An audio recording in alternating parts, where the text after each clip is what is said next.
I'll be home in a minute. Well, the party's just getting started, so hurry home, honey. Talk to you later. Yes, good job.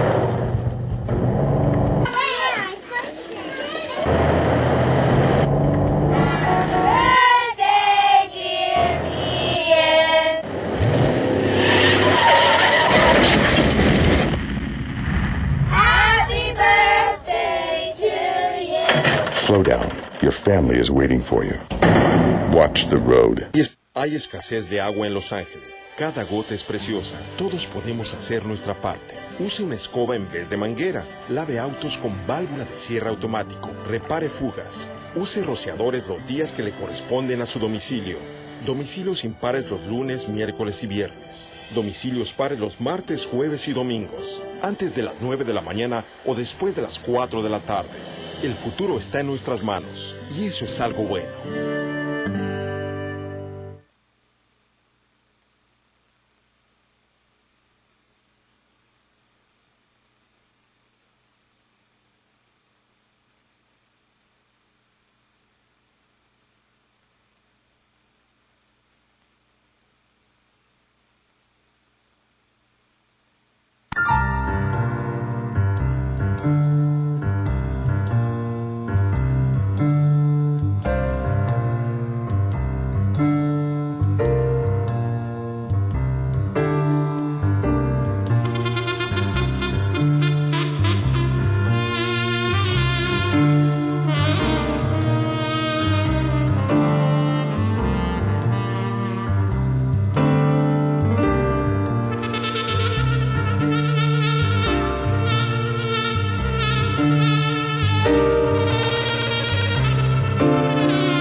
Good morning, Los Angeles, and welcome to the City Council meeting for Friday, December 17th, 2010.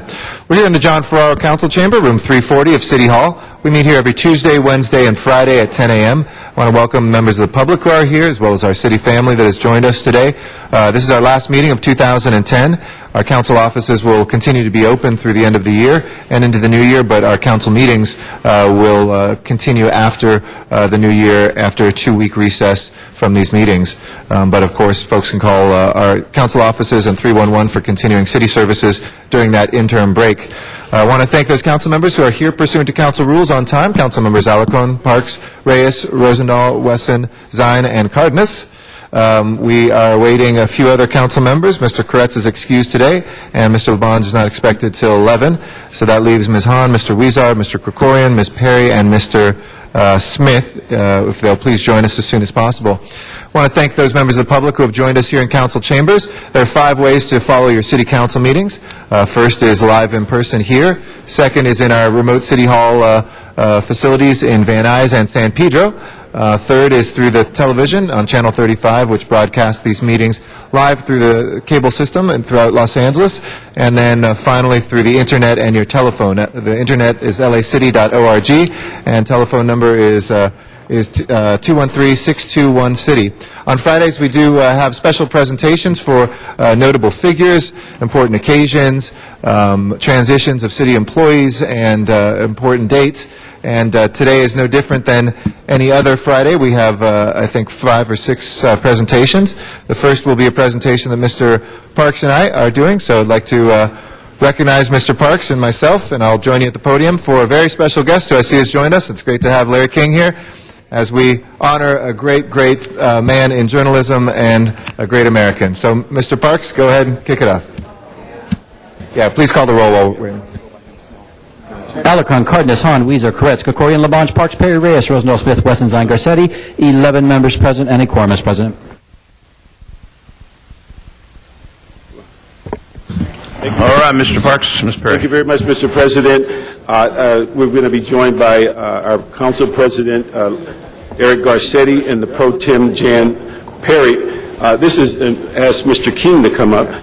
This is a special day for all of us in the fact that sitting next to Ms. Perry, she shares a good deal of her insight, and she kept telling me how her favorite news was Larry King's show, so we kind of did this as a surprise for her. And so he signed off last night for his last show. But let me just give an overview of some of the things that Larry King has achieved. He hosts the CNN Larry King Live show, the first worldwide phone-in TV show, celebrated his 50th year in broadcasting in 2007. And so that was, I just want you to know, that was about 20 years before Eric Garcetti was born. And so the Emmy Award-winning host on CNN highest-rated program, King has been dubbed the most remarkable talk show host on TV ever by the TV Guide, a master of the mic by the Times Magazine.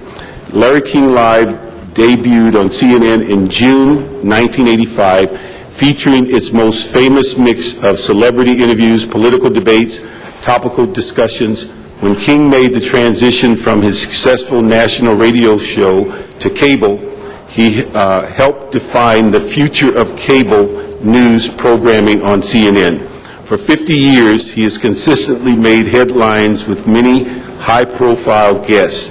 King has done more than 40,000 interviews throughout his half-century in broadcasting, including exclusive sit-down with every U.S. president since Gerald Ford, and also that he included a famed NAFTA debate between then Vice President Al Gore and Ross Perot, and then in 1993 smashed cable industry ratings with a record of obtaining the highest rating in CNN history, reaching more than 16 million viewers.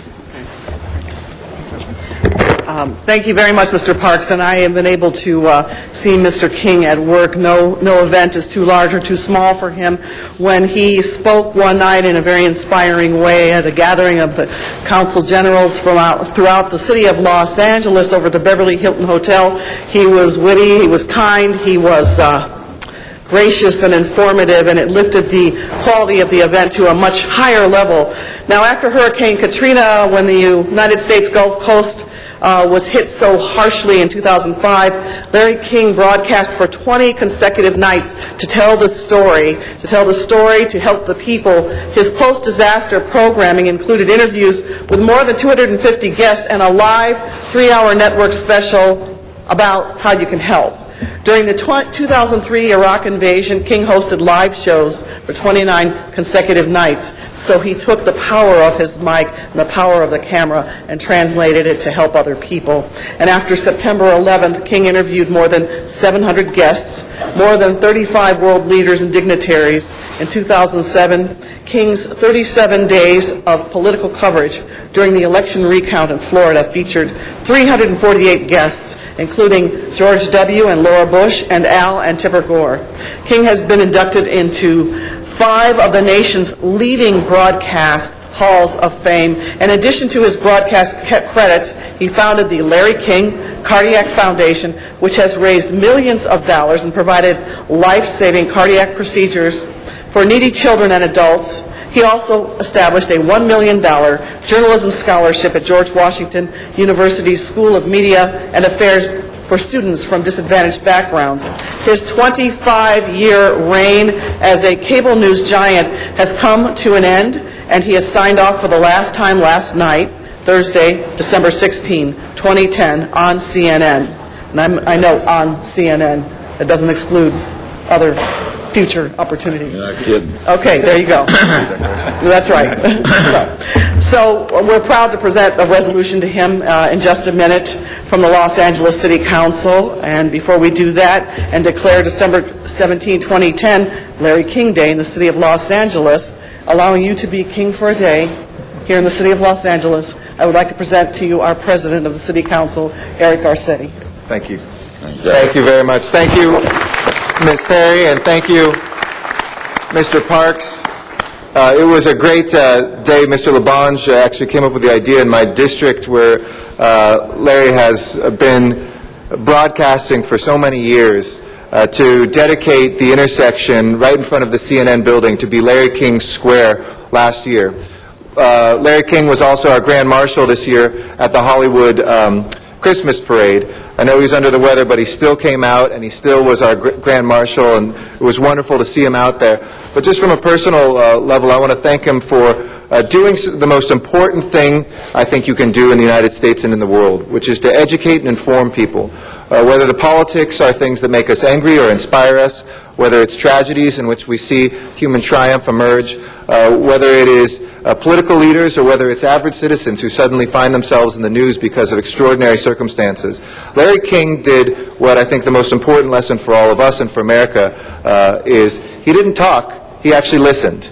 He asked the questions that allowed people to fill the space telling their stories, and in doing so became one of the greatest vehicles for American writing that we have seen, literally by Americans who come in and world leaders who come in and are able to tell the stories of what is happening throughout our times. It is an honor that he has done this for the last number of years, many years, here in Los Angeles, and that he's been such a great Angelino as well as being a great American and world citizen. So I wanted to join today with our friend as he makes this transition. I'm really looking forward to his comedy routine, by the way. He's been talking a lot about going and doing stand-up comedy, and I think it's going to be wonderful to see the Larry King that perhaps he couldn't say right behind the microphone, but that we know has been there. A witty, intelligent, committed citizen of the world and of the United States. While we get the resolution here, we had to put it on 2 pages. These are usually one-page things, Larry, but a 2-page declaration of Larry King Day in the city of Los Angeles. Ladies and gentlemen. Mr. Alarcon.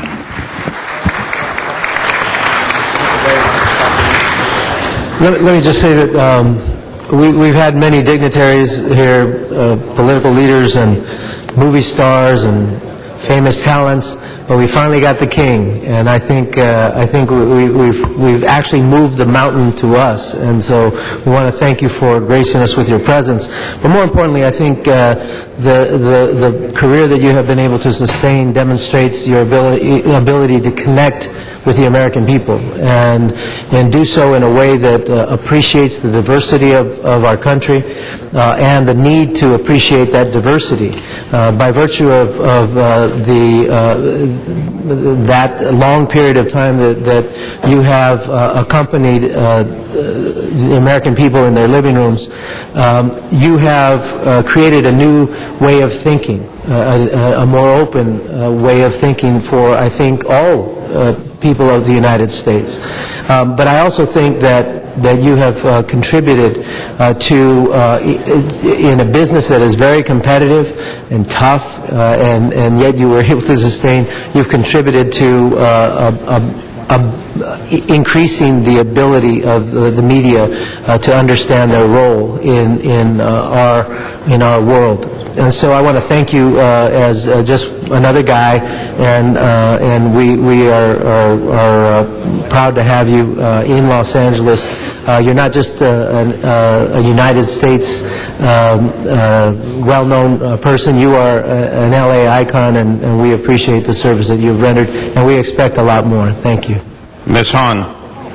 Thank you. Well, I just wanted to rise and say what a great idea to make today Larry King Day in the city of Los Angeles. And I just want to say, as one of your fans, it's just been great watching your show, watching your interviews. I think Eric said it right. You were just such a great interviewer. You really allowed your guests to say what they wanted to say, to tell their story. And in this day and age, many of us know what it feels like to be with someone who interviews us and doesn't really let us tell our story and keeps interrupting us. But you were really such a great interviewer. And, I was thinking, you really chronicled, the lives of so many people that touched, really, the world.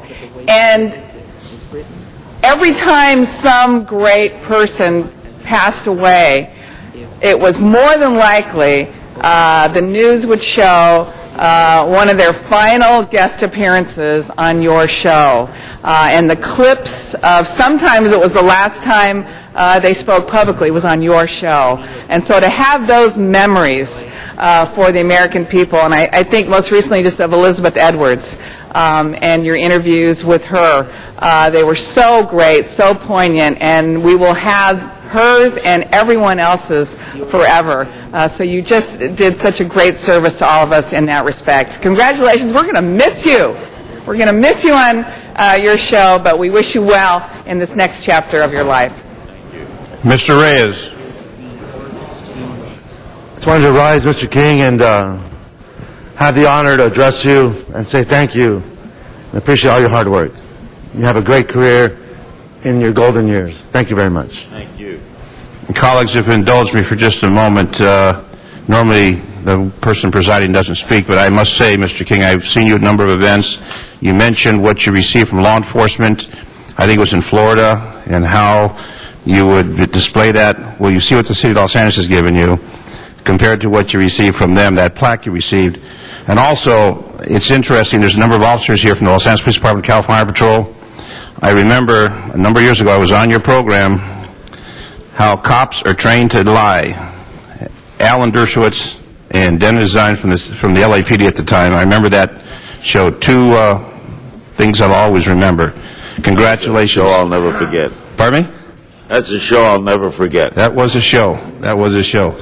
But it's always a pleasure seeing you, and I know you're not retiring all the way. You'll still be with the great CNN and doing special features.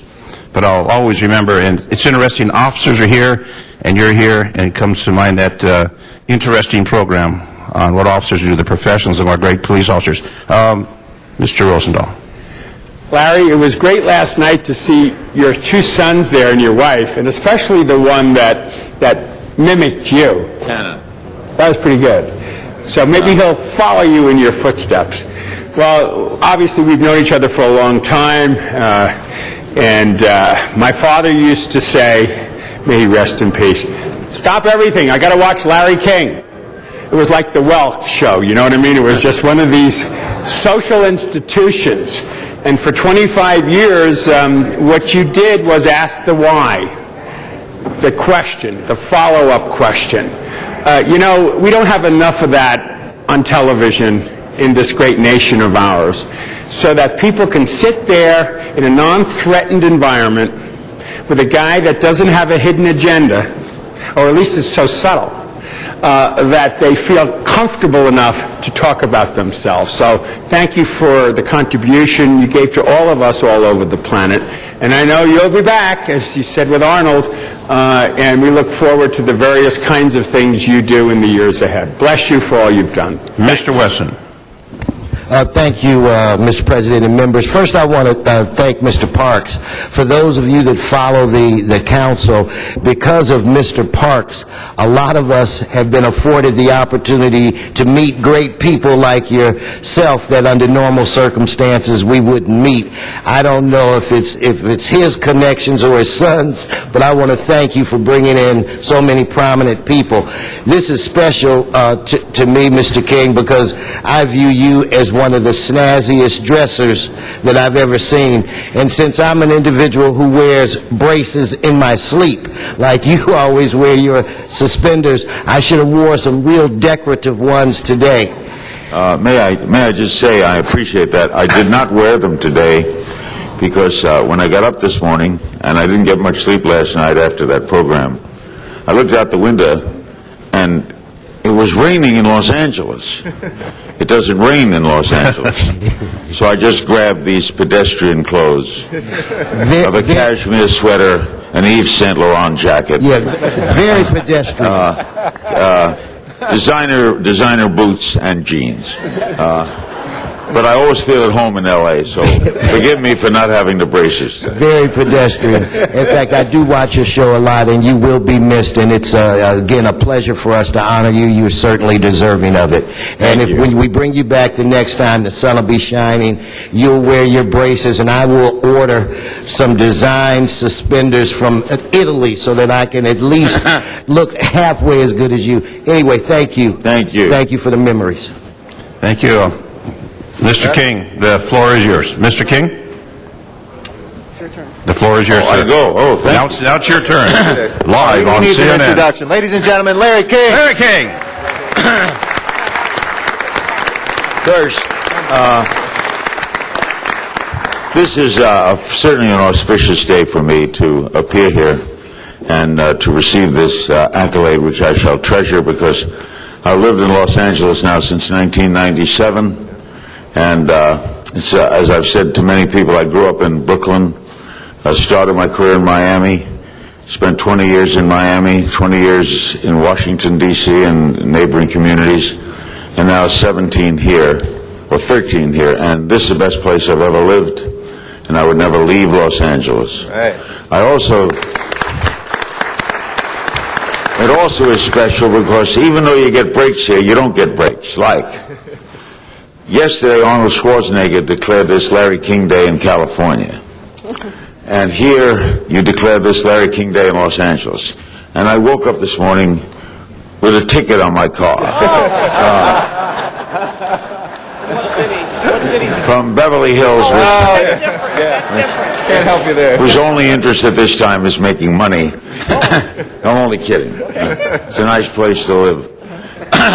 The story that the gentleman referred to, and seeing all those policemen behind me reminded me of it. I do a lot of speaking, and I will continue to do that. I'm going to do a speaking tour and the like. But when I was first starting, I was asked to speak for the City of Miami Police Department. And it was a wonderful night, and at the end of the night, they gave me a certificate making me honorary chief of police, the City of Miami. I thought nothing of it, and I put it in my glove compartment. And 3 days later, I'm driving down Flagler Street, and I make a right-hand turn on Southeast 3rd Avenue. And that day, they declared Southeast 3rd Avenue one way, the other way. They do this in Miami at the end of every month. Police officers get their complete ticket allotment in 2 days with everyone going the wrong way. Cubans don't care and the Jews moved to Boca Raton. Anyway, I'm about 15th in line. I make my right turn. I'm on 15th in line to get my ticket. The cop is writing them out, and he gets to me. And as he starts to write my ticket, I remember my certificate. Honorary Chief of Police. I take the certificate out, and I don't want to be gauche or anything. I just put it down where he was writing the ticket. And the cop looks at my certificate, looks up at me, looked at my certificate, he looked up at me, and then he told me what to do with the certificate. And my first thought was, thank God they didn't give me a plaque.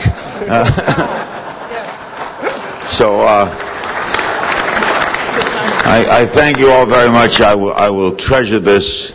It's a great honor to be honored like this by the city I love. Thank you. Congratulations, Larry King. Congratulations. Next presentation, CD5.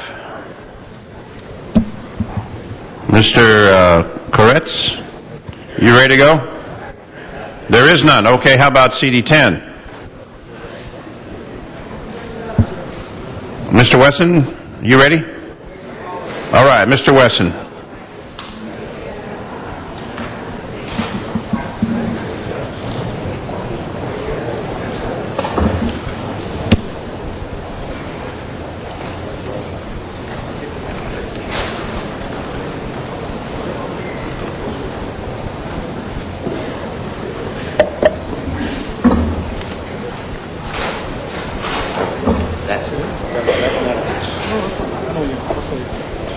Thank you, Mr. President and members. Today I'm going to take two presentations and fold it into one. So at this point in time, I'd like for all of the members from the CHP to come forward, stand behind me, as I talk about a phenomenal program that they collaborated with the Los Angeles Police Department on, called the California Urban Communities Collaborative.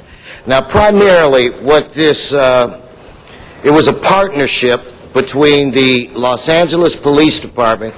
Sarge, where are you? I see you in the back. But it was a partnership with the Los Angeles Police Department and I guess the Southern Division, and they worked primarily in Councilmember Parks' district and in my district.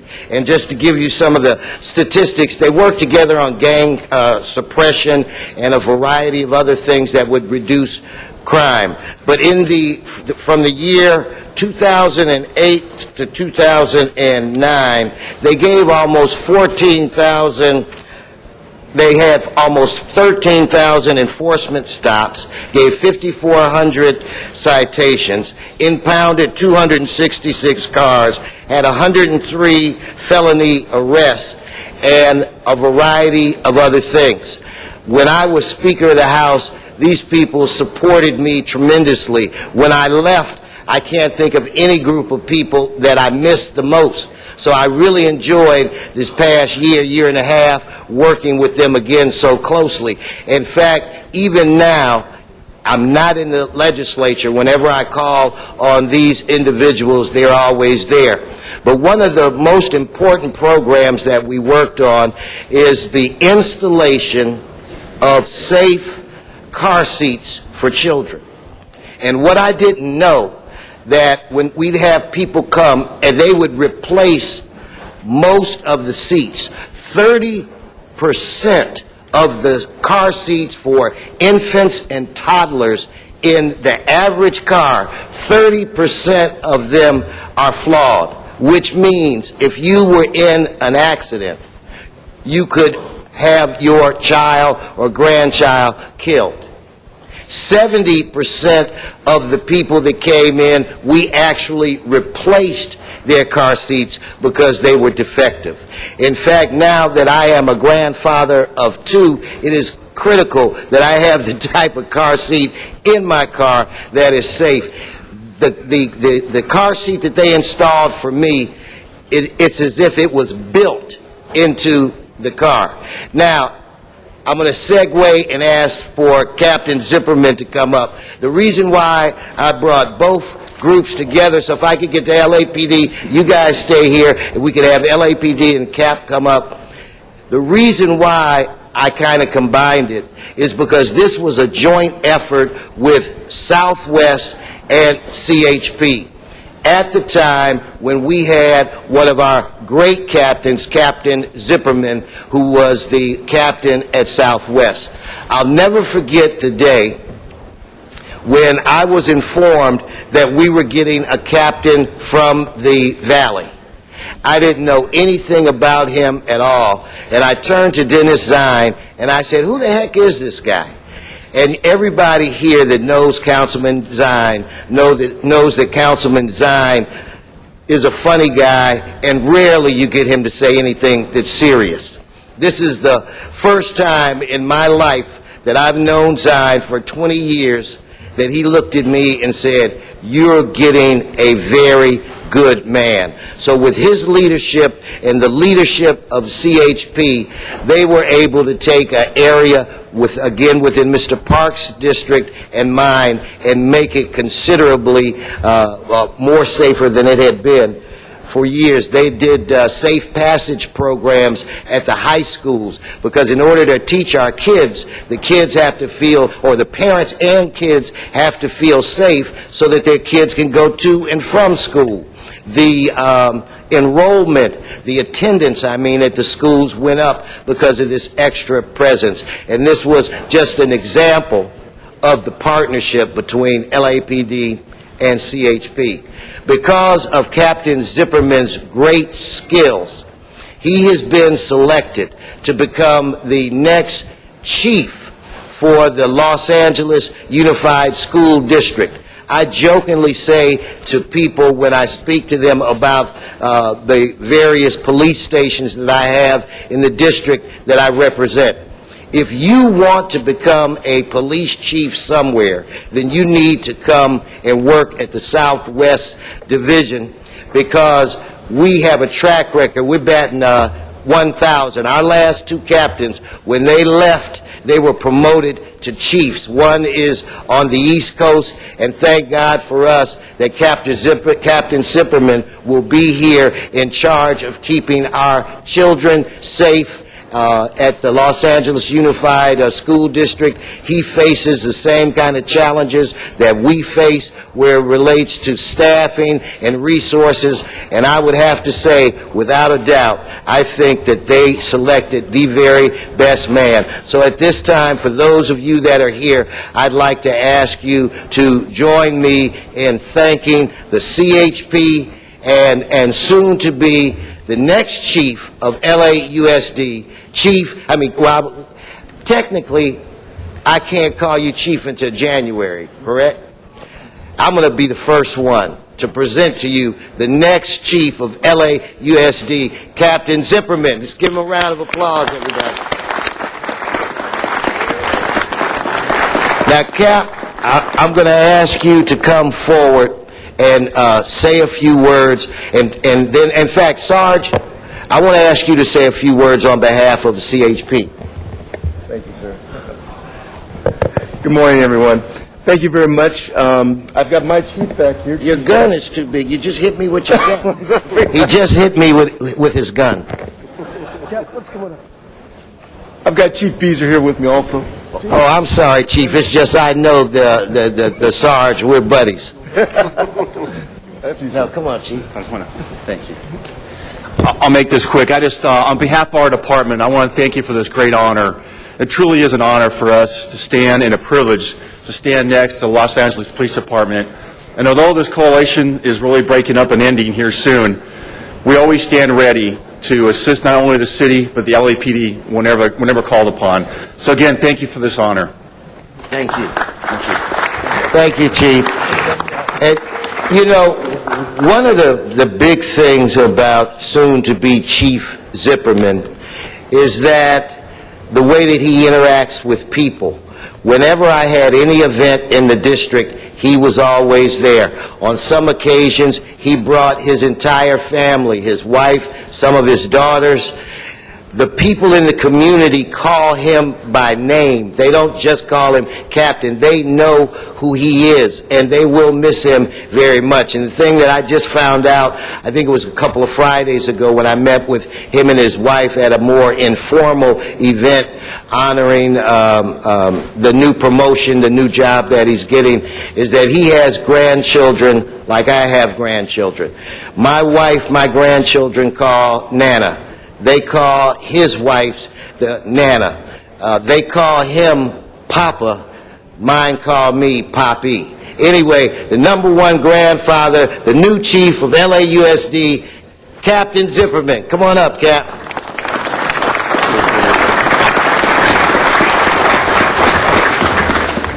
Thank you very much. If I could just say a few words. First of all, to Councilman Wesson and CD10, thank you. I'm really humbled by this. But I would like to say this. First of all, when it comes to the partnership with the CHP, well, I had my 2 years in Southwest, and that Safer Cities initiative and what we were able to do and accomplish to make those neighborhoods safer, that 70-block area. So just real quick, on behalf of Southwest Division, South Bureau, and LAPD, again, thank you, California Highway Patrol, for what you've done for the Safer Cities initiative. As far as, I'm only going to take a few minutes, but I just wanted to say, really, to the City of Los Angeles, to Los Angeles Police Department, it's been an honor and a privilege over the last 32 years to serve this great city, the fantastic community, and everybody that was involved in the public safety aspect in the city of LA. It's been a great 32 years. And I'm actually just really humbled to be able to have had that experience and the opportunity to serve. Equally, I want to thank the Los Angeles Police Department for the last 32 years and giving me the opportunity to be involved in many different assignments and to be able to have the opportunity to be involved citywide. I've served a lot of different council districts in my 32 years, and each and every one of you has been a great partner. And as I move on to the Chief of Police spot for the Los Angeles School Police Department, know that my job is not done. My job working with the city is not done, and being a partner with the city is not done. And as we move into 2011, our hopes are that we will continue to keep the young men and women of the LA Unified School population safe, be involved with the community, and expand that partnership with Los Angeles Police Department and the city in general. So, Councilman Weston, thank you for giving me the opportunity to come up here and say a few words. It's been an honor and a privilege to serve not only your council district and Councilman Parks and Reyes and also Jan Perry, my last 2 years, but most of all, thank you for giving me the opportunity to serve the citizens of Los Angeles.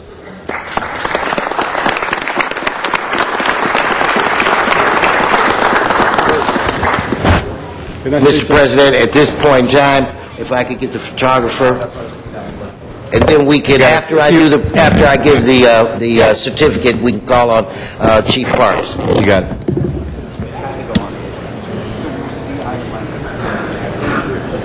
Thank you. We have three members, Mr. Parks, Mr. Zine, and Mr. Alarcon, who would like to add their good wishes too. Mr. Parks. Thank you, Mr. President. I just want to say congratulations to the new chief. You've done a wonderful job at Southwest. I've known you most of your career. You've always been one of the sharpest looking people in uniform. You've forced that kind of view on your employees. They've been particular to detail. You, as Mr. Weston said, the thing that's most impressive about your community involvement is you bring your family. The community does not ignore that, and they understand that you are a true part of the community when you bring your family and they sit and go to those lunches and dinners. And I'm sure your wife would rather be at another place sometime, but she's there with you, and that's the whole part of doing that team relationship with the community. And again, don't ever fail to realize just how much it's appreciative, to where you just don't run in and take a 10-minute comment and leave, or come in at the reception and leave. You're there for the duration, and they do not ignore the fact that you always have your family with you. And one of the things my wife used to tell me is the cheapest date you can have is to bring them to these events, because my wife celebrated one of her birthdays at a dinner for 1,000 people. She just didn't know they were there for her. So these are the kinds of things that wives bear, but again, it's all part of helping you with your career. So congratulations on your selection. Mr. Zine. Thank you. I've known the captain for many years ago in his former career when I was over in Van Nuys Division working, and you've risen through the ranks to this prestigious position to go on to the school district, which is a huge agency, which works very well with LAPD. Obviously, your relationship you built throughout the communities, not only the Valley, but the other parts of the city and the California Highway Patrol. Mr. Wesson, my great colleague, who's brought both agencies together, and that's what you bring, and that's what the CHP brings, is this cooperative relationship where we bring folks together. I work the detail Hollywood, the Halloween. Highway Patrol was deployed to help LAPD during that particular aspect. So my comments go for also the appreciation we have for the California Highway Patrol, the men and women of that great agency, and also the captain who's going to be the chief of police for the LA Unified School District, and to bring it together. So what we're going to find is a stronger relationship between these two agencies. Also, our other partner in this region, the LA County Sheriff's Department. But what Captain brings forward is a great relationship, great experience. And I remember the day that you asked me, Herb Wesson, about the captain who was going down to your area. I said, great man. He's wonderful. He inspired people.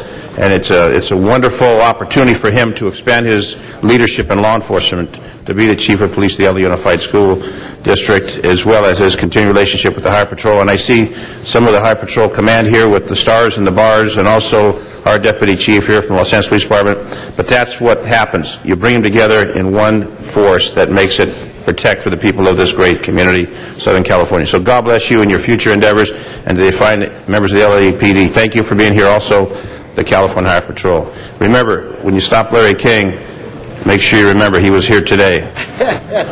Showing appreciation for the folks of LA. God bless you all. Thank you much. Thank you. And Richard Alarcon. Yeah, first of all, let me thank the Highway Patrol. Those of us who served in the legislature know that they were the ones who protected us in our district offices as well as at the Capitol, and want to thank you for all the service you do. I particularly also want to commend you for the work you do on child safety seats. That's a personal and very important contribution to saving the lives and protecting the littlest among our community. So thank you so much for your service. And also for Captain Zipperman, let me just say that you know, the LAPD has more chiefs of police across the nation than any other department, and I think that's a tribute to the caliber of folks who are coming out of LAPD. In fact, whether it's good news or bad news, if it's in a jurisdiction someplace else, it's never surprising to see that it's somebody from LAPD who is now the chief of police of that particular jurisdiction. Just in the last week, I've seen others who were from LAPD having to respond to issues in their community, and I think it's a tribute to the caliber of folks that we have. There's I think no more important thing that we can do than protect our young people. And so I'm especially appreciative for your commitment to our kids in the schools. They have a lot of challenges. There's no question about it. It's tough, and some kids have a tough time just walking to school, having to walk through, sometimes more than a dozen different gang turfs, and yet they plod through the gang turfs to get to school because they want education. And so anything you can do to protect them is greatly appreciated, and also to protect them from themselves because they are young people. But finally, I think the most important thing, I don't believe there's ever been a chief of police in LAUSD that has come out of LAPD, and I'm hopeful that we will gain some benefits from that relationship. That clearly you cannot operate the school district police and LAPD without working together, and with your knowledge that you will bring from the LAPD, I'm hoping that relationship will be better than ever, and that we will have improved services for our young people and the communities that surround schools. So congratulations. And I know that your legacy will continue with LAPD. He was telling me that one of his proudest moments was just a couple of days ago when he had the opportunity to patrol Mission area with his son, who is an officer in Mission Station in my district. And so congratulations, continued success. We look forward to working with you, and we know that our kids will be safer because of your presence. Thank you. Thank you very much, and thank you again to Councilmember Wesson and to the Captain. Congratulations as well. Thank you. Our next presentation, actually, if we can run through the agenda, colleagues, if I can turn your attention to the items we have before us, we'll, of course, call special items that require further discussion or where we have cards from the public on items noticed for public hearing. But in the meantime, I think we can release a lot of city staff and others by going through the agenda. If we can go through the first order of business, please. Approval of the minutes. Mr. Zine moves and Mr. Reyes seconds without objection. Those will be approved. Next order of business. Commendatory resolutions for approval. All right, Mr. Koretz moves and Mr. Krikorian seconds without objection. Those will be approved as well. If we can go through the items on the agenda. On the regular agenda, items 1 through 6 are street lighting district ordinances notice for public hearing. All righty. And do we have cards on any of those? There are no cards. Okay. And we do have 12 members. So is that for a vote today or just to be continued? That is for a vote. Okay. Let's go ahead then and please open the roll on items 1 through 6. Close the roll and tabulate the vote. 13 ayes, 1 no. Okay. Mr. Reyes, did you intend to vote no on the street lighting districts? Your machine just came up as a no. I think that was by accident. Okay, we'll record Mr. Reyes as a yes vote. I didn't know if you didn't like certain street lights in certain neighborhoods, but I assumed you liked them. Technical malfunction. Okay, technical malfunction. Thank you. Let's go ahead to the next items, please. Items 7 through 13 are street lighting districts notice for public hearing. Council should continue the hearings and present the ordinances on January 19th. Okay, without objection, we'll continue those ordinances till the 19th. Next item. Items 14 through 22 are building and safety liens notice for public hearing. The department reports that items 16 and 20 may be received and filed inasmuch as those liens have been paid. And on item 18, there's a request to continue that one to January 11th. And on item 22, there's a request to continue that to March 18th. All righty. If there's no objection to continuing those items, we'll continue them. Mr. Parks? I would like 19 continued. 19 till what? January 7th. Okay, we'll also continue 19th till January 7th without objection. All right. And we'll move to receive and file 16 and 20. There's no objection to those as well. Any other specials, colleagues, or any specials on the remaining items, 14 through 24? And in item number 24, that requires a motion? Actually, Mr. President, this is just 14 through 22 at this point. 14 through 22. Okay, let's take up the balance then of those, as well as receiving and filing 16 and 20. Please prepare the roll and tabulate the vote. 14 ayes. As approved. Next items. Item 23 is an item notice for public hearing. Okay. We have no cards on that, so we'll close the public hearing. Anybody wishing to call 23 special? Seeing none, let's prepare the roll and tabulate the vote. 14 ayes. That is approved. Next item. Item 24 is a public convenience and necessity item in Council District 6, and the recommendation is to grant the application. Okay. Does that require a motion, or we can just move the item? It is on the item to grant the application. Okay. Let's go ahead. If anybody wishing to call that special, go ahead and prepare the roll and tabulate the vote. 14 ayes. All right. Those are approved. Next items, please. Items 25 through 49 are items for which public hearings have been held. On item 37, the matter was submitted without recommendation. A motion is required. Okay. Item 31 is there recommendation, I think, to adopt the budget and finance report. I assume, Mr. Parks, you move the budget and finance report on that? And which one? 37 for... And 47. And 47 for Ms. Perry? Yeah. Are there specials, colleagues? 34 for Mr. Cardenas. Another specials, yes, 31. You want to move the budget and finance? Yeah, 31 and 32, we're waiting for the budget and finance reports to be circulated. On 33, I have a technical amendment. Okay, would you like to read the amendment on 33? 33. Would you like to read that amendment? Yes. I'd just like to add to the report a request that for next year's grant, that the CAO and the city attorney work together to increase the number of volunteer allocations in an effort to reduce the city's overhead costs. Okay. Without objection, we'll add that to it. And let's take up the balance then, please. Please open the roll, close the roll, and tabulate the vote. 14 ayes. Those are approved. Next items, please. Items 50 through 71 are items for which public hearings have not been held. 10 votes are required for consideration. Okay, without objection, those will be before us. Do we have cards on any of these? Yes, Mr. President, you have cards on items 50, 52, 54, 55, 59, 67, and 68. Okay, we'll hold those for cards as well as I'd like to call 53 and 54 special as well. Are there specials, colleagues? There are no special items. Let's go ahead then and prepare the roll. 50, we'll call for you too, Mr. Zine. No problem. Let's go ahead and prepare the roll on the balance, and please tabulate the vote. 14 ayes. Those are approved. Next items, please. On the continuation agenda, item 72 is the mayor's veto message. 10 votes are required to override. Okay. Anybody wishing to call that special? Mr. Weezer? Number 72, please. Okay, move to receive and file. Yeah, receive and file. Is there a second to that? Mr. Zine, seconds. Okay. Colleagues, this is the mayoral override. There's a motion to receive and file it. Wait, hold on. Is everybody at their desk to vote if they need to vote? We're voting right now? Yeah. Okay. It's the only item on that section, so go ahead and please open the roll. Yes is to... Yes, Mr. Weezer just moved to receive and file. Mr. Zine seconded it. I announced that. So yes is to receive and file, no is to not. I asked to make sure people are there. Okay? Please open the roll, close the roll, and tabulate the vote.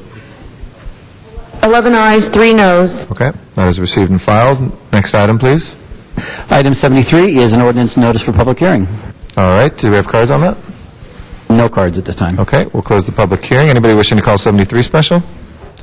If not, let's prepare the roll on 73 and tabulate the vote. 14 ayes. As approved. Next item. Item 74 is an item for which public hearing has been held. Okay. Anybody wishing to call 74 special? If not, let's go ahead and prepare the roll and tabulate the vote. 14 ayes. We do have items 75 through 94, folks, but those are for the special meeting, so we'll come back to those later. We will go back to our presentations now, and I'd like to recognize from Council District 14, Councilmember Jose Huizar.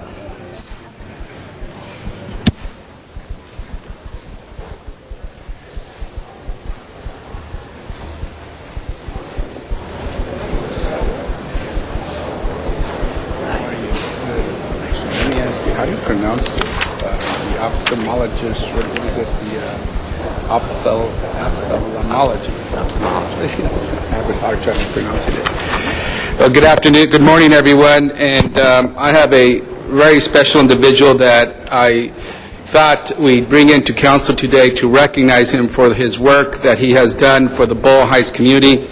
This was at the request of a number of community members who recognized Dr. Carl Gordon's work throughout the years in providing medical services to a community that has gone through tremendous changes.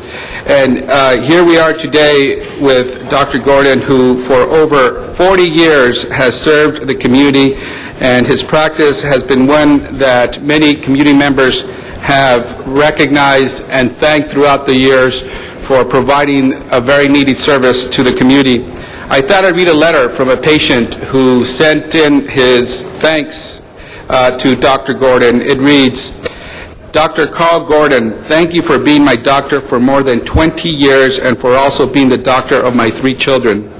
You are truly a hard-working doctor who really cared about his patients. On behalf of the Boyle Heights community, we would like to thank you for serving our community for more than 40 years. We truly appreciate all your hard work, and we thank you for not just being our doctor, but for being our friend. You've impacted many people from the community, especially children, to follow in your steps of becoming an ophthalmologist. I have difficulty saying that word, and help people with their eyes, because we all know that our eyes are the most precious thing one could have. Dr. Gordon, once again, thank you. you left our community, but we will truly honor your memory and great work that you left behind in the Boyle Heights community. Thank you, yours truly, Teresa Mejia and family. In a community such as Boyle Heights, where one gets to know each other very well, where there are many challenges, when medical service is sometimes hard to get for many, Dr. Gordon has been there for our families and has been more than just a doctor. He's become a friend and an advisor. He unselfishly gave of himself in order to make Boyle Heights and this world a better place, and he was recognized by many patients for his humanistic approach to being a doctor. As a doctor, as a former member of the Navy, and as a friend to the community, he has shown what we all can achieve when we give a little more than ourselves than just what is written in our paper as our responsibilities. So, Dr. Gordon, I wanted to present to you this acknowledgement from the City of Los Angeles, thanking you and also thanking your service to the community, to recognize that we in Boyle Heights and in this world need more people like you as a great example of not only providing medical service, but being a friend to many of the patients that you've served and a great asset to our community. Congratulations and thank you very much, Dr. Carl Gordon.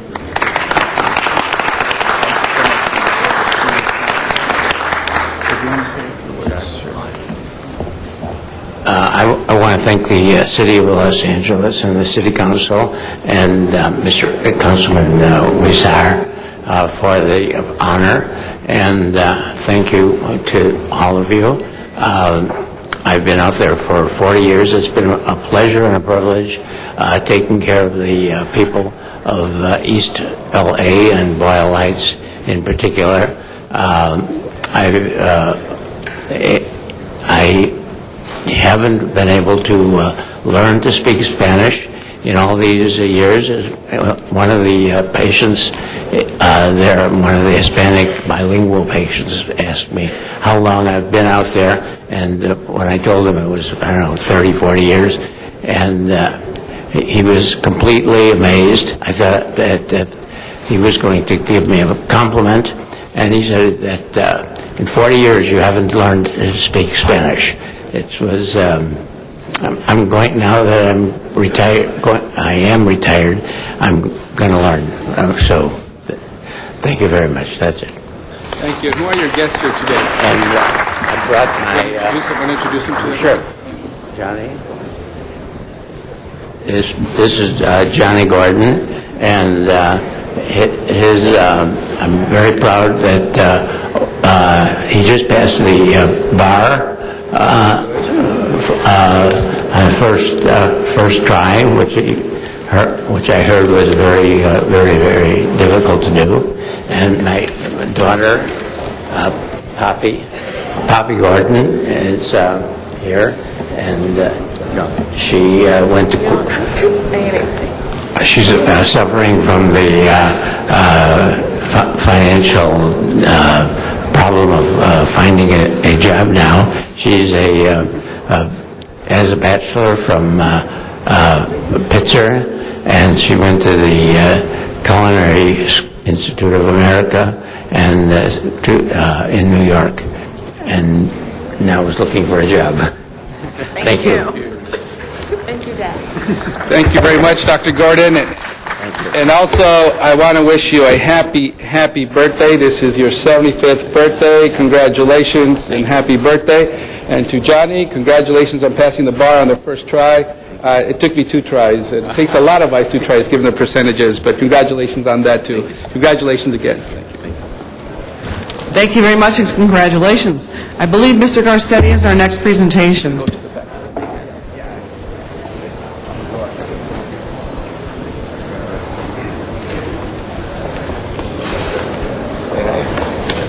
You want anybody else to come up and do that? Feel free to come up. Come on. Stand here with love and support. Do the parents? Yeah. They're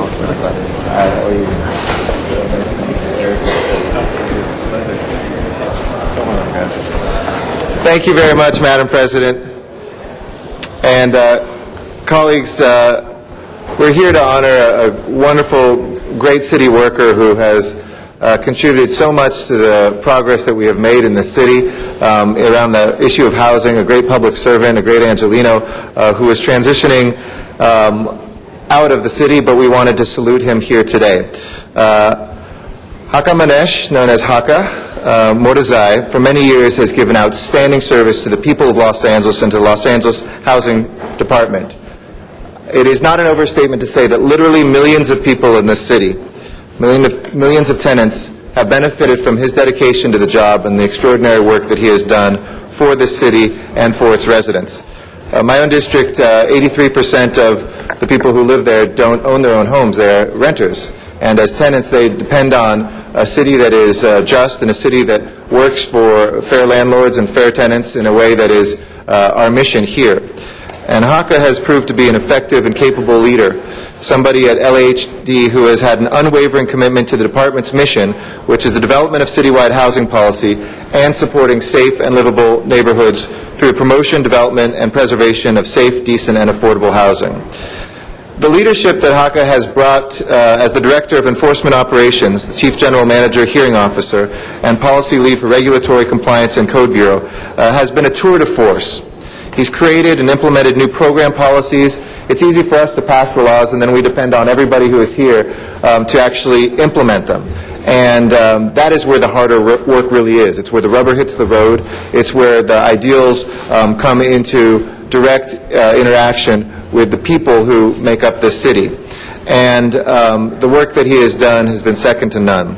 My staff and I personally have worked with Haka so many times, both on policy and on specific cases, whether it's tenant relocation ordinance, the residential hotel ordinance, the good faith eviction ordinance, the foreclosure eviction ordinance, and the foreclosure registry.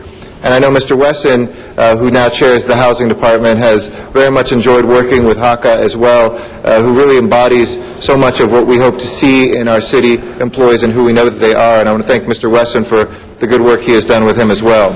Haka's devoted his knowledge and expertise to lead the department's landmark ordinances that protect tenants and preserve affordable housing in the city. We take those things for granted, but know that for a tenant who faces a difficult situation, the difference between whether or not they're on the street or not, whether they have decent housing or not, whether their children grow up healthy or not, whether homeless people who have gotten off the street can stay there or not, has been the work that Haka has done. And his hard work and immense talent will be greatly missed, but I wish him the best of luck in his exciting new position, and I hope that you will join me in thanking a great public servant and a great Angelino. Thank you, Haka. I know a bunch of other council members want to add their good wishes. Mr. Garcetti, we have a few council members who would like to say a few words first. Mr. Reyes is our first speaker, and then Mr. Wesson. Thank you, Madam President. I just wanted to rise and thank Haka for all his great work. You know, colleagues, when we go into our districts, we have town hall meetings, you have community meetings, and every once in a while you come across a family, in terms of a parent, a grandmom, a granddad, a son, and they say, thank you. Thank you for your hard work. Thank you. My unit now is livable. We don't have to live in a smelly hallway. We have all these changes that have made a difference in our lives. And it's because of your work, Haka. And I want you to know that there's a lot of different components that come into place when we make these kinds of quality of life changes. But it starts with leadership, it starts with vision, clarity, being calm at the committee table, during the hearings, during the debates, during the discussions, coming up with relative information that speaks to implementation and getting out of the extremism of our political spectrum of, you know, what's right, what's wrong, but what makes sense, what's balanced, what's implementable. That's the common sense, the pragmatism I'm going to miss. So I thank you. You engaged issues that weren't popular. You said it's not about being popular, it's about what makes a difference for these families in Los Angeles. And that's what you achieved. And I feel very blessed to know you. And many, many families out there are living a better life because of your work and the hard work of the department and everyone around you. Thank you so much. Mr. Wesson. Thank you, Madam President and members.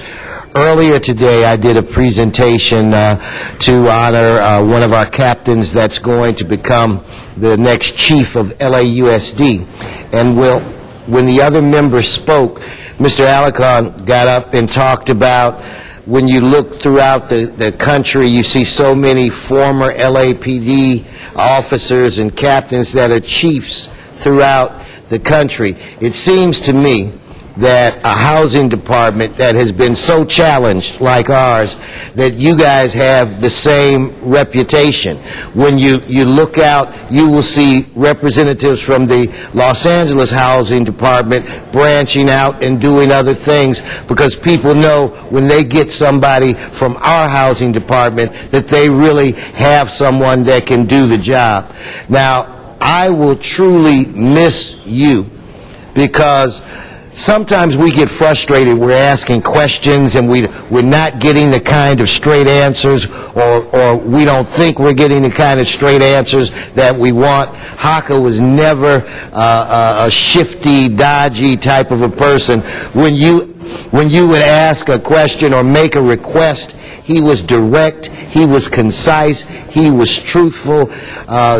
To be truthful, I just really feel sorry for Doug, who I think is doing a phenomenal job, our new housing general manager, because he's losing so many people. But with that, Doug, you'll have an opportunity to appoint from people that are already sitting on the bench that have been prepared and trained by people like Haka. So I wish you, your family well. Andrew and I will miss you very much, and a happy holidays to all. Thank you. And it gives me great honor to be able to present this certificate and this resolution on behalf of the entire City Council, our Mayor, Antonio Villaraigosa, our City Controller, and our City Attorney, to Hakamanesh Mordazai for his incredible work here in the City of Los Angeles. He's not going very far, folks. He's going to be in Santa Monica to direct up the rent control stuff there. So if we need him, he's just over the border from Mr. Rosenthal's district. But we know that he will continue to be a great friend and a great Angelino in this area. Congratulations, and the microphone is yours.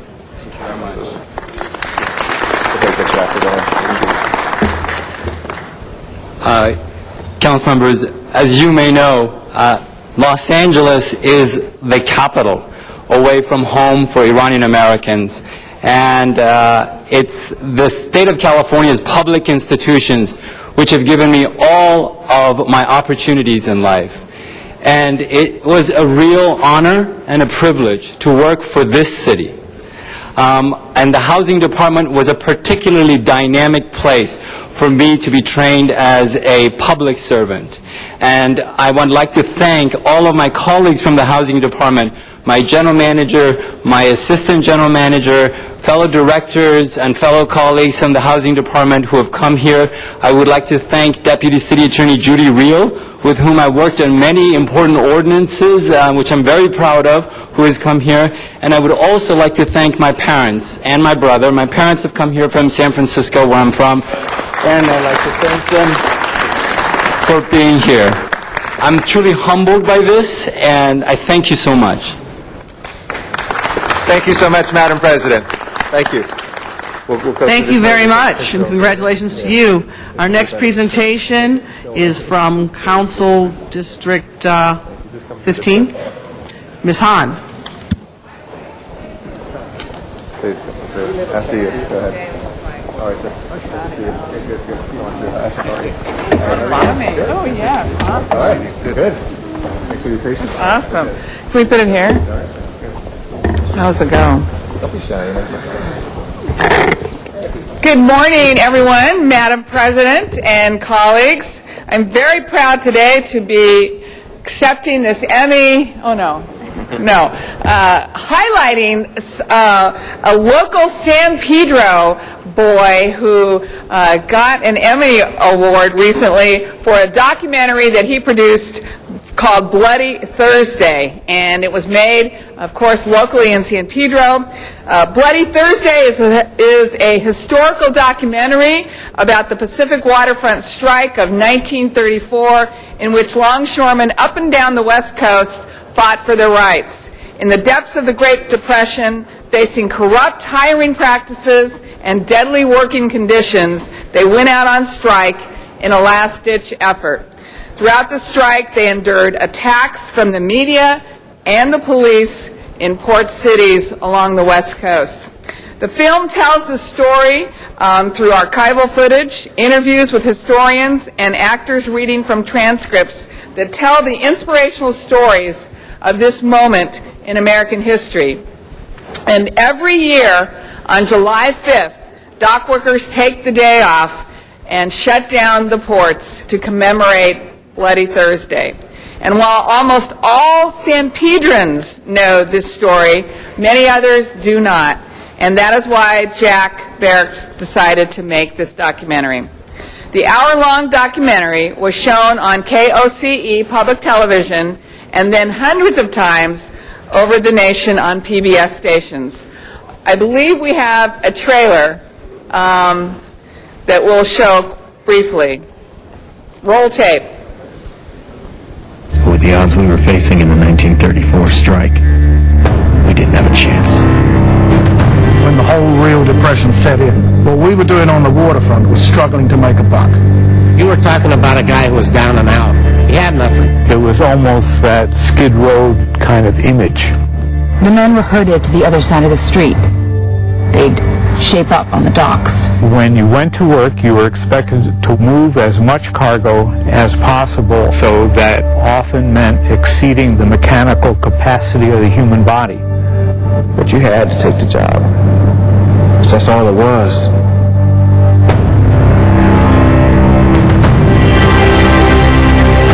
The government wasn't going to help us. No one was. If we didn't organize, unionize, we had nothing. A handful of men fighting for a cause never stand a chance. A handful of men fighting for their families. Those men will change the world. And just like David, you know, you get that little rock and you throw it and hope you hit the guy in the right place. We threw a rock that hit him in the right place, and we changed history.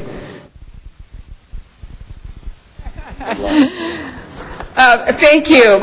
You know, we're so proud. Jack Barrett is a local, again, San Pedro homegrown boy. He is a filmmaker. He's a community, not only just a community member, he's really a community activist.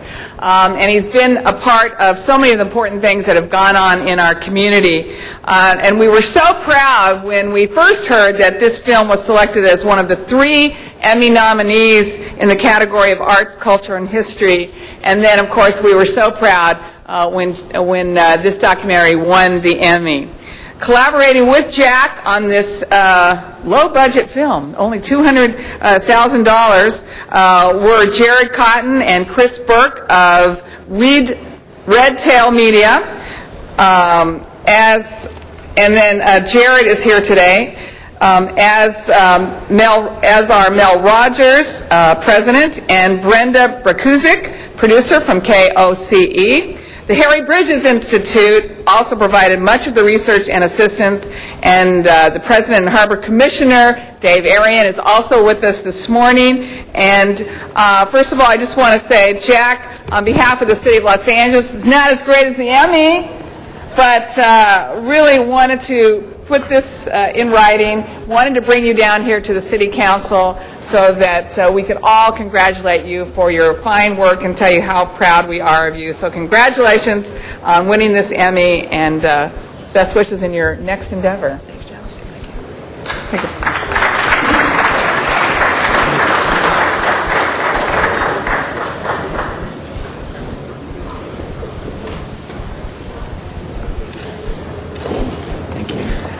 And I have one for Mel Rogers, the president of KOCE, for your work also on this documentary. Thank you for your work on this, and we congratulate you. Again, not as good as an Emmy, but it has a gold seal. That's right. And we'll go in the back and take pictures afterwards when we do this, and I'll have you guys say some words. And to our newest harbor commissioner, David Arian, but we've known you best for your work on the docks. We've known you as really the epitome of the men and women who work every day moving that cargo, making sure that goods movement, not only in Southern California, but really across the country, keeps moving. But you've always fought for the rights of workers. I've been with you a couple times on contract negotiations when you wanted me to stand with you to make sure that workers got their fair shake down at the port. So Dave, thank you for your work on this film.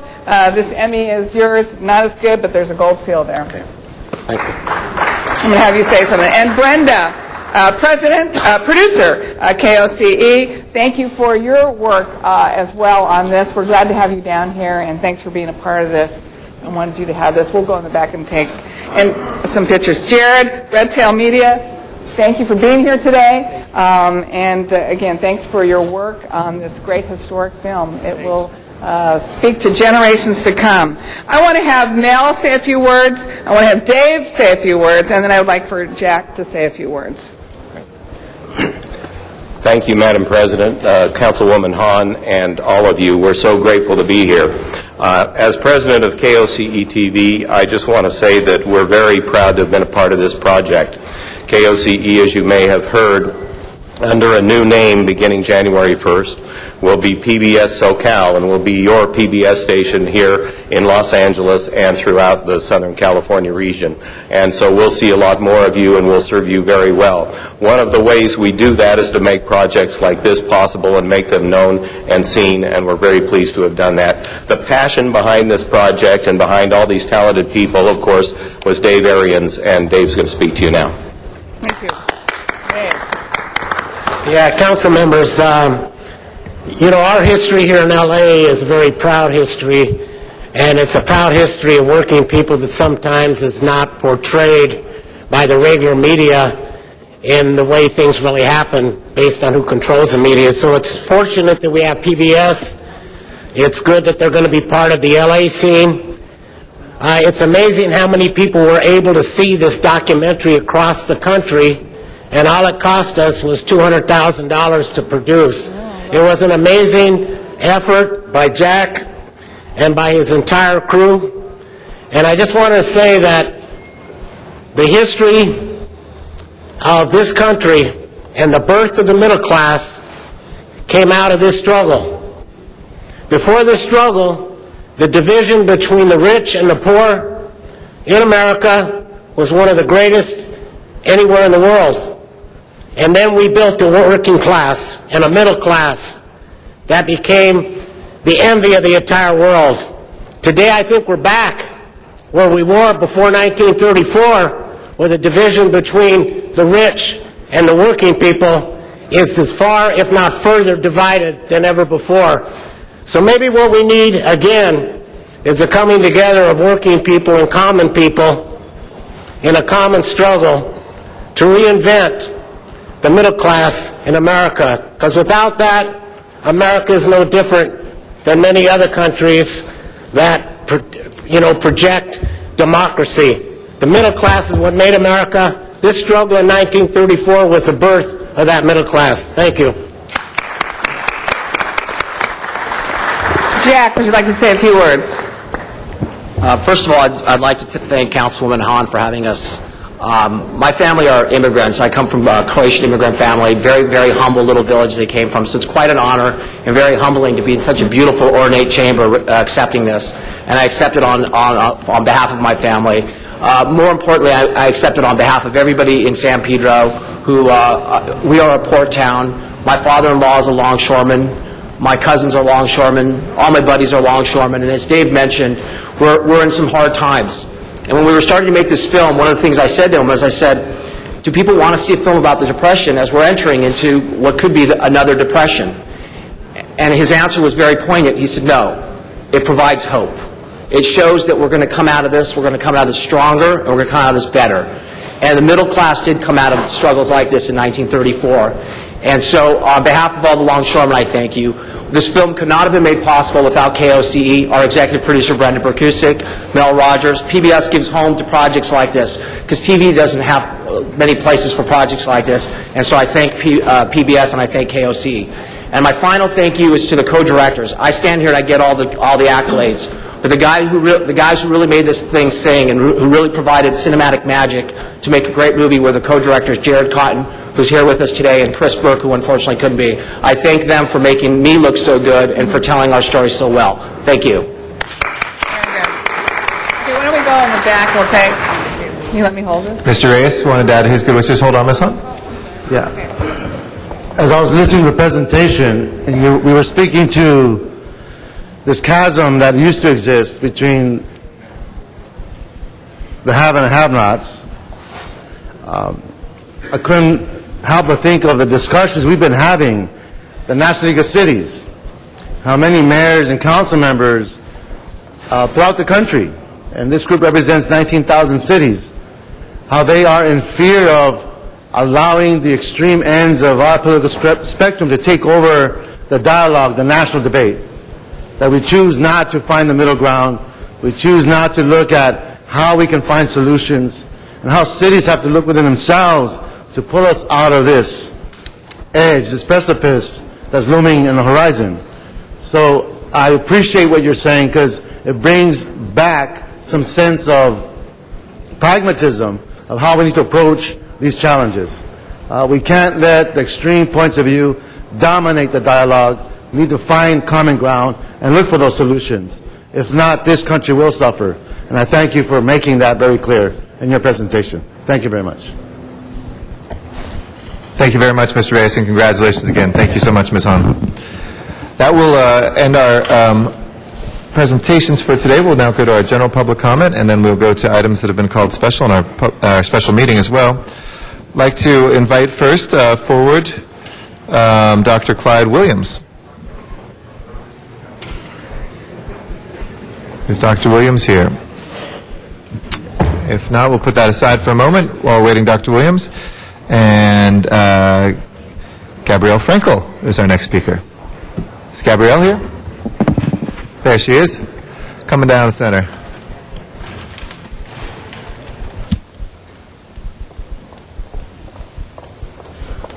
Good morning, and good to see you.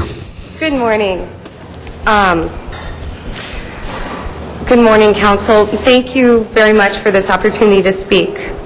Yesterday's decision the city made regarding the Hollywood Farmers Market should be made public by the city immediately. My name is Gabrielle Frankel. I'm a member of the public and founder of Save Our Farmers Markets. First, I want to make clear that the dispute between the Hollywood Farmers Market and the LA Film School is not a private negotiation.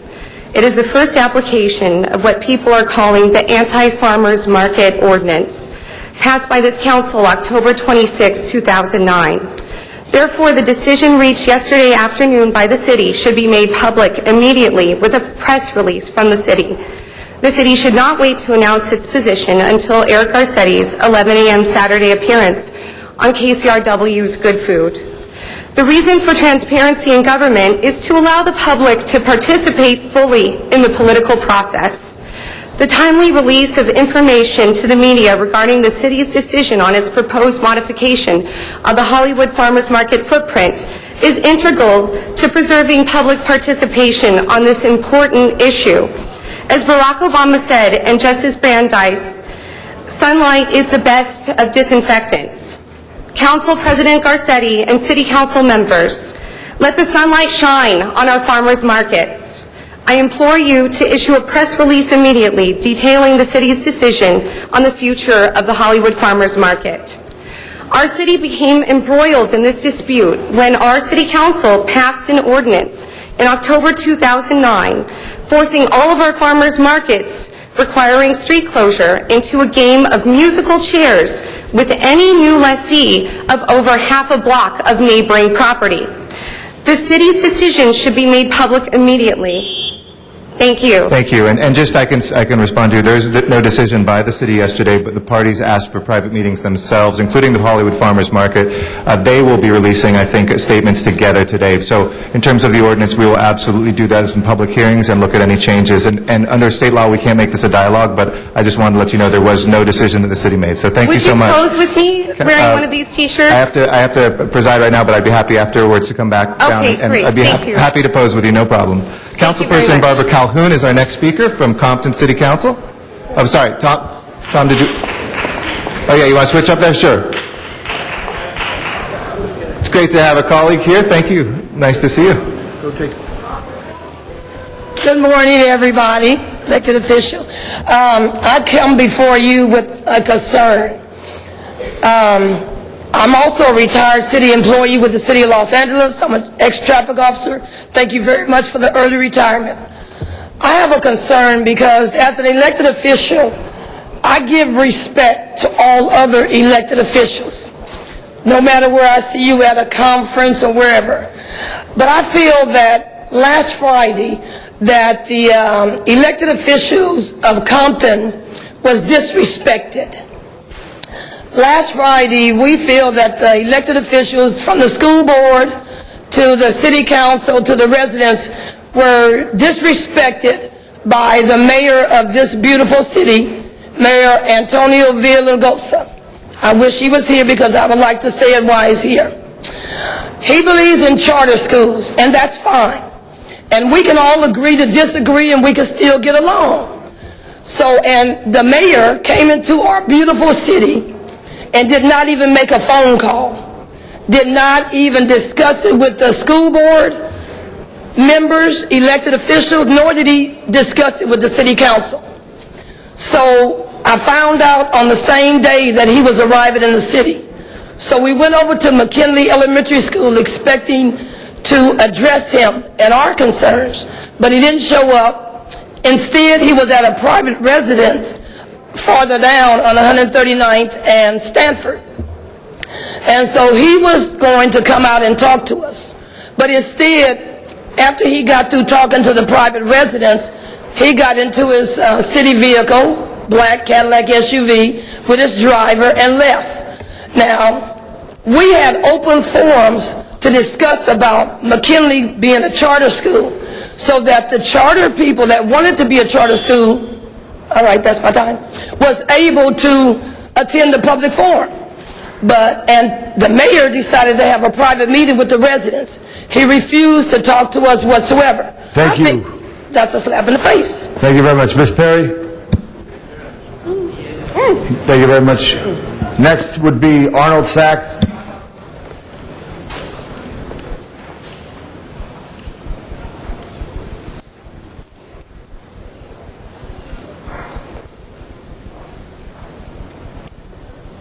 Mr. Sachs, okay, is Mr. Sachs. Walter Bechtel.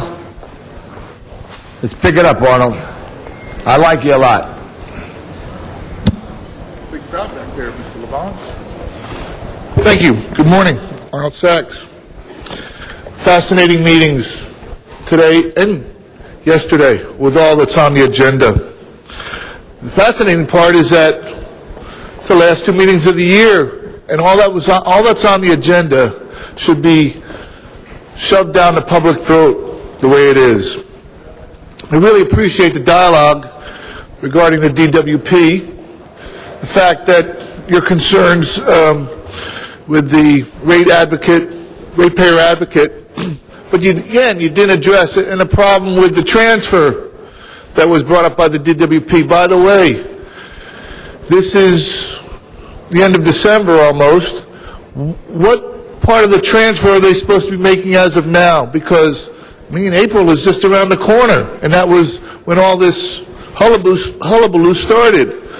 So have they made their first transfer? Have they made their second transfer? What's the standing on the city's general fund? No answer to that. I'd like to point out that it also wasn't discussed regarding, instead of this transfer policy, how about letting them pay property tax, like they do in the other counties in the state of California? That would eliminate the problem of the transfer, and it would be transparent, your favorite word. And finally, Mr. Rosendahl, when you were talking to Larry King, you mentioned the fact about one of the problems in L.A. is the loss of cable television and the ability to ask questions. Well, the spine that was shown by the City Council when the state legislation was changed to lower the standards regarding cable television production so that Verizon wouldn't have to create studios, that leads a lot to where your answer is, sir. Thank you. Thank you. Walter Bechtel. Good morning. Today is the last day before you go away for 3 years or something. And I just wanted to say something because some people are thinking that something might have been done about what's going on. I already accused people in the city of not taking any action in plagiarism. Maybe you don't know what the word is. Plagiarism. You know, if Dr. Williams was here, maybe he could explain it to you. What happens in college or school if somebody plagiarizes somebody or looks over his shoulder in a test, especially if you plagiarize a professor. If a professor catches you plagiarizing his notes, you're not only going to be removed from the classroom, but in the college I went to, UCSD, we were told we're going to be placed under arrest. Now, some of these people in entertainment hadn't even graduated from high school, especially young ladies from Canada, and they feel that, for some reason, that they have some kind of immunity. I just think that I should remind you people, if you continue to allow them to get away with this without doing anything about it, you are party to that, because it's up to you officials, and you are held to a higher understanding and culpability of the law under Duquesne versus Sugarman. You should look up the case. And you can't just say, well, I didn't know, I was just sitting there, I just happened to be the representative. But for people from foreign countries who think America is getting it together and they have done something, this is really a message to you. No, this is just a barrage, a lie. It's still the same as it was when Cuba had to separate from the rest of us. Nothing has changed. Thank you, Mr. Bechtel. In the Valley, Glenn Bailey, followed by Rick Nightingale. Van Nuys City Hall. Good morning, council members. I rise to request under the Council Rules 51 that your agenda item number 30 from Wednesday be reconsidered. This is Council File number 09-0600-S173 pertaining to parking meters. The item was agendized on the Transportation Committee agenda as follows. DOT report relative to expansion of the card and coin parking meter lease with IPS Group Incorporated. The Transportation Committee report came out with one of its recommendations that appeared on your council agenda with a fourth provision that included a recommendation to identify areas to expand and implement new parking meter zones, in particular in areas located in Council District 12. However, yesterday there was an email from the Chief of Staff of Council District 12 which stated, and I quote, "There are no plans at all, either in the works, being discussed, or requested by our office to install any parking meters anywhere in CD 12. There was a conversation by council members of the Transportation Committee in which CM Smith, Councilmember Smith, is not a member. Therefore, I don't understand why this report would include that language to target multiple business districts. That's what it says, and that's what the language was in the discussion at the Transportation Committee. And for this to be voted on by the full council on Wednesday to include that language without any notification of the neighborhood councils or the Chamber of Commerce's that this was going to be on the language, I think is wrong and needs to be reconsidered. Thank you. Thank you, Mr. Bailey. Nightingale. Yeah, Rick Nightingale. This is about your pay increases and so forth. That even Obama turns around and wants to put a freeze on the pay for constituents regarding him. The same as I think it should be the city, the council, and so forth, put a freeze on all salaries. Period. No questions asked. You're bought and paid by the unions. It's already known that. I mean, let's face it. And you teetotal to the unions. But I wish you people would get some backbone and just say no raises. Period. Don't come to the table. We don't need to talk to you. No raises. I'll have to compliment our chief. Look what he did. He hasn't taken a raise. He kicked back money. I mean, that is a true person that is looking out for the city. What have you people doing? You take your raises and you keep going into the back room with all the unions and so forth, and this is what the state has come to. California is broke because of the unions. Granted, I'm a union member, but I was in Local 11. That means not one thing was given to me. I had to pay for my own pension. I had to pay for my own medical out of my paycheck, out of my raises, if I did get one. Nothing was given to the electricians of Local 11, a lot like DWP, the sweet deal that they got with you people. It's unbelievable. But I'll say it again, no raises, period. We don't even need to read about anything in the paper that you're negotiating with a union or any other buddy. You just say, we don't need it. We're not going to give you a raise. Don't come to us and ask for a raise. There is no money. There can't be no money until the taxes go up. Thank you. Thank you. Ankur Patel is our next speaker here in council chambers. After that is Jesus Diaz. Good morning. Good morning. I did take public transportation here. How you doing, Councilman Rosendahl? Why do we come here? Why does Zumudog come here and cause a scene? Why does John Walsh come here and frantically wave his arms around? Why does Glenn Bailey come here and he was asking, to you specifically, Councilman Rosendahl and Councilman Smith, pursuant to Rule 51 of the Los Angeles City Council, Glenn Bailey was requesting reconsideration from Wednesday's City Council meeting item number 30, right? This has to do with the meters and coins in Council District 12. The point that he makes is it didn't go to the neighborhood councils. Right? This happens with everything. There will be that opportunity. See, I appreciate this. This kind of dialogue I do appreciate. Thank you. But again, it goes back to why do we come out here, right? We're trying to get our voices heard. We want to be a part of this. And Councilman Smith is just kind of shaking his head. I still send you emails. Your calendar on your website is still blank. Still blank. I don't know where you're supposed to be because you don't address the council as a whole, please. Thank you. You going to tell me, or you don't want to tell me? I agree. You don't want to tell me. Just like the councilwoman from where is the councilwoman from? Compton, right? The councilwoman from Compton can't even get respect from the mayor. I don't get respect from Councilman Smith. I don't get respect from a lot of you, and I do appreciate Councilman Rosendahl responding. Councilman Krikorian's website, very helpful here and there. I do appreciate this. And again, I keep on mentioning we will recognize you when you do good work.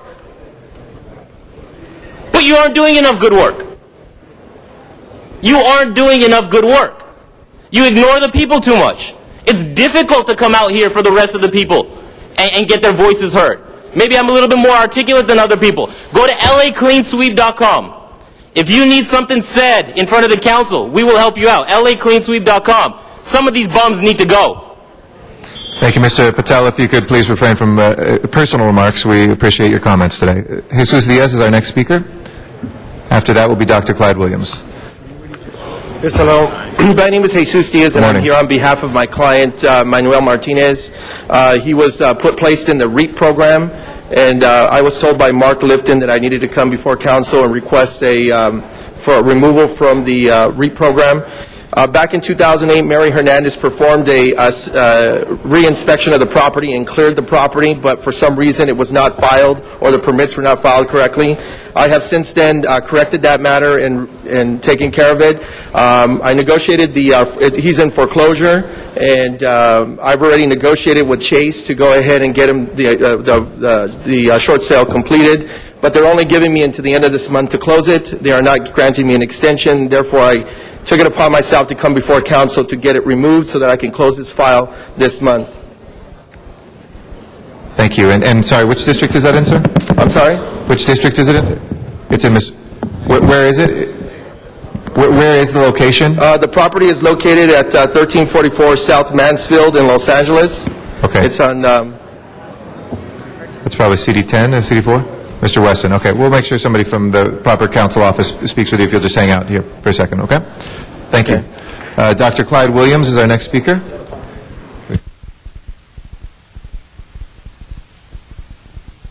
I think Dr. Williams is left. And so our last speaker is Bobby Cooper. Bobby Cooper here? All right. That will close our general public comment. I think we have one request from Ms. Perry in the regular meeting to take an item, and then we're going to go to the special meeting because there's been a request to take an item there. Once we're in the special meeting, colleagues, we have to stay in the special meeting until we finish it. So I know because somebody has to leave, we'll take up first item 55. Thank is that you. right, Ms. Perry? Do we have any cards on that item, Mr. We do. Chair, Mr. President? Not to We be have one confused with card the on item Assistant 55. President Pro Dr. Tem. Williams. Oh, sorry. We have Dr. Williams, and I think he's still not here. Arnold Sachs. I think Barbara Blinderman has a card. And then Barbara Blinderman, yeah, after Yeah. Mr. Sachs.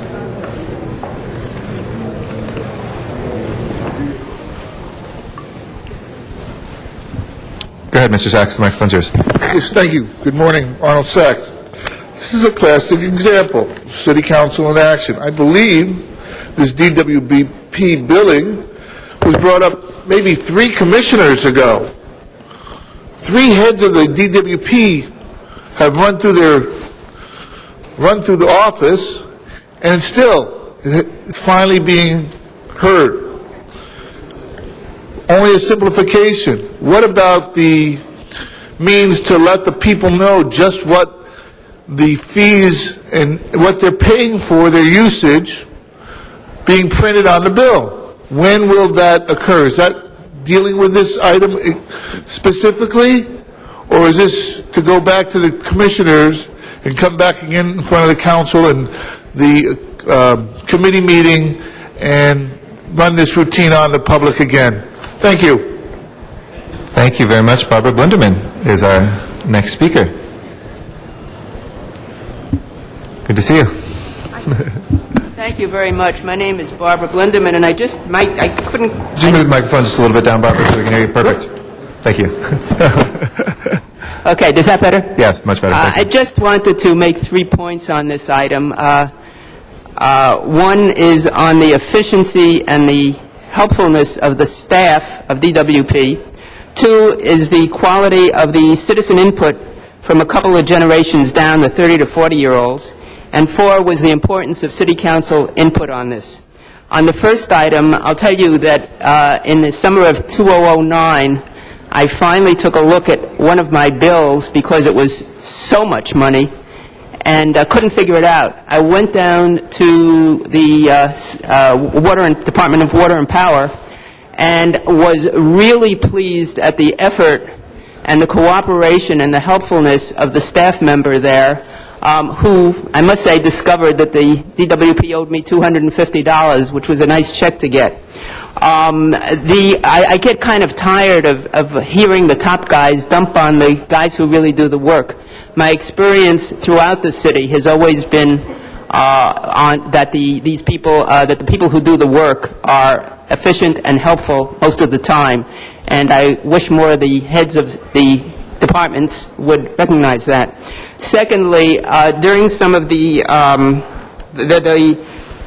input on the focus groups, what was most impressive to me, I went to a couple of them, was the intelligence and the listening ability and the input of the 30 to 40-year-olds It was great to see. These are the citizens who are coming up, and I look forward to them. Finally, I do wish that in the report, DWP had given some credit to the council, because it was the council input that really kept them going. In that regard, I'd particularly like to thank Councilman Perry, my own Councilman Koretz, and Mr. Garcetti up there for their help in getting this done. We had a lot of people in my neighborhood who are really looking forward to the new bills. Thank you very much. We all are. Thank you very much, Ms. Blinderman. I'd like to recognize Ms. Perry. Thank you very much, Mr. President. I also want to thank Barbara Blinderman, who has been focused and diligent, and I have to give credit where credit is due. This was Barbara's idea, and Barbara made sure that I listened to her, and she was very deeply involved in helping to redesign a utility bill that's more user-friendly and easier to understand. I think this design or redesign will help overall efficiency, reduction in cost, and go a long way to helping the ratepayers understand where their money is going. Back in September, after receiving instruction from Barbara, I did introduce a motion asking DWP to come back to committee and discuss their utility billing procedures, including the use of account numbers, bill inserts, and ways to improve customer understanding of billing terms and charges. There was a lot of unnecessary duplications and expenses that could be reduced or eliminated, and I think the outcome of that exercise will be far more beneficial. And unless there is a great need to have a presentation on it today from any other members, since we've gone through committee on this a few times. Sure. Yes, Mr. Labange? Yeah, at some time in the future, I think it'd be great to have a presentation, but let's get it out there. Okay. Good job, Ms. Perry, Thank Ms. you. Blinderman. All right. So if you're ready to vote, I think we Okay. should just vote. Great. There's nobody else on the queue, so let's go ahead and do that. And I know that's something that we very much appreciate, Ms. Perry, and people of L.A. are very eager to see. So with that, let's open the roll, close the roll, and tabulate the vote. 13 ayes. All right, that is approved. We are now going to go into the special meeting. If we can please call the roll for the special meeting. Alarcon, Cardenas, Hahn, Weezer, Koretz, Krikorian, Labange, Parks, Perry, Reyes, Rosendahl, Smith, Weston, Zine, Garcetti, 13 members present, and a quorum, Mr. President. Thank you. First order of business, please. Items 75 through 85 are items for which public hearings have been held. All right, anybody wishing to call any of those items 75 through 85 special? Anybody wishing to call any special? Not 79, Mr. Zine, 79? Any other specials? If not, let's take up the balance then. Sorry, Ms. Perry, did you have one?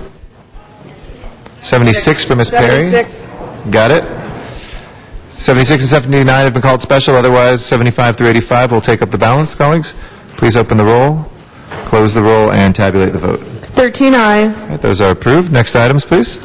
Items 86 through 94 are items for which public hearings have not been held. 10 votes are required for consideration, and amending motions 86A and B have been circulated. All right, without objection, we'll consider those. Yes, Mr. Cardenas? Thank you, Mr. President. 86 special. Got it. 92 and 93 for Mr. Zine. Any other specials? If not, let's go ahead. Mr. President, you do have a card on 88. I'm sorry, on 88. Any other cards, Mr. Clerk? On 93, which has already been called special. 93 as well, okay. Let's go ahead on the balance then, please, and open the roll, close the roll, and tabulate the vote. 13 ayes. All right, those are approved. And I think we've had a request to take one of these out of order. Was it 79, Mr. Rosendahl? Okay, 79 we'll take first, and Mr. Zine called that special. Although we recognize the chair, we'd recognize the chair of the committee first. 79? Oh, you're on the island. Oh, I'm sorry. I believe 79. So the precedence goes to committee chair first, maker of motion, and then whoever called special. So Ms. Hahn? Thank you. Colleagues, this is an item to award a major contract for the Central Utility Unit out at LAX, which is a key component of modernization of the airport. Once again, what we had before us in trade, commerce, and tourism was the contract, was the process, was the winners, was the losers, I believe that is going to be what we'll be seeing a lot of as we move forward with modernizing LAX. And this council, I know, has been very much involved in the process when contracts of this size are awarded. We had a lot of questions in committee about what the process was. Many of us have been contacted by one of the bidders who was not awarded the contract, and rightly so. We should know about the process. We should understand the process. We should want to make clear that things were done in the right way. So I think many of you have some questions about this contract. So I want those questions to be asked today. I want the answers from the airport to satisfy every council member. If not, I think we should keep asking the questions until we get the answers that we want. Roger, I know, is here from LAX. If you want to come forward and let us know. Clearly, I think for me, I wanted to understand sort of the process of how qualified contractors entered into the process. How did qualified contractors make it through the process? And ultimately, why was this one awarded to Clark McCarthy? And why did some of the contractors not make it through to the final bidding process? And I'd like to hear your explanation of how this went. I would like for you to stand on principle for the airport in terms of your ultimate decision.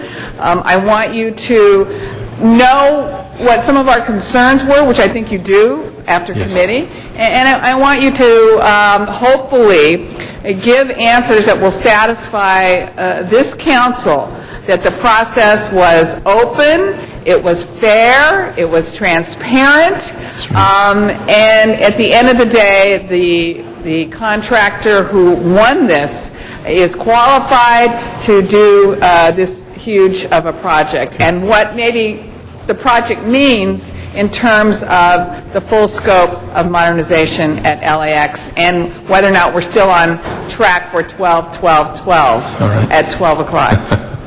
Yes, ma'am. I'm happy for the opportunity to do that again. My name is Roger Johnson. I'm Deputy Executive Director for Los Angeles World Airports. The contract before you is for the modernization of the Central Utility Plant, which provides all the heating and cooling for all of the terminal facilities as well as the rest of the buildings within the Central Terminal area at Los Angeles International Airport. This is a unique contract to the City of Los Angeles, again, because of the urgency of our schedules and because of the magnitude of the work we're doing. This is a design-build contract, which means we're going out and we're hiring a firm that will do both the final design as well as the construction of the contract. This is a very complex facility. It's a complex design, and it is a very tough job to construct because of its location within the Central Terminal area. We have to keep the existing Central Utility Plant up and running while we're replacing it and while we're causing the least amount of disruption to the passengers coming in and out of Los Angeles International Airport. The process we used was a three-step process. We started with a qualification stage where we invited proposers to submit a statement of qualifications. Specifically, what we were looking for was an assurance that proposers had actually done a project of this magnitude and of this complexity in a congested environment like the airport. We received 5 statements of qualifications. One of the proposers who submitted a qualifications package did not score the requisite 80% to be invited to go to the second stage of the process. The second step in the process was actually the submittal of a technical proposal. And the technical proposal was the proposer's solution to meet the performance criteria that the airport established not only for the Central Utility Plant's performance, in other words, how much heating and cooling did it have to provide, but we were also looking for their schedule, for their methodology for the construction, for how they were going to manage the maintenance of traffic so as not to disrupt the traffic, their commissioning, activation, and training plan, The plant that we have today was constructed and brought online in 1961. So when we bring a new plant online, we will have operators that will be moving from the 20th century to the 21st century. So included in this were a number of items. We evaluated those proposals in 10 different criteria, and the second step, in order to be invited to the third step, the design-build proposal had to score a minimum of 90% of the performance criteria, because we felt at that point in time, if a proposer could score 90%, they would have demonstrated to us that they had both the technical ability, that they had the knowledge, and they had presented a design that would meet our performance criteria, but they had also proposed a competent, qualified construction methodology, traffic management plan, activation, training, and maintenance plan, and they could meet our schedule. We received 4 draft technical proposals. One of the firms that submitted a draft proposal withdrew their proposal before the final proposals were due.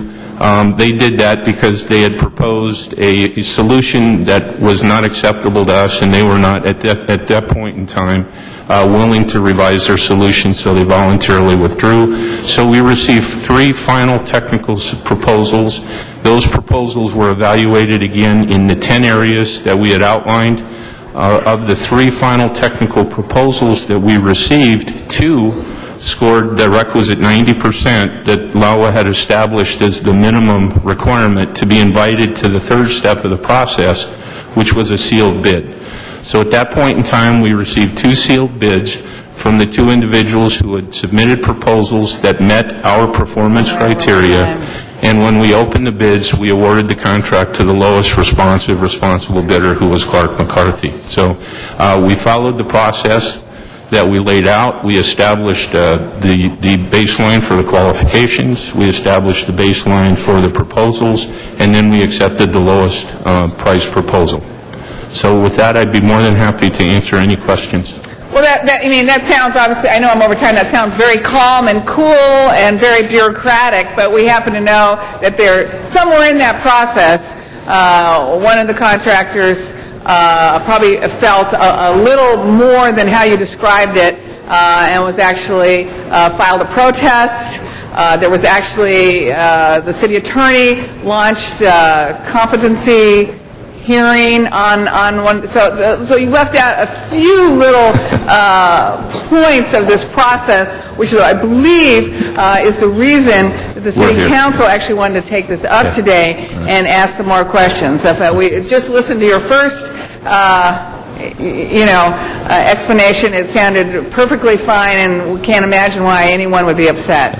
But I think my time's up, and I know some of my other council members will probably have some questions about the protest, about this, what the city attorney suggested in terms of a hearing, and did the losing contractor really just voluntarily remove their proposal out of the goodness of their heart? Okay. Thank you, Ms. Hahn. Mr. Zine. Thank you. I want to compliment Ms. Hahn for her committee on this particular matter, and I understand that we all want the same modern airport, open, fair, transparent, and that's one of the questions that comes up on the open transparency for everyone on the outside. But I want to commend my colleague for her committee review and comments that we see today. Who built the central utility plant back in 1961? I do not know the answer to that, Councilman. Okay. The issue that came to my attention was cost. You said that you took the lowest bidder, and that lowest bidder is Clark. Now, I've been informed that there's another bidder who was $30 million less than Clark on this particular project, and this particular bidder, who's the one who we're hearing about, built the central plant back in 1961. So how is it that we have this $30 million difference between the 2 bidders? $30 million is a lot of money. How do we have that difference so far spread when you say Clark is the lowest bidder? All right. I can answer that in partially in response to Ms. Hahn's question. As I'd indicated, there were 3 final technical proposals we received. 2 of them, one from Clark McCarthy, the joint venture, another one from Burns and McDonnell Turner, a joint venture. Those proposals both scored over 90%. Which indicated that they had met our performance criteria, that they had proposed a plant that was capable of providing and meeting LAWA's needs. The third technical proposal that we received was from Tutor Perini Corporation. When the Tutor Perini proposal was scored, they were found not to meet the baseline of 90% that we had established as part of the process for a proposer to be invited to submit a bid. And there's an important distinction again. This is a design-build contract, so we are not just awarding a contract to someone to come in and build the plant. We are actually awarding a contract for a joint venture or a joint firm of engineers and contractors to come in and design and construct the plant. So the fact that Tutor Perini built the plant initially, they are a competent contractor. There is no doubt. They did the South Airfield. They did a great job on the South Airfield. But this is not just a construction contract. It is a design and construction contract. And Tutor Perini's proposal failed to meet the 90% score cumulatively, and they also failed to achieve a 90% score in 6 out of the 10 evaluation criteria that LAWA looked at the proposals. Consequently, they were not invited to submit a sealed bid. So we never got a bid from Tutor Perini. The fact that Tutor Perini, a month after the board action was first taken, came back and said they could build a plant for $30 million less, I'm assuming that what they mean is that they could build the plant that they had proposed for $30 million less. But again, because their plant did not meet our performance criteria, that it's really not an apples and oranges. If they were going to propose to build the plant that they did for $30 million less, that plant would not meet the criteria that LAWA needs to meet our needs. Okay, I know that there's some of our council members who want to continue this matter due to the fact that it's going to be, and I have a number of questions, and I'm sure many of my colleagues have a number of questions since this is the last day before the holiday when we come back January 4th.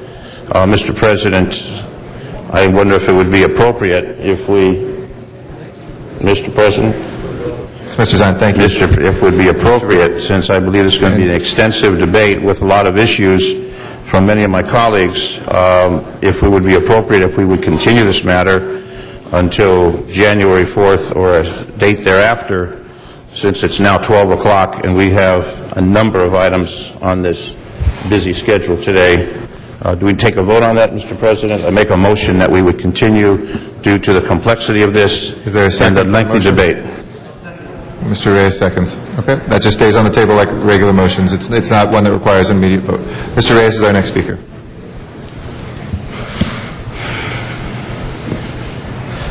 Your colleagues, I have 16 questions. And these questions are going to continue this debate. What I'd like to do is just put it for a vote to continue this instead of going down this list and taking up more time. So I'll give up my time and wait for that vote to continue this item. Mr. Cardenas is next. Yeah, I agree that with the idea of continuing this item. I think Ms. Hahn did a great job of asking many questions in her committee, many involved questions, but I think there are a lot more involved questions that need to be asked by the entire body of individual members before we actually, in my opinion, before we actually vote on it. And again, looking at the calendar today and looking at how many issues we have, I think that maybe on a clearer day with giving all of us more time and our staffs to actually look into some of the questions and concerns that might have been raised, maybe at the end of that we all vote unanimous and say that was a great process over at LAX and this particular RFP process was wonderful. I'm saying speculatively, because from what I see, I don't think it was. We just experienced another RFP process that I was appalled by, and it appears that this one has some major flaws so far from what I understand. But I want to give myself and LAWA an opportunity to go ahead and prove that some of these allegations and some of these concerns are perhaps unfounded. but I don't think that by asking you questions on what little time I'm given here, 3 minutes every time I push my button is going to give me the comfort of knowing that I have the information and the knowledge about this that I need in order to render my vote on this. With all these questions that remain, I think that it would be better if we were to put this over on a day where we could actually have a much more robust discussion after all of the council members' offices have had the opportunity to look into it if they choose to. But in case we do not put this over, I'm forced to use up my time to ask some questions. What is the project amount that the supposed winning bidder provided? The low bid was $271 million. So $271 million. That's correct. And who was the recommended winning bidder at that price? Clark McCarthy, joint venture. Clark McCarthy. And also what I'd like is members, on a $271 million project where we have many, many questions, hopefully Ms. Gina Marie Lindsay will be available. I don't see her in the room. Is she here? She's in Washington, D.C. Okay, today. she's not even in town. I personally would like to have her here to make sure that we get all the questions answered that we have. That's another reason why I think we should put this over on a day where we can all be here and the person who runs the airport can be here. Where did Ms. Gina Marie Lindsay work before she came to run LAX? She worked in Seattle for a company called McBee Strategies, I believe. Was she ever working for the airport in Seattle? Oh, yes. Before she went to McBee Strategies, she was the airport director at SeaTac. Oh, so she was the head honcho over at that airport? At SeaTac, that's correct, sir. Okay. And did she ever, while she was the head of that airport, did Clark McCarthy ever get awarded any contracts while she was the head of the airport? I'm not aware of that, sir. But you could get that answer by early January if we put this over. Yes, I could, but I feel like I should also let you know that she was not involved in this selection process at all. Well, I beg to differ. Okay. Thank you very much. Okay. Ms. Perry is our next speaker, then Mr. Rosendahl, Mr. Labange, and then we have Ms. Hahn and Mr. Zine for a second time each. Thanks, Mr. President. Yeah, and I do have some questions. But if having a continuance resolves the problem of having such a heavy agenda a day, I got to tell you, I don't want to rush through this. I want to discuss it on the public record, and I'd like to be able to understand and to hear what the department has to say in great detail so that I don't have to feel the pressure of time. I don't like having to make a vote because, you know, we got a heavy agenda. So I do support a continuance. I will vote for a continuance today. Mr. Rosendahl. I want to vote today, and I do not want to continue this item. There are many things on our agenda that we vote on in troubled moments and in packed schedules.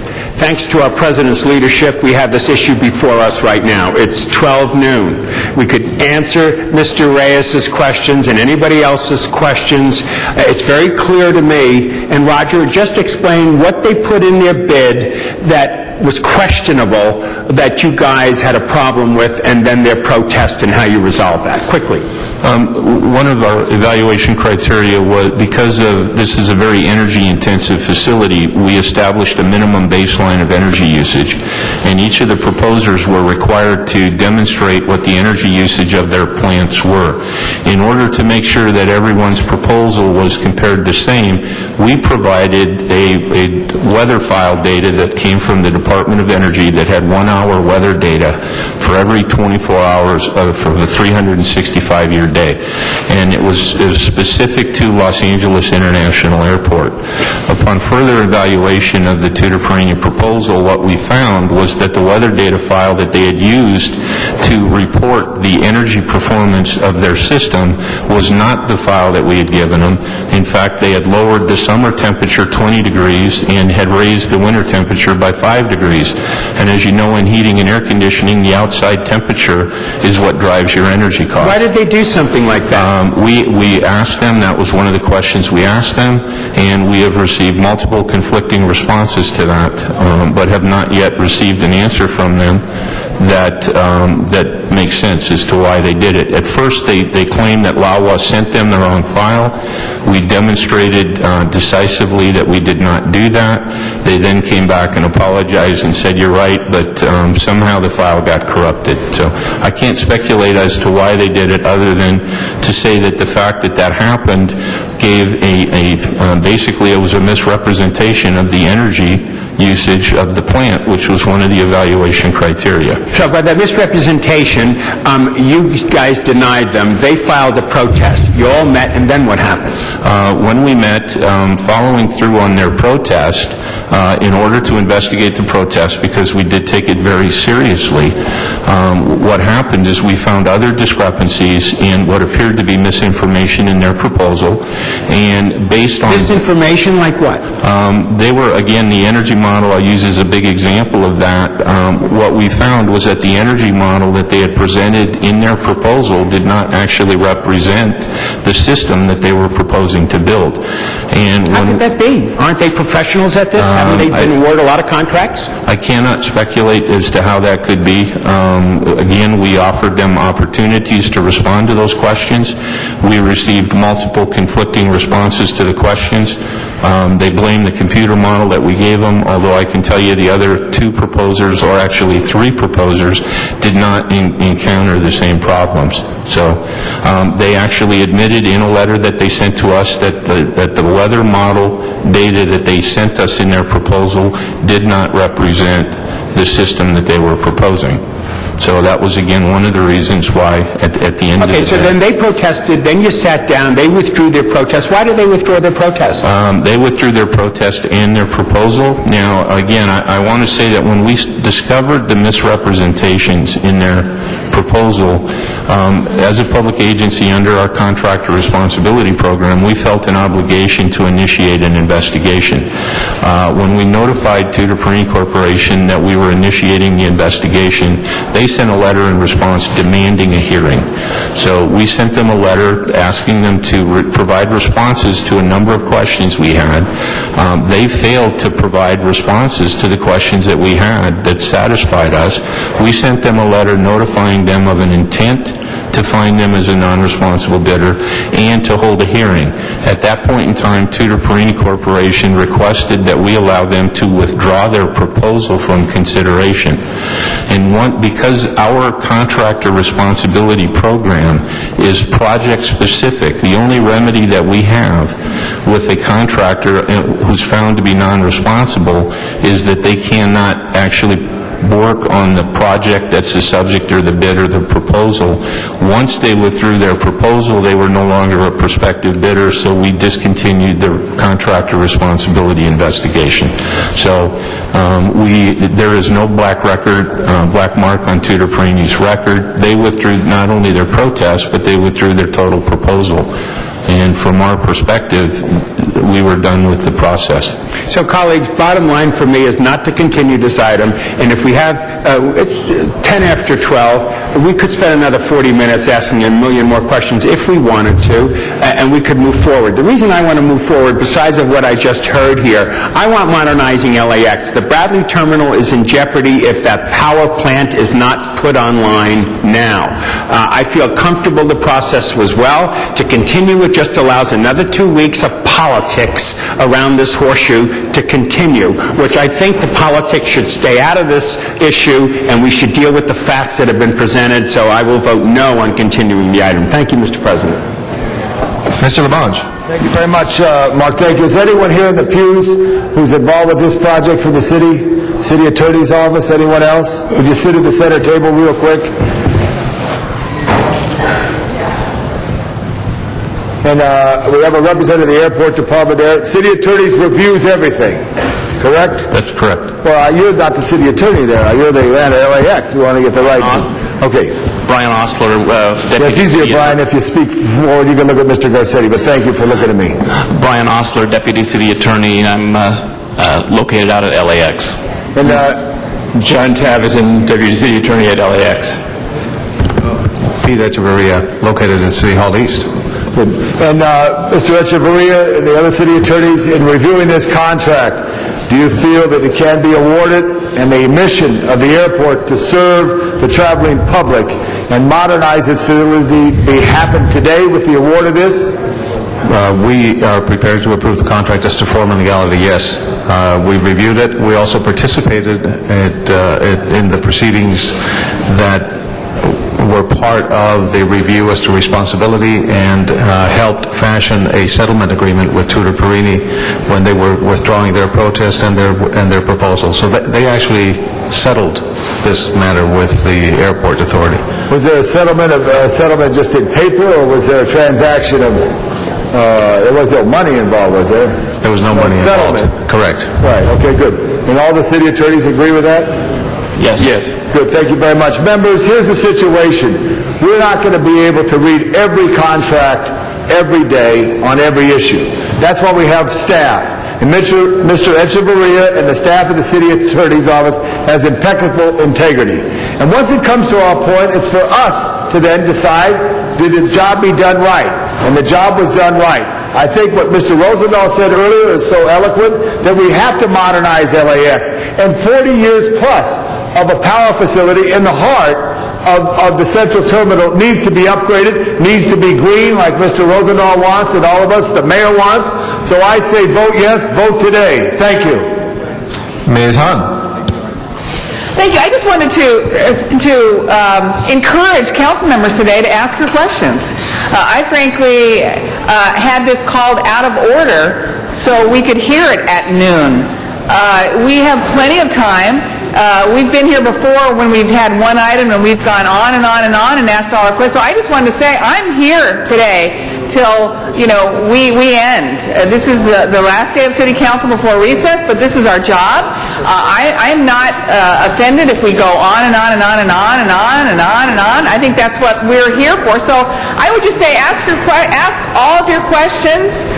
If there are some that cannot be answered and you think are absolutely critical to whether or not this contract was awarded properly, then that's a different story. But I'm not sure what we necessarily gain by a continuance. I'm here today. This is our job. Ask your questions. If you have 16, Mr. Reyes, ask 17. Because I think it's our job, and I frankly like to hear your questions because I think it helps all of us get to the bottom of a contract of this magnitude. So I'm here today. I'm comfortable sitting in my seat, and we can be here hours if we need to be. We've got City Hall staff. We have city attorneys. Please ask your questions today because, by the way, we don't know. Last time I looked, we never really had that many agendas that weren't volatile, that weren't long, that didn't have something interjected at the last minute that we were unaware of. A lot can happen in the city by the time we come back after our recess. I'm not sure we're going to have a very calm, collected meeting in January. So we're here. Please ask your questions today. I think it's important that we move forward on this one way or the other. So that would be my encouragement. I welcome your questions. I asked a lot of questions in committee, and I want you to have that same opportunity. So that's what I would just say is ask your questions today. Let's get an answer. Hopefully your concerns could be answered today, and we could vote on this. Mr. Krikorian for the first time, then Mr. Alacon for the first time. Thank you, Mr. President. A lot of times the public wonders why City Council votes unanimously over 90% of the time. And, people make fun of that. The reason for that is that the vast majority of items that come before us are completely non-controversial. Most of them are pro forma votes that we're required to vote on. And, it's only at times when it comes to our attention, or I speak for myself, I only learned that there was any controversy over this contract whatsoever yesterday afternoon. So I came in to review this agenda assuming that this was like so many other contracts that we would just naturally approve. I didn't know that there was any controversy about it at all until yesterday afternoon. So Ms. Hahn, you can say, yes, ask your questions now. The problem is, I haven't even prepared questions to ask yet. And this is a $250 million contract, and yes, it's our job to evaluate those things. I'd like to evaluate them based on facts, based on review of actual documents, not just based on the fact that staff says it's good. That's not good enough for me. I'm a council member, and it's my job to actually review what's in front of me and evaluate it and test the recommendations of staff. So I don't feel comfortable voting on this right now. I think at minimum, and now we're calling it special out of order to take it even earlier in the day. I mean, at minimum, even if we're not going to continue it beyond the first of the year, and I think we should, unless someone recommends to me or suggests to me that there's some harm that's going to happen from a continuance, I don't see that there's any harm in doing that so that we can actually evaluate this matter. But if we're not going to do that, if it's the sense of the members not to want to do that, at least why don't we put it over until later in the day so we can have an opportunity to look at what's in front of us and prepare some substantive questions. I mean, but it's not enough to just say, well, it's our job to ask questions. Yes, but we should ask informed questions based on research and based on review of materials, not just whatever occurs to us as we're sitting here. So I would support the motion to continue it, and if that is not going to be successful, then I would suggest that we put the matter over at least until later in the afternoon, so those of us who would like a continuance have a little bit more time to prepare. And I asked for it to be out of order so that we would... And I'm sorry, just to clarify, it's Mr. Alicorn's time, but it wasn't just you. It was we had members who wanted to continue who asked for it out of order, as well as Ms. Hahn who wanted to vote on it out of order. So it wasn't one side or the other who asked for it to be taken out of order. I had multiple requests on that. Point of order, Mr. Point of order? Point of order, Mr. President. If we could simply take that vote and push out either affirmative or negative on the continuation to another date, if we could take that vote, I think we can... Technically, that's not a point of order. That's a request. We'll have to continue with the queue. I'm sorry, I'm not... Well, how do we bring that about? To take a vote you're next after Mr. Alicone, so don't worry. You're up next. Mr. Alicone.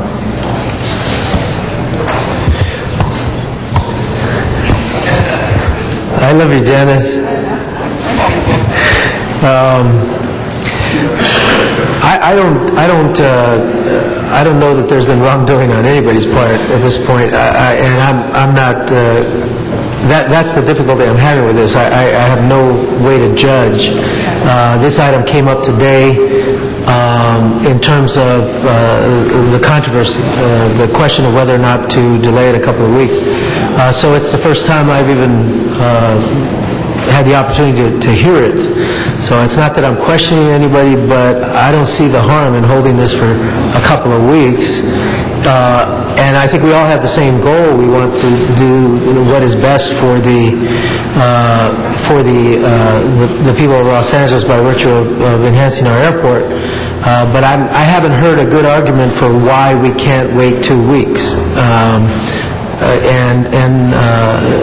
And given, I think my comments are aligned with Mr. Krikorian. I think I don't have the questions to ask because I haven't been briefed by either side, and frankly, with the volume of items on the agenda today, my staff is just not in a position to do the kind of work that would require.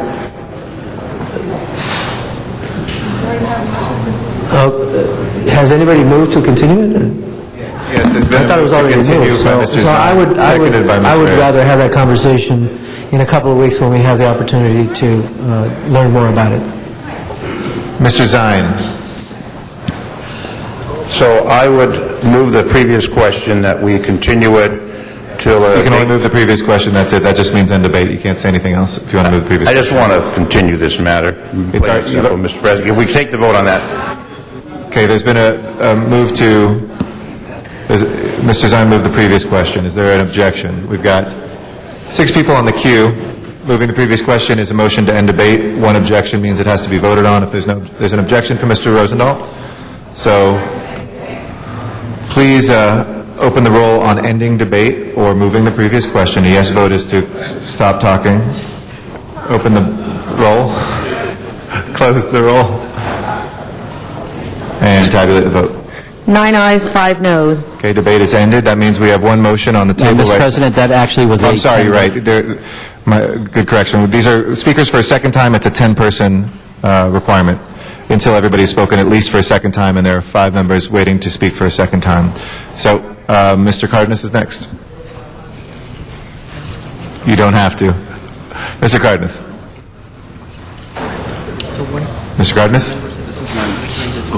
So we didn't end debate. We did not. It was a 9-member vote. It required 10 if folks haven't spoken for the second time. If everybody's spoken for a second time, it's just an 8-person vote. My apologies. Okay. Now, Roger, you said earlier that Ms. Gina Marie Lindsay was not involved in this process. That's correct, sir. Did anybody ever report anything to her any time during the process? Not until the final bid was opened and Clark McCarthy was the apparent bidder that we told her what the result of the process was. Who evaluated the bids? There were, actually, because there were 10 specific evaluation criteria, we put together 10 independent teams that were subject matter experts in each one of those areas, and each area was evaluated independently by those independent teams. I'm sorry, they only give us 3 minutes, and every time you answer, it takes away from my time. So let me be a little bit more specific. Of these teams that you just described, do they all work underneath Miss Gina Marie Lindsay? Yes, sir. Okay, so it's not like we picked somebody from the San Diego airport to help out and be part of the evaluation team and somebody from some airport in Texas or what have you. It was all people who work for LAWA, i.e. they all work for Miss Gina Marie Lindsay. That's correct. Okay. Was she involved in any way in addressing or directing how to make these teams or who should be on these teams? No, sir, she was not. Who did she direct that to? Myself, to me. Okay, so you were the one that did it? Yes, sir. Did she direct you in any way, or she just sent you an email, said, don't talk to me about this, but go do your business? She did not direct me one way or the other in that matter, other than it was my job to put together the evaluation teams to do this job. So she didn't necessarily send me an email or anything, say, go forth and do this, but that was my job, so I did it. But I received no input from her on the composition of the team, the makeup of the team, or the number of teams.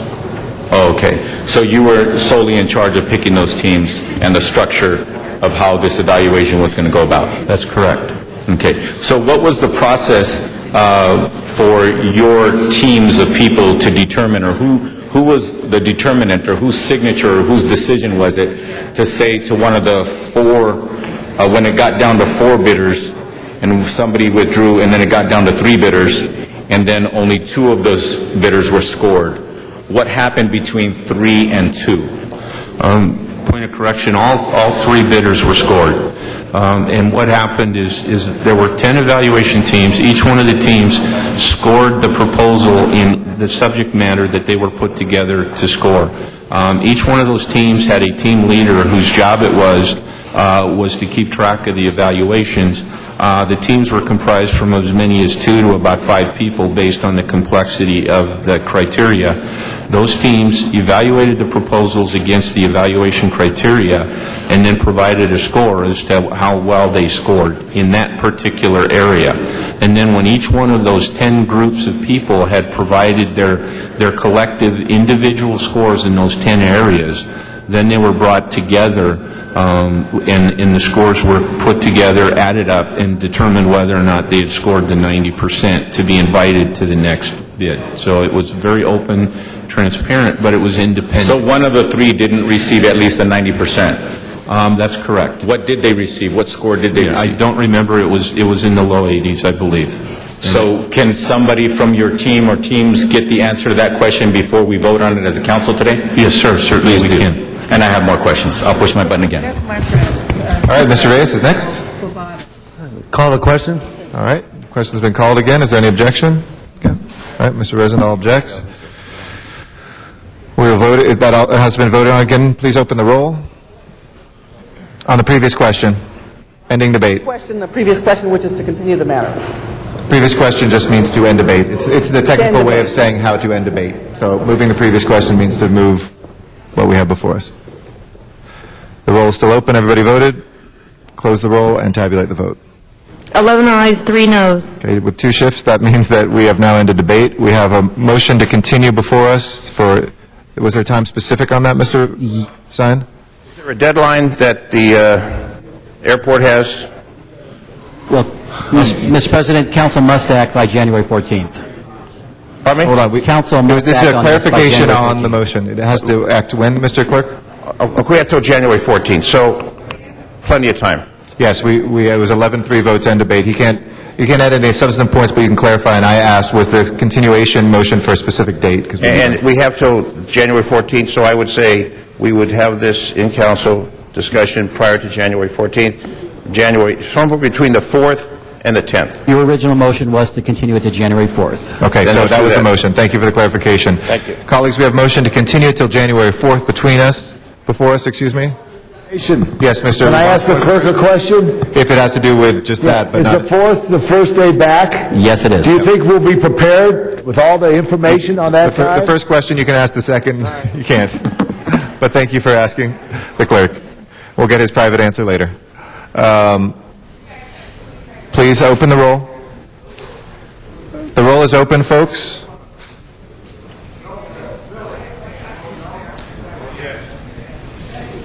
Close the roll and tabulate the vote. 10 ayes, 4 noes. That is continued till the 4th of January. We will take now item 88 as our next one. I know we've had a lot of folks in a request to take that out of order. We do have public comment cards, quite a few of them on number 88. So, Let's let folks speak, but I think you have a lot of cards there, am I right? yes, we do. How many do you think you have? We probably have about 20. So, folks, maybe we can do a minute each. A minute each, and then if you could recommend that people try to say something different so they don't, Sure. and they don't need to feel obliged to take up the whole whole minute if they don't want to. I think you've just said it. Good job. Okay. All right. Mr. You're President? the president. Yes, Mr. Labange? And Ms. Perry, just for a moment, we have guests of the Department of Education from our sister city of Bordeaux, France, Lorraine Duriot and Muriel Daggins. Please welcome them from our sister city of Bordeaux, France. Thank you, Mr. President. Thank you, Ms. Perry. Thank you very much, Mr. Labange. Bienvenue. Nice to see you, and we'll go to our comments. I think we've got our first speaker is Simone Dens. Simone, is Flor Barajas Tena here? After, that will be our second speaker.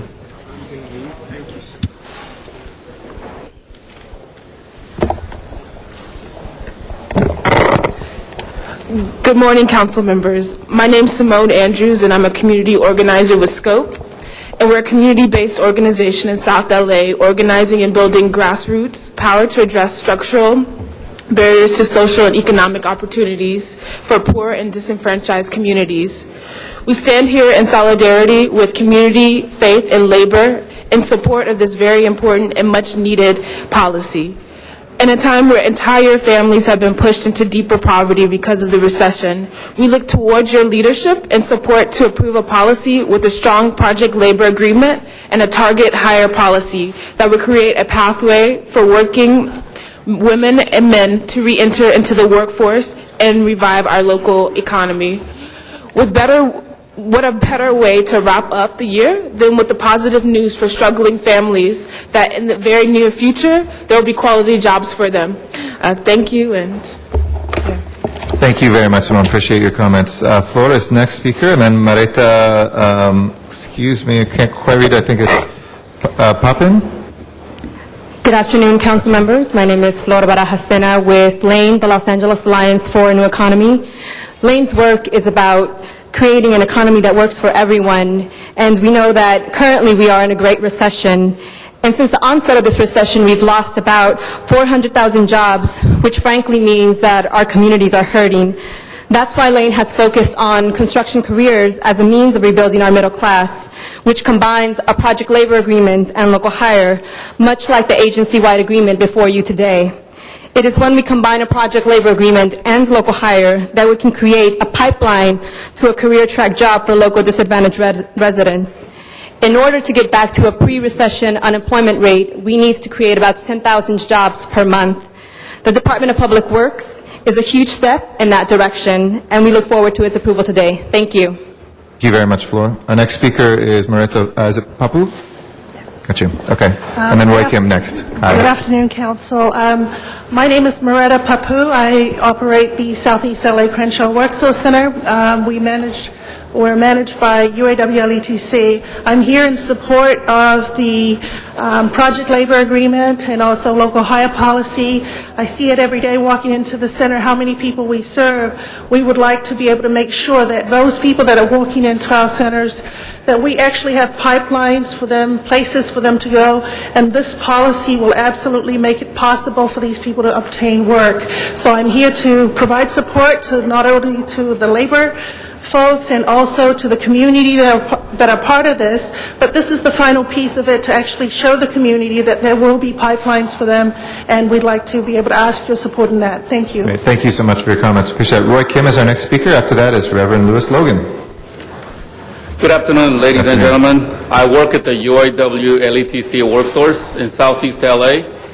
Our work at the Worksource Center means we are at the front line of the crisis, and I'm here to ask you to support the Department of Public Works, PLA, and the local hires. That will mean the people living in the community get a career track jobs that will provide an income to the business and the families, which will regenerate the income coming back to our community. So I ask you that you please pass the vote. Thank you. Thank you very much, Reverend Louis Logan. Thank you Good very much. afternoon. Good afternoon. Reverend Dr. Louis Logan II, Faith Community Partner, speaking on behalf of the PLA and the THP that's under consideration today. I want to thank our council for taking this preemptive move to work along with the Department of Public Works, or Board of Public Works, that is, to consider this PLA and THP. I think it's more than about jobs. Here in Los Angeles, this is about some small and slight redress amidst the unprecedented and obscene accumulation of wealth by a small minority of people in this country, controlling vast majorities of wealth. This is about a policy that seeks to more justly redistribute wealth to the underrepresented. As a voice from jail, having been arrested just yesterday, standing with homeowners who are being put out of their homes, we are outraged that executives get bonuses while homeowners and hard workers get notices. This particular PLA and THB attempts to address an issue that is prevalent, especially during these economically devastating times. We hope that the council will, in fact, vote in favor of providing jobs for those who are hurting disproportionately, and to get on track with rebuilding the infrastructure in this community, providing safe neighborhoods and communities for those who are underrepresented, and for putting those who need jobs back to work. Thank you very much. Thank you very much. We do have other speakers. I just want to briefly, though, give Mr. Rosendahl a point of personal privilege.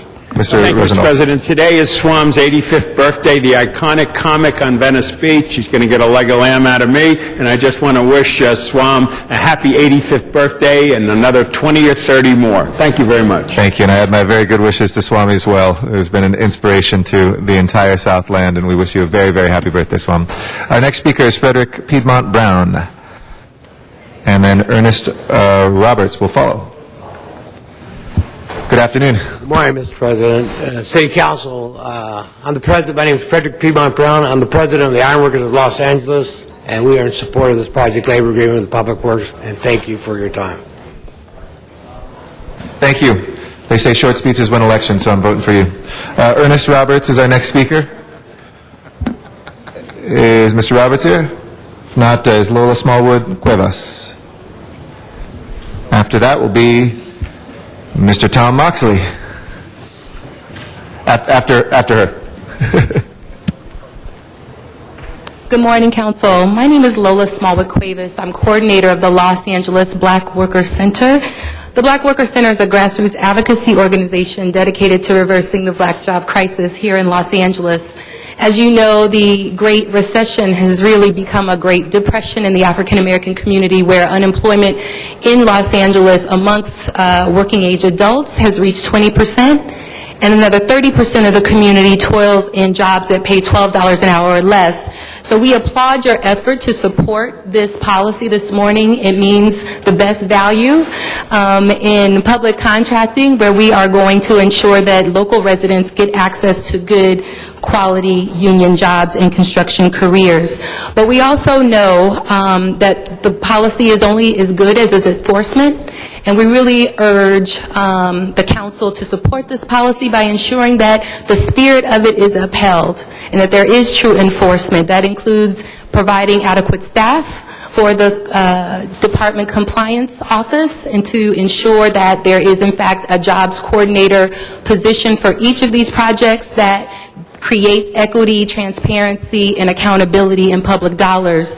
And lastly, we want to encourage the council to support the staff in working with the community to ensure that all Angelenos get access to these jobs. We want to ensure that these policies create equity and access, and that the communities that are funding these jobs are reflected on these job sites. So we thank you very much, and we look forward to working with you. Thank you very much. The one, the only Tom Moxley is next. After that is Richard Slauson.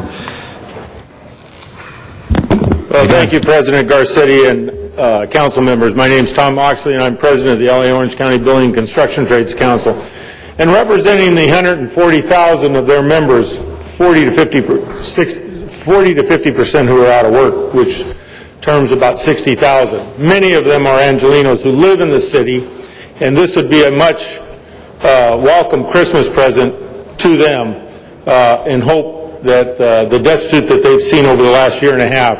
And I seek that you approve this and we move forward. And I want to thank the staff of Hugo and Steve and John Reamer for their diligence in being tough but being reasonable. Thank you. Richard Slauson, followed by Gary Parker.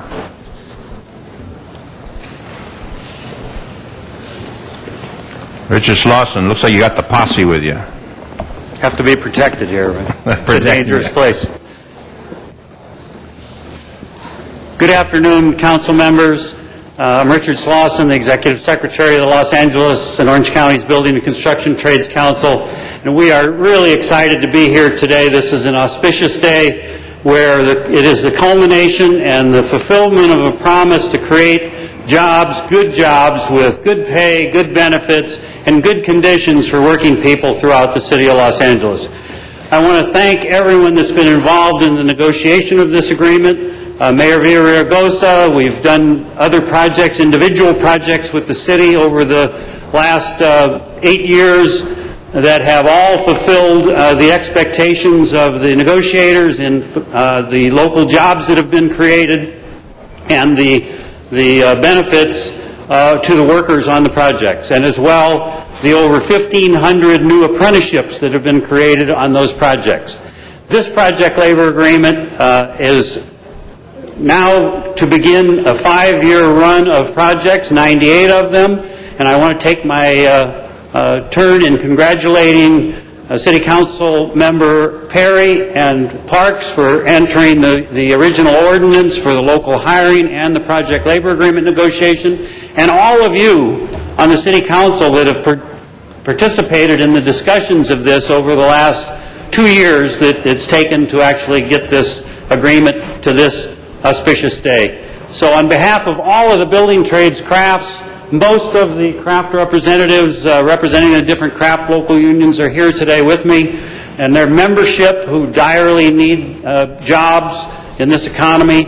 We want to thank you and look forward to working with the city to fulfill the expectations of this agreement. Thank you very much. Look forward to your vote today. Thank you. Thank you all. Thank you all very much. Thank you. Gary Parker. Is Gary Parker. And then Diana Limon. Go ahead, Mr. Parker. Thank you, sir. My name is Gary Parker. I'm a member of IBW Local 11. I support this PLA. A lot of my friends, a lot of my members are not working. They need the work. Our contractors, they need the work. Please support this PLA. Thank you. Diana Limon, followed by Cora Davis. Good afternoon, council members. My name is Diana Limon. I started my apprenticeship as an electrician in IBW Local 11 in 1995 and completed it in 2000. I have had the opportunity to teach our apprenticeship supervised work as a foreman and general foreman, and currently am on the local union staff in the compliance department, in which I monitor public works and project labor agreement contracts. Construction careers provide great opportunities for women. While this work may not be for all women, this non-traditional career is an industry where women can earn 20 to 30% more than traditional careers for women. It should come to no surprise to anyone in this room that equal pay for women is still a huge problem in our society, and women still are coming up short. Women are still paid less than men, even with the same education, skills, and experience. The union building and construction trade is an industry where a journeywoman earns the same as a journeyman. These careers are better than average pay, with benefits and opportunities to advance. There's no glass ceiling for women in construction. Women that have gone through our apprenticeship and become journeypersons have moved on to becoming supervision on job sites such as foremen, general foremen, superintendents, project managers, and even business owners. We also have women that have become instructors in our industry and even inspectors for this great city. PLAs allow our apprenticeship program to bring people in from our community to work on these projects and give them the opportunity for a rewarding career, not just a temporary job. Thank you for considering and hopefully supporting this PLA that will benefit both men and women in our city. Cora Davis, followed by Thomas DeMoore. Good afternoon, council members. My name is Cora Davis. I live in South Central Los Angeles. I'm also an electrical contractor. My story goes as this. I lived in Milwaukee. I had a 2-year-old. I wanted to get into the building trades, and it was very difficult back there. I heard that in California they were more susceptible to letting women into the building trades. I came out here and I went to Trade Tech, obtained an associate degree in electrical construction and maintenance, and then someone told me about the electrical union. I went through their apprenticeship program, which was a 4-year program at that time, completed their program, became a journeyman wireman, worked for the County of Los Angeles, and then I decided to become my own business owner. I've been an electrical contractor for the past 18 years. I've worked for the city, I've worked for the county, and I've also worked for residents. Please adopt this PLA, and it would assure more women and African Americans as myself to ensure jobs within local unions. Thank you. Thank you. Thomas DeMoore, followed by Edward Torres. Good afternoon, Council. My name is Thomas DeMoore. I'm an IBEW Local 11 journeyman, and my story basically began in about 2003, last time the economy hit the skids real bad. At the midpoint of my career, 10 years in, the telephone became obsolete. In 2005, I reinvented myself as an IBEW apprentice. I went through apprenticeship, and in 2010, I graduated. Now that I've graduated after 5 years of PLA work, there's not a whole lot out there. Right now, the economy situation is such that my family has basically myself, my brother, and all of our families are under one roof. It would mean a great deal to us if you would keep us in mind when you vote on this today, and I thank you in advance for all your hard work and time. Edward Torres, followed by Lola Smallwood. Good afternoon. My name is Edward Torres. I'm a member of IBEW Local 11. And yes, I am one of those statistics that you hear about. Yes, I've been unemployed over a year now. I've lost my health insurance. I'm about to lose my unemployment. I'm a very skilled and qualified journeyman. I had a big hand in building Martin Luther King Jr. Trauma Center. I had a hand in building Staples Center. I had a hand in building the airport branch, courthouse, county courthouse. I heard the Republicans say the other day on TV that people on unemployment don't want jobs, and I'm here to tell you that I would rather be working. I hate collecting unemployment. I hate being at work, especially with the skills and the knowledge that I have. I'm ready to build whatever you need me to build. Please adopt this PLA and put me back to work ASAP. Thank you. Thank you. Lola Smallwood. Lola. Daniel Viello. Daniel,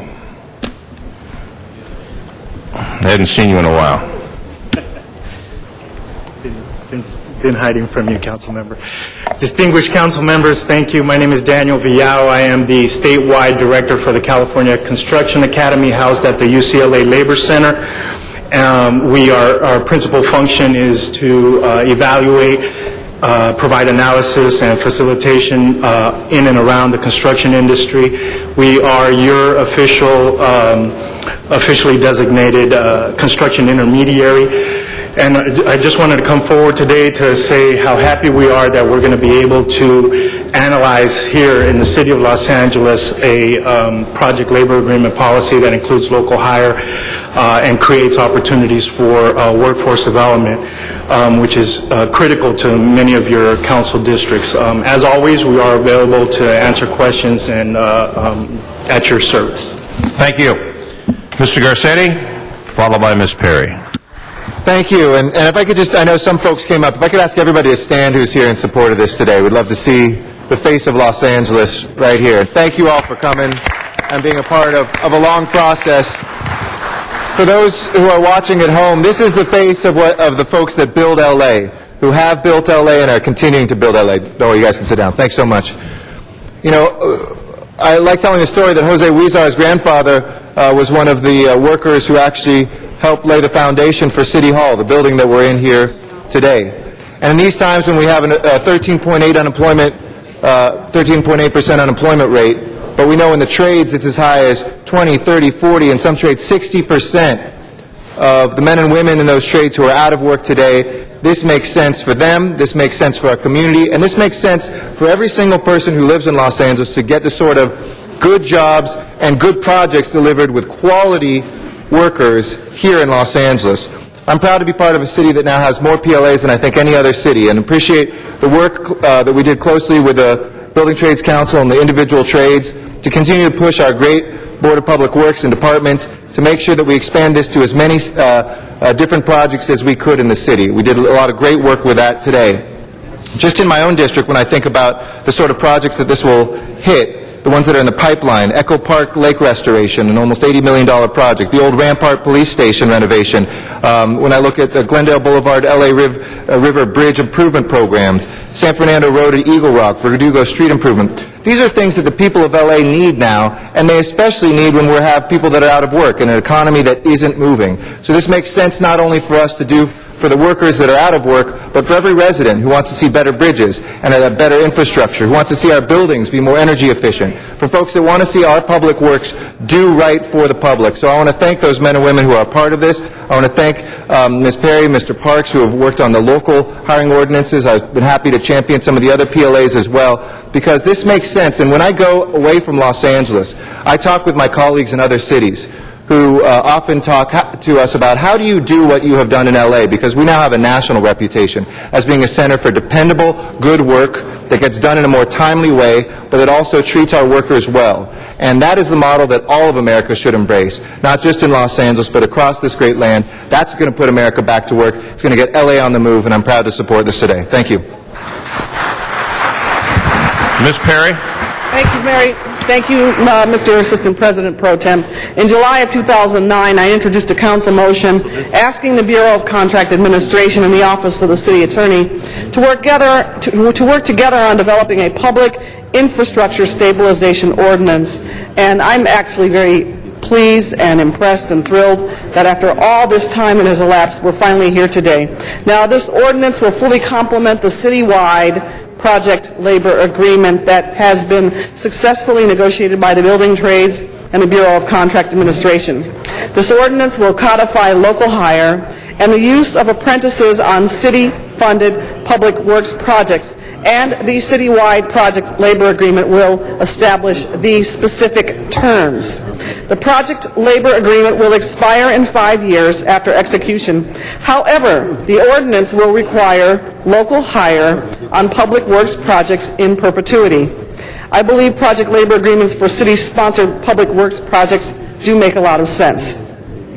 It's our own stimulus package because they do put local residents back to work on city projects. They bring apprentices on the job and bring meaningful employment opportunities to city residents. And finally, project labor agreements help us deliver quality buildings on time and within budget to the public. The City of Los Angeles does have an immense concentration of people who are out of work, and I think it's all of our responsibility to develop and support policies like this one that will alleviate that burden by providing a job. This PLA will require specific city-funded public works projects to hire at least 30% of local city residents. In addition, it will require that 10% of the 30% of local residents meet at least one of the following criteria for a disadvantaged worker: household income that falls below 50% area median income, homeless, welfare recipient, history of involvement with the justice system, unemployed, or single worker. Not only will this agreement help us put local city residents to work, it will also level the playing field for all contractors doing work with the Department of Public Works. Specifically, the city currently requires all contractors to pay workers prevailing wage, which is the same rate as union wage. To be very clear, adoption of the project labor agreement and the accompanying ordinance will not raise cost for city contracts or expenses for contractors. However, the ordinance will establish a binding relationship between the city and the contractor to ensure local hire and use of apprentices. Public Works projects have a state-mandated 20% apprenticeship utilization requirement, and this agreement will provide the city with the tool it needs to do the enforcement. I feel very passionate about this because I believe it will help to fight unemployment directly by increasing access to employment opportunities in public works construction projects. This effort will also advance the skills of our local labor pool, particularly with people who are out of work and young adults through the apprenticeship program.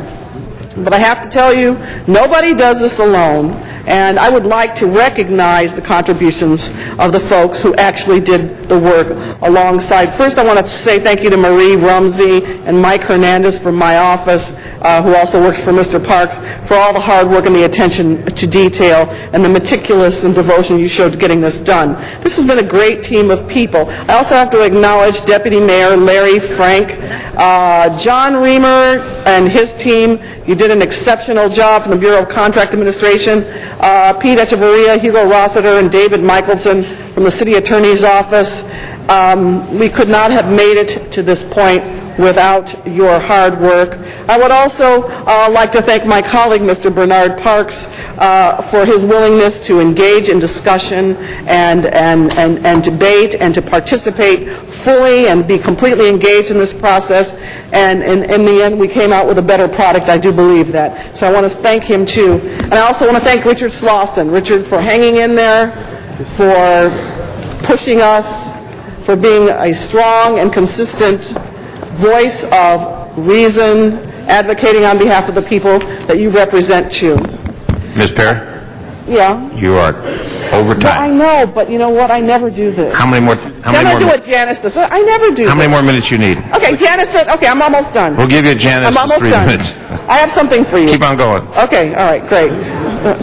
All right, and also just my gratitude to all. This is a big day for the city of Los Angeles, and then to Richard and all your members, to all the staff here in the council office and in the departments, city attorney, contract administration, Larry Frank from the mayor's office. Thank you so much for sticking together and getting this done. This is a tremendous achievement. Thank you. Thank you, Ms. Perry. Mr. Alarcon.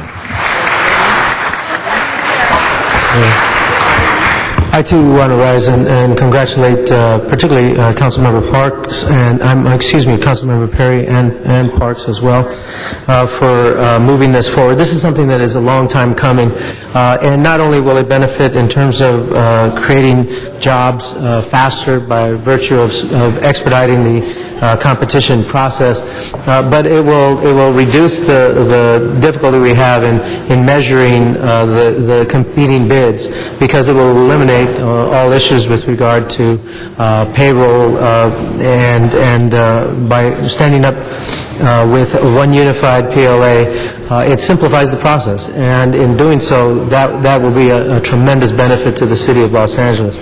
I also want to congratulate the Board of Public Works, particularly Commissioner Nutter, who was, I think, one of the vanguards on this, and say that, and the contract administration staff for doing the legwork. I understand this wasn't an easy process. In fact, it was a very difficult process, and yet I think the best things come from difficult processes, and clearly this is something that's going to benefit the city.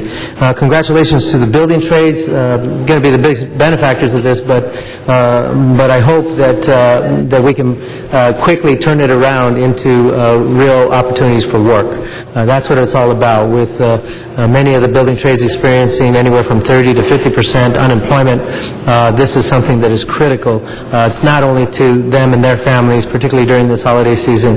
It is critical to the city of Los Angeles for the well-being of our total economy. You can produce quality projects, you can benefit society, you can make a reasonable profit. At the same time, you're paying good wages with good benefits, and this document, I think, is going to prove that over and over again. Congratulations to all of you. I'm looking forward to including more projects into the agreement as time goes on, and I think this is something that we will reflect on as a critical moment for our public works projects. Congratulations to all, and in anticipation of your vote, and Merry Christmas to the building trades. Thank you, Mr. Alarcon. Ms. Hahn.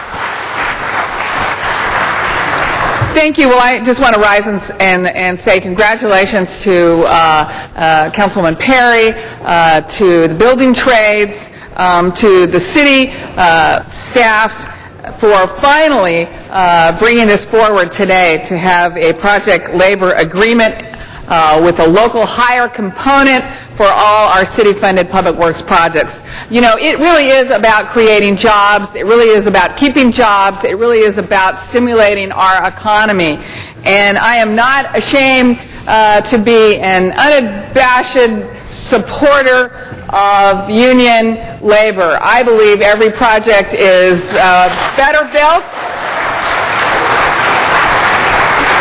If it's built by union labor, it's better built. It usually comes in on budget, on time, and the project at the end of the day is a better project. So I applaud us for taking this step to ensure that all of our public works projects will be under a project labor agreement.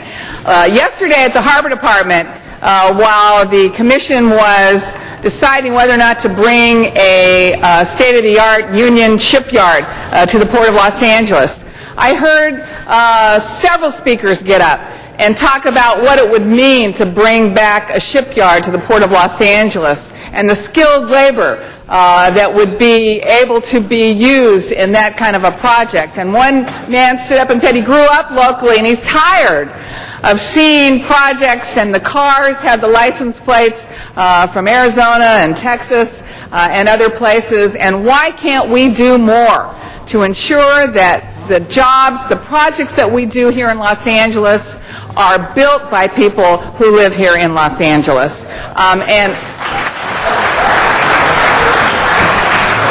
And this is a step that we can take and that we can ensure that we will put people to work who live here locally. I just really want to say, in the light of this success, I want to call on the same groups that I know are working to negotiate the project labor agreement at the Port of Los Angeles to stay at the table. Let's bring that one forward. Hopefully in the beginning of 2011. I know we've been working on that one for a while because I think that's another important place that we should have a project labor agreement. So congratulations to everyone. I think this is a good day for Los Angeles. This makes me proud to live here and proud to work with colleagues who are willing to step out on principle and not be ashamed to say this is how we want Los Angeles to behave when it comes to creating jobs in our city. So thank you for all who did this today. Mr. Parks. Thank you, Mr. President. First of all, I'd just like to say thank you, Jan Perry, for bringing this forward, and John Reamer for the work you've done on this. Also, Mr. Slauson, happy retirement. You've done a major service for the city before you go into retirement.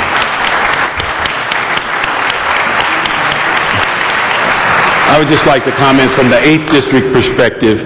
We lead the league in unemployment, and in some instances, the at-risk that are going to be affected by these projects. So when we look at this 30%, it is absolutely essential when we're building these structures that local people get these jobs. We have had I think, very successful last quarter of dealing with issues that are going to affect the economy and the long-term health of our community.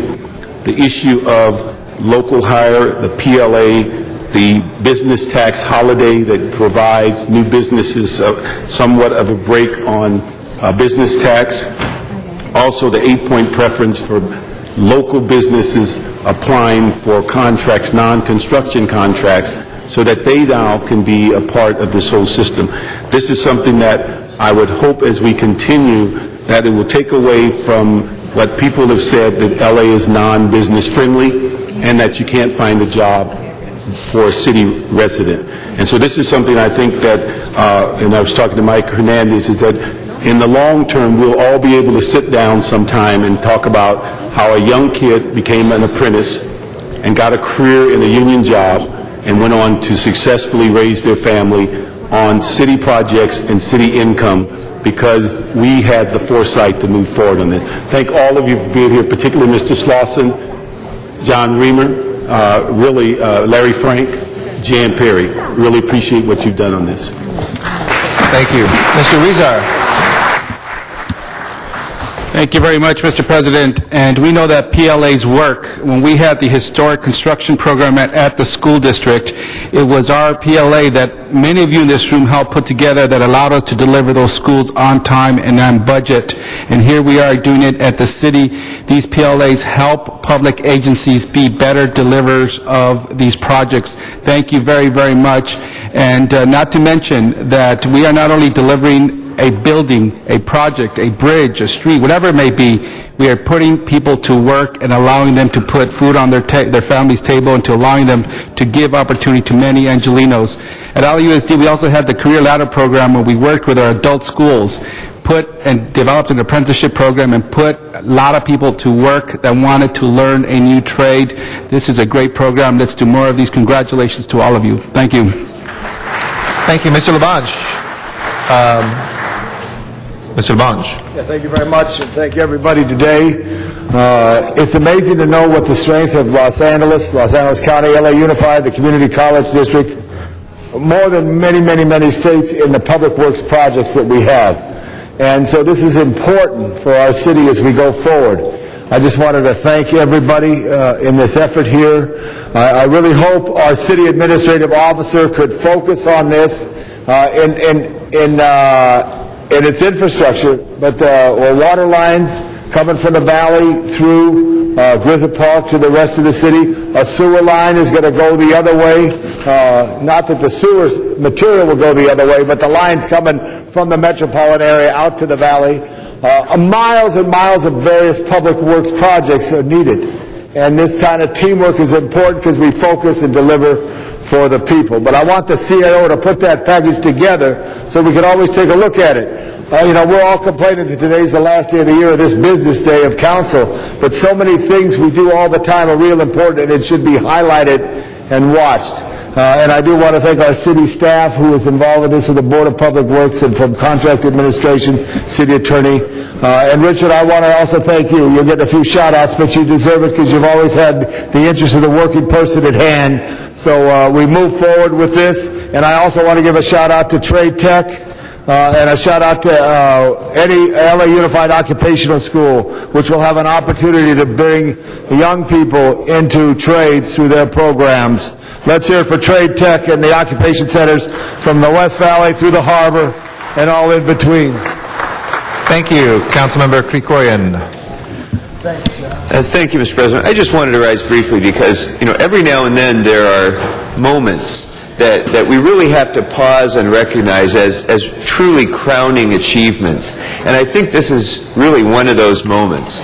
And this is such a tremendous success for Councilmember Perry to have seen this through over the last 2 years. This is an extraordinarily difficult thing to craft a PLA of this magnitude, and her persistence has really brought it home, and I think all of Los Angeles will benefit for generations to come. We're living in a time, an economic time that's unprecedented for most of us. And the last time our country faced this kind of an economic crisis, a president stood up and began investing in public works. President Roosevelt brought us out of the Great Depression and brought a new life to this country, created a middle class, as David Arian said earlier, by investing in public works and creating good union jobs in doing that, creating the middle class of America and sustaining it. But at the same time, it was also an investment in the future of this country. And that's what we're doing today. We're coming together and saying that we're prepared to invest in our future, invest in our public works, but also invest in our people. The apprenticeship programs that are going to come out of this PLA are going to create careers that can never be outsourced to any other country. You can only build here. And so as long as we're going to be building here, we might as well be using the people of Los Angeles to get the benefit of that work. And that's what this PLA is going to deliver. So I think it's great that we're moving forward on this today. It's especially appropriate that Lisa Villarreal, the regional representative of Labor Secretary Hilda Solis, is with us today because President Obama has been such a great advocate of PLAs as well. I think Los Angeles is very much leading the way now for the country. And I just want to say, finally, that Richard Slauson, as you're entering into retirement, you should know that we all recognize that you've been probably the leading advocate of project labor agreements, certainly in the West Coast, maybe in America, for a very long time. And as you go into retirement, what you're achieving here today is a legacy that is going to benefit the people of Los Angeles and all of the working people in this room and throughout our region for many generations to come. So I thank you very much for all of the effort that you've put into this. Thank you. And with that, it is now time for us to take a vote on this PLA. If we can please open the roll, colleagues. We'll be voting on this. Please close the roll and tabulate the vote. 12 ayes. Unanimously passed. Thank you very much. And thank you for your great work on this.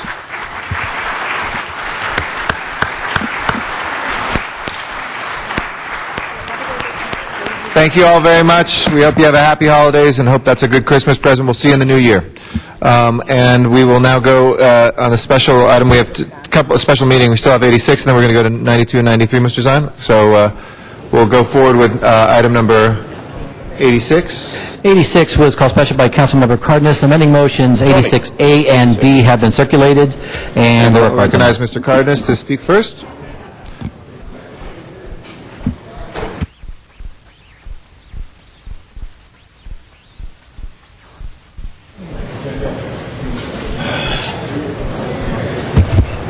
Thank you very much, colleagues. The motion in and of itself has to do with improving our environment, but also in a method and in a way that we're dealing with when it comes to construction and infrastructure, the activity that goes on these sites.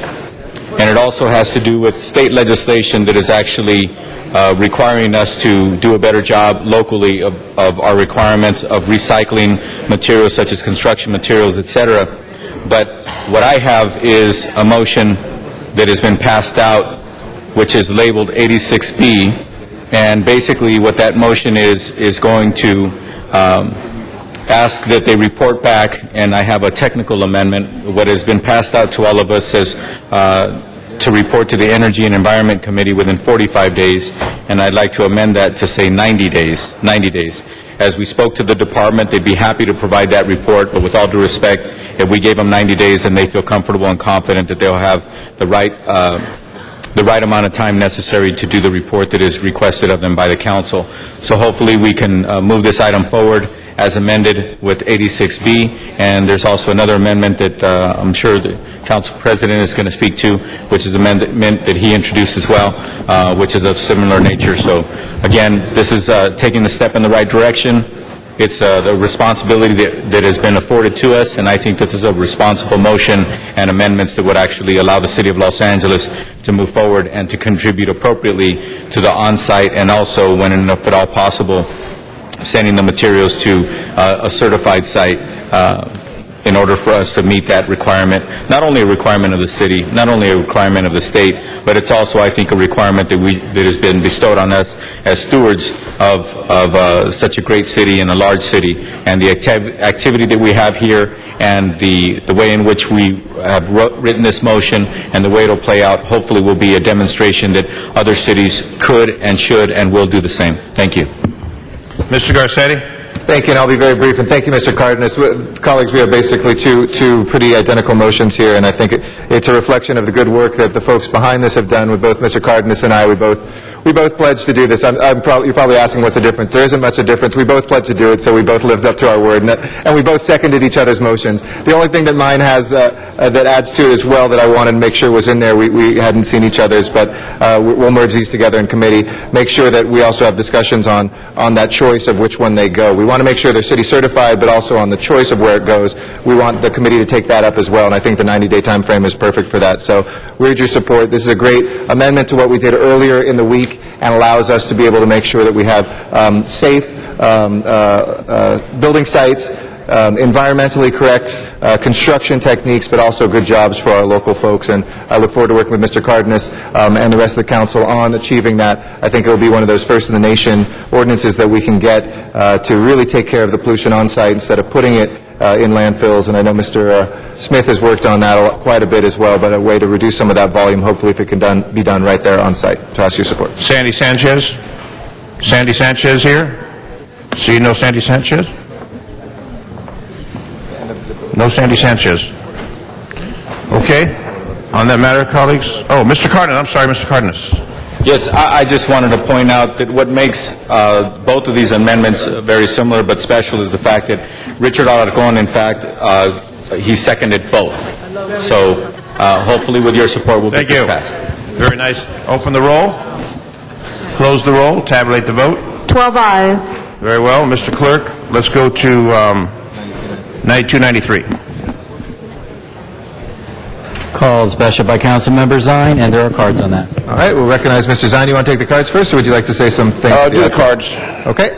We'll go to the cards on item 92. Glenn Bailey, who has been patiently waiting in San Fernando Valley at the Van Nuys City Hall, is our first speaker.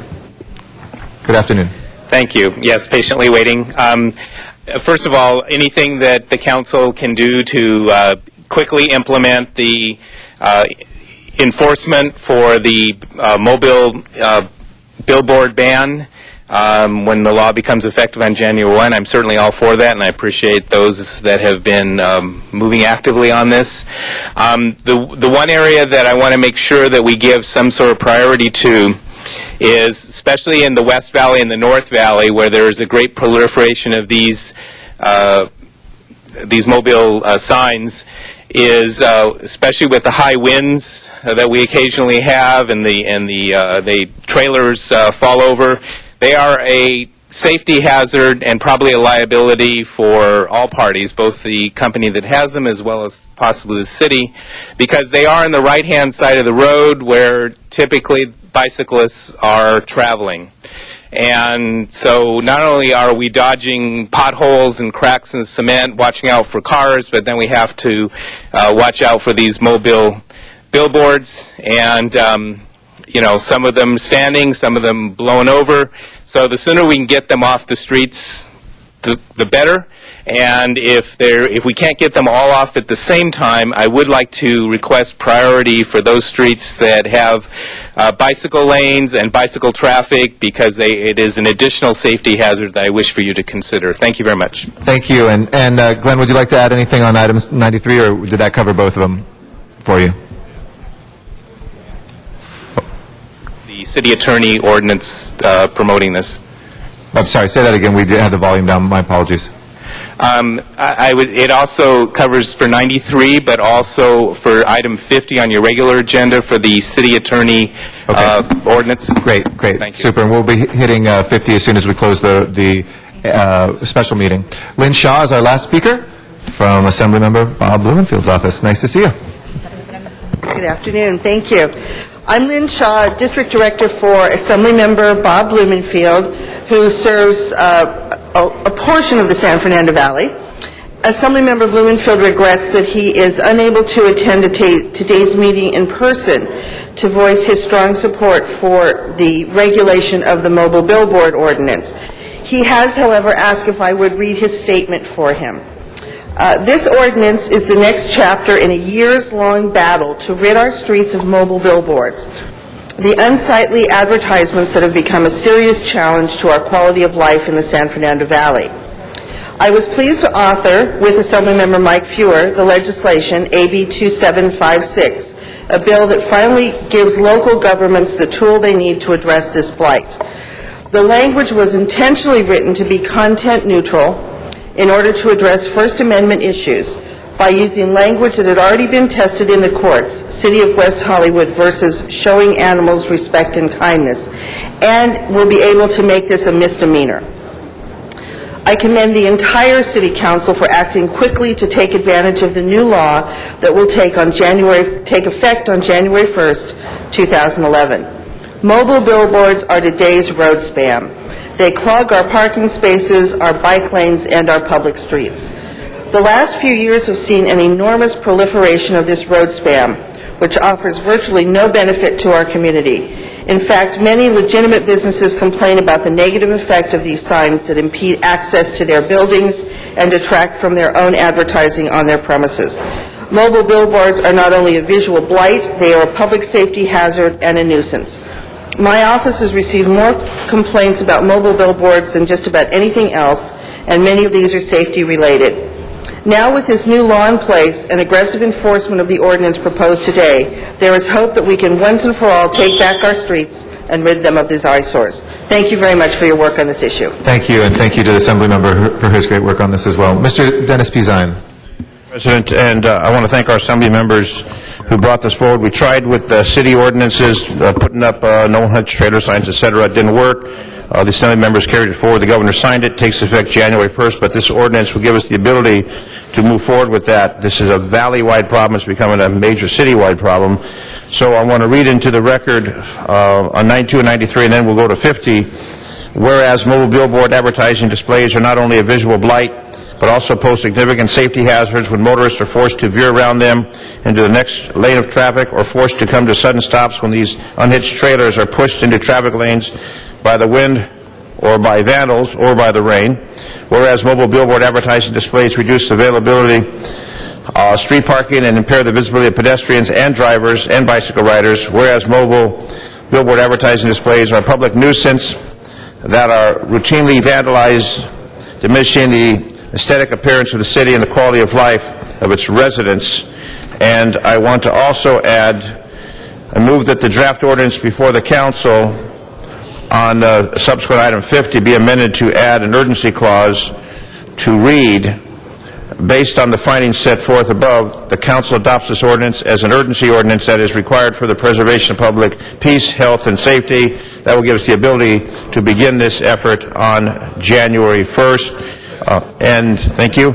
And the question came up about, from Mr. Bailey in the Valley, we encourage people to contact the council office, the location, the license number, where these billboards, where these mobile trailers are located. We're putting together a task force to take effect on January 1st, so we encourage the public to inform the office, the council offices, where they are taking place, where they are parked. So that'll be an aye, please, on these two measures, then we'll go to 50. Thank you, Mr. President. Thank you, Mr. Zine. All right, that will take us to Mr. Labange and Mr. Smith next. Thank you very much. On the issue here, is anyone from DOT here? Just one quick question. There is a policy with the Department of Transportation to not additionally ticket once there's a ticket on a vehicle. I think that policy should be removed, so every day that they're there, they should get a ticket. Every few hours. 50. Say it again? We'll discuss that under 50. Item 50. We'll discuss that under 50. What if I want to discuss it now? No. Is that regarding the mobile billboards? Yes, it is. If they get a ticket on the street, right? We're talking about mobile billboards. It's the policy of the City of Los Angeles not to give a ticket twice. If we're going to get tough, which I think we all want to get tough on this, if it sits there every day, it should get a ticket every day or every hour it's in violation. It's impounded. It's going to be impounded. Take it off the street immediately. Let's have the officer speak. Hi, is this representative of the Department of Transportation? Captain, how are you today? Give us a concept that is there. If the, let's say there's a trailer out on Ventura Boulevard, Vermont Avenue, Sunset Boulevard, it sits there. You go out and you immediately impound it and take it off the street? Well, at this time, no. It depends on, we have policies and procedures based on the type of signage it has. If it's a no stopping any time, yes, we would. But we have different criteria, and once we get into this ordinance, it'll dictate how we enforce it based on... The other thing I wanted to say, members, I think we should remove the policy of not ticketing once. If there is a violation today and it's still there tomorrow, give it another ticket. If it's a violation at 11 o'clock in the morning and a violation at 1:30 because of the time, give it a ticket. I think if we really want to curtail the incident, this is a way to be effective. So that's a friendly amendment. President, if I could just respond to Mr. Labange. We've issued multiple citations which haven't done the benefit of removing them. What this ordinance will permit us to do is impound them. There will be one warning, then they'll be impounded, and that's the focus we're going to go for, is not just a citation, but an impound to remove them from the streets. But in your case, you said at a location they would put a ticket on there every day of the week. It was there every day? They won't be there every day of the week because they'll be impounded. No, but in previous experiences, previous experience, they would keep on writing citations and nothing would happen. Thank you, Mr. Zion. Mr. Smith. Well, I think Mr. Zion has covered everything. It's just sad that we brought these in, the first motion in July of last year, and then September again of last year, and then we're still here talking to the city attorney about drafting the ordinance, but that's what we have to do sometimes around here. I commend the Assembly Member Blumenthal's office for doing a great job. I wish we would have had our ordinance ready to go the day that the bill was signed into law. That would have been the perfect way to do it, but we didn't. We're going forward. That's what counts. So, thank you. Thank you. And if the city attorney doesn't find me out of order, I do want to reflect that both the the West Valley representatives are wearing matching red sweater vests today for the holidays, and we appreciate you guys coordinating that. It's the No Mobile Billboard Red Vest Christmas a cappella group, and we'll look forward to you singing later. With that, let's go ahead and open the roll, close the roll, and tabulate the vote. 12 ayes. That is approved. For the special, do we have anything left? That does leave item 76 on the special meeting. Which one, sorry? 76. 76. All right, 76, Ms. Perry?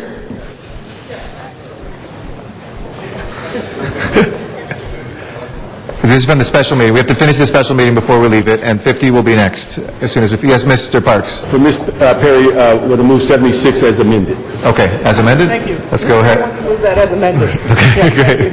Mr. President, I'm not sure what that amendment is. I don't have we have an anything on the amendment? table. I did, Ms. Tom? Oh, sorry, it is up here, waiting for... No, I already initialed it. I'll read this into the record. It's that in order to fund the Central Neighborhood Health Foundation Expansion Program, reclassify the youth employment program grid funded under public services for a total of $540,000 as a special activity by a community-based development organization as certified by the Community Development Department in fiscal year, in program year 36 CDBG budget previously approved by the mayor and council. We'll give a copy to the clerk of that. If there's no objection, as amended, let's open the roll, close the roll, and tabulate the vote. 12 ayes. That is approved, and that completes the special meeting. We'd like to adjourn the special meeting, return to the regular meeting, and take up item 50. Mr. Zion. Thank you, Mr. President. On item number 50, this is in conjunction with 92 and 93. This is the portion of the ordinance, the first consideration relative to prohibiting mobile billboard advertising displays from parking on city streets and public lands. Again, we just discussed it in the adjoining matters of 92 and 93. Again, I want to read into the record. I move that the draft ordinance before council on this item 50 be amended to add an urgency clause to read the following. Based on the findings set forth above, the council adopts this ordinance as an urgency ordinance that is required for the preservation of public peace, health, and safety. This will permit us to implement this on January 1st, which is what the state law permits, an initial date of January 1st for enforcement. Mr. Labange had some questions about enforcement, and there are some questions about enforcement regarding, we know what's going to take effect January 1st. Who's the primary enforcement agency? What is the enforcement plan for LAPD and LADOT? How are they going to coordinate enforcement? Are the proper citations ready for issue by enforcement agents? Who should the public contact to report violations? How will records be kept and assessed to determine if an advertising trailer has been previously cited and is thus subject to a penalty? And then we've got questions on penalties, but I don't see the representative from DOT here, so I would... Well, the city attorney doesn't do enforcement, Mr. LaBonge. What I will do is correspond with the chief of the parking enforcement, also with the chief of the police department, and get that matter resolved. So I would ask for an aye vote on 50 to rid the city of Los Angeles from these advertising trailers. Thank you. Thank you. And just to check again with Mr. Bailey, if you're in Van Nuys, did you want to speak separately on number 50, or did you feel covered by that earlier? Go ahead, please. Okay. Take your time. Glenn Bailey. I just wanted to add maybe to the list of Councilmember Zine's questions is with the cutback in the 311 hours where we no longer are able to call 24/7 to report and get action on things that maybe that could be clarified and direction be given to parking enforcement that this should be a priority call handled 24/7, because when I encounter violations, in the past it's been, the unhitched trailers on no parking towaway signed areas, and also I have found them where it was signed no unhitched trailers. So I would call 311 day or night whenever I found them. Now, whenever I find them, I would want to be able to call and make sure that it could be responded to without delay. Being told to call back Monday morning at 8 a.m. is not acceptable. So if that could be added to the list of clarifications for a prompt enforcement,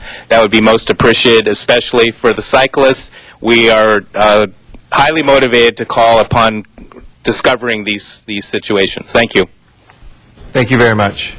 That will end our public comment. Let's go ahead and open the roll on this item, close the roll, and tabulate the vote. 12 ayes. All righty. That is approved. If we can go to the next item called special. Item 34 was called special for Councilmember Cardenas. Amending motions 34A and B have been circulated. Okay. Mr. Cardenas, item number 34.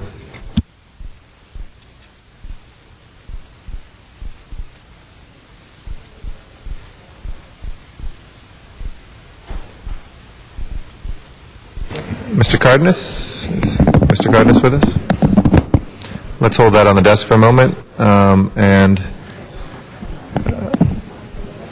Yes, let's go to the next item called special. If we can. Item 37 was called special by Councilmember Perry. Oh, wait, Mr. Cardenas just got back. All right, Mr. Cardenas, item number 34 is before us. Yes, thank you very much. What's before us is the matter of a continual progress and improvement when it comes to the way in which the City of Los Angeles chooses and also empowers organizations that go out to sell our bonds. And the reason why this is such an important issue is because the City of Los Angeles on any given year, or even on an individual day, could actually put out to bid on bonds $100 million, $500 million, $1 billion, and even more. So it's really important that we have competent, respected organizations that have the wherewithal and the financial ability to take on those responsibilities. And I just wanted to make sure that we understood how important it was. I wanted to make sure that the people of Los Angeles understand that the way that the City of Los Angeles does business today is very different than the way they did it for 10 and 20 and 30 years. And the way in which we do business today actually has benefited us through this global financial crisis. There are some businesses that we did business with before that boasted of being worth billions upon billions of dollars, and they disappeared into bankruptcy. And what we have left is some large businesses, medium-sized businesses, new businesses that have been able to do wonderful work for us over the last few years. And we have a much more diverse group of organizations that are actually serving the City of Los Angeles. We've had some stellar performances that, by third independent analysis, has proven that we have benefited the people of Los Angeles by millions upon millions of dollars by creating this diversity. So I think it's a great opportunity for us to remind ourselves that with diversity does come benefits. Because unfortunately, the word diversity sometimes, when you mix that with business or ventures that are a value of hundreds of millions of dollars and even billions, some people question whether or not diversity is a good thing. In this particular case, the evidence shows that this diversity and who is within our pool of brokers that sell our bonds is something that has benefited us in the past, and this item has to do with renewing that list of organizations or businesses, and hopefully with the good work of the staff, we're going to find ourselves with a new list of brokers that have actually done business with us most recently, and for some of them for a long time, but also perhaps we're going to find on that list really good businesses that have not had the opportunity to serve the city of Los Angeles.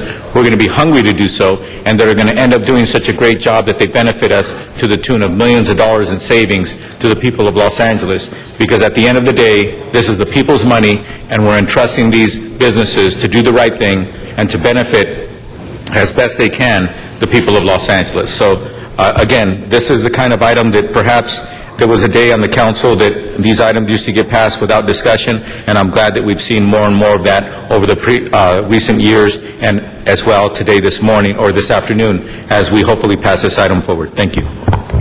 Thank you, Mr. Alacon. Council members, it is very troubling that just last week the U.S. Securities and Exchange Commission, the federal agency charged with protecting investors and maintaining fair, orderly, and efficient markets, announced that a 4-year investigation reveals widespread corruption and fraud in the public bond markets. And so across the nation, major banks colluded to artificially repress the rate of return on investments of states, cities, and school districts, resulting in massive losses of taxpayer dollars across the United States. In fact, dozens of banks have publicly admitted to participating in bid rigging. So I've introduced an amending motion on this item because I think it's time we send a loud message to these banks that we should not do business with banks who have admitted to stealing money from taxpayers. Now, it doesn't matter whether we can prove our case in the city of Los Angeles or not, because we are involved in several issues related to bid rigging, swap deals, and bond rating manipulation. But we know that in other jurisdictions they have settled cases where banks have committed, who have admitted to bid rigging. And the rating agencies, which, as you all know, I have said are bogus organizations just propping up the financing institutions and under-rating municipalities to the bank's benefit, are also participating in these schemes. And so I think we need to stop doing business with these folks. You know, it's like, maybe we haven't quite proven our case yet, and I believe we will, but maybe we haven't proven our case that they ripped us off. But we know that they've ripped off jurisdictions across the nation. It's like if your next-door neighbor gets ripped off by a vacuum salesperson, are you going to buy a vacuum from that salesperson, knowing that your neighbor got ripped off by that person? The answer is no. So I don't think we should, as the responsible parties with the fiduciary responsibility to manage the taxpayers' dollars, I don't believe we should do business with any bank that has admitted to bid rigging with regard to municipal finances. And that's exactly what I'm talking about.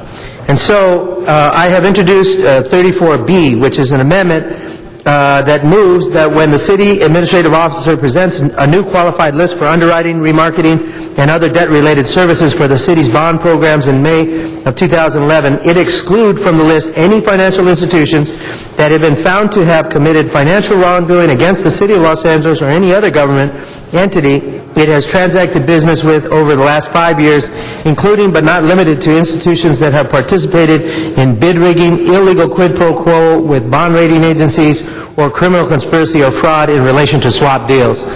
Now, I know that's an extreme measure, but I think it's high time we send a loud message to these folks.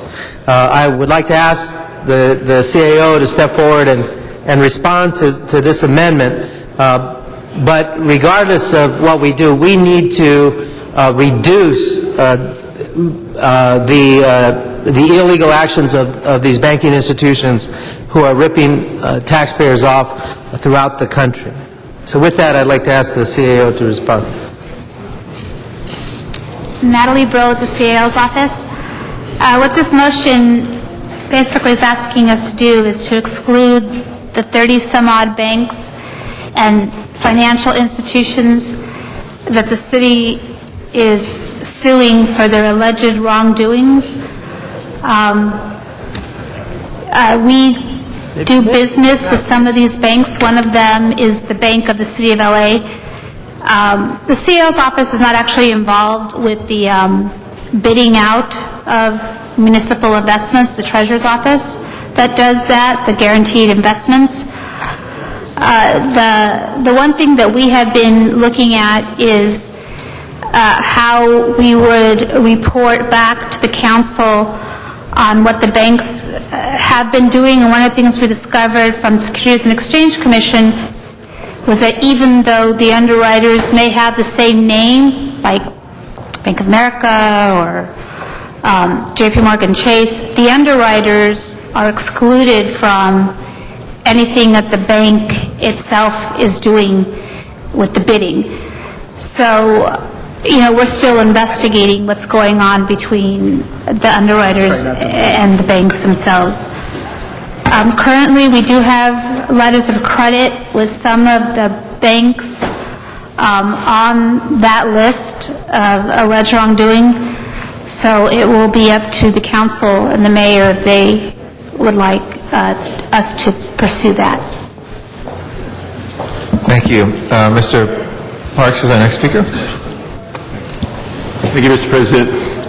One of the things, colleagues, that I appreciate Mr. Alicon's motion, and I think what we'd like to ask, if we can get this back on a report back, because as we spoke yesterday, that we are in some limitations, and just as we did recently on a bond underwriting deal, we moved people out of the number one position and gave it to other companies because of this consideration.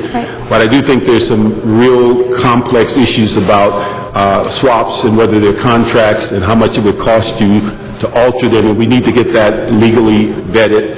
And I think also in dealing with our RFP process, that many of these issues can be resolved as to the selection process as we shore up what we want people to respond to. So if we can ask that we can get 34B on a report back to Budget and Finance, I think that would help.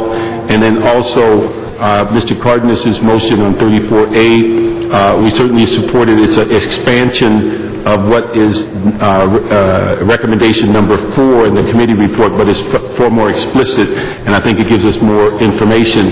The one thing I'd ask that in addition to moving the report as amended, that we add one more statement, that we ask the CAO to come to Budget and Finance and discuss the elements of the RFP prior to it going out to the banking community, so we can assure that the things that are in this report that talks about the issue of the banking responsibility, issues such as information that we've garnered in the recent closed session, issues that are relevant as it relates to what and how we have dispersed our underwriting responsibility and what companies have been seniors and such. We have that report back before going out, and then we are able to use that information to put together the RFP. But we'd ask that before the RFP goes into the banking community, that you come to Budget and Finance and we have a discussion over all the elements that are going into it. Absolutely.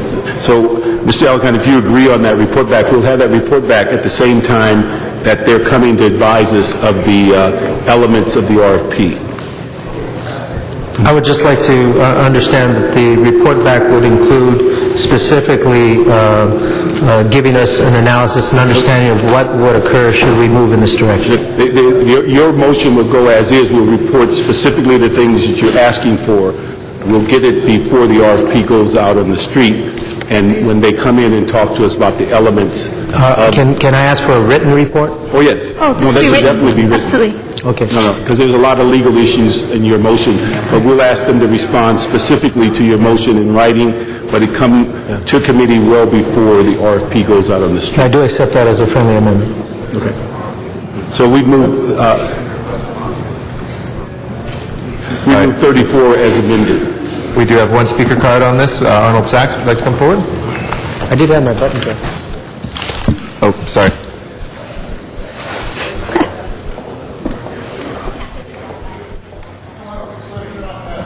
Okay, he passes. Mr. Alarcon, to conclude?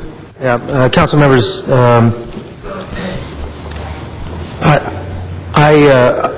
first of all, let me say I appreciate Mr. Parks, not only his comments, but the actions he has taken to ensure that we are not investing our money with banks that are treating us badly. But let's be very clear.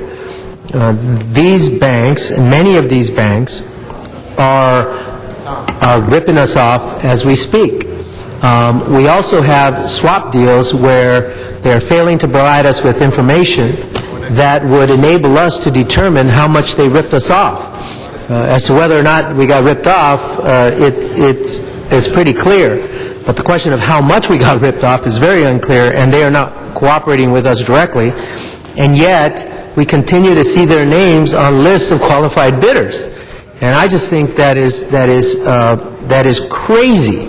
I mean, if you did this with your work at home, your budget at home, your family would probably go ballistic. And so, I think this is a very important matter. We've got to join the chorus of cities, municipalities, state governments, county governments across the nation who are saying it is time that we deal directly with these institutions, get them to be more in line with the law, because they are violating the law. And so with that, thank you, Mr. Parks. I will continue to work with you on this issue, and I appreciate the CAO really delving into this and giving us some real opportunities to send a loud message to the industries that we do not like their practices, and we have a lot of money to invest or divest from their participation. Thank you. Thank you, Mr. Alarcon. There's no other speakers on the queue. Let's open the roll on the motion as amended. Close the roll. Tabulate the vote. 11 ayes. Okay, and next item we want to call is 53 and 54 out of order. And those were both called special by Councilmember Garcetti, and there are... Thank you very much, Mr. President. I'd like to invite forward our fine representatives from Los Angeles Police Department and colleagues. Both these items have to do with ongoing reports that come to the Public Safety Committee.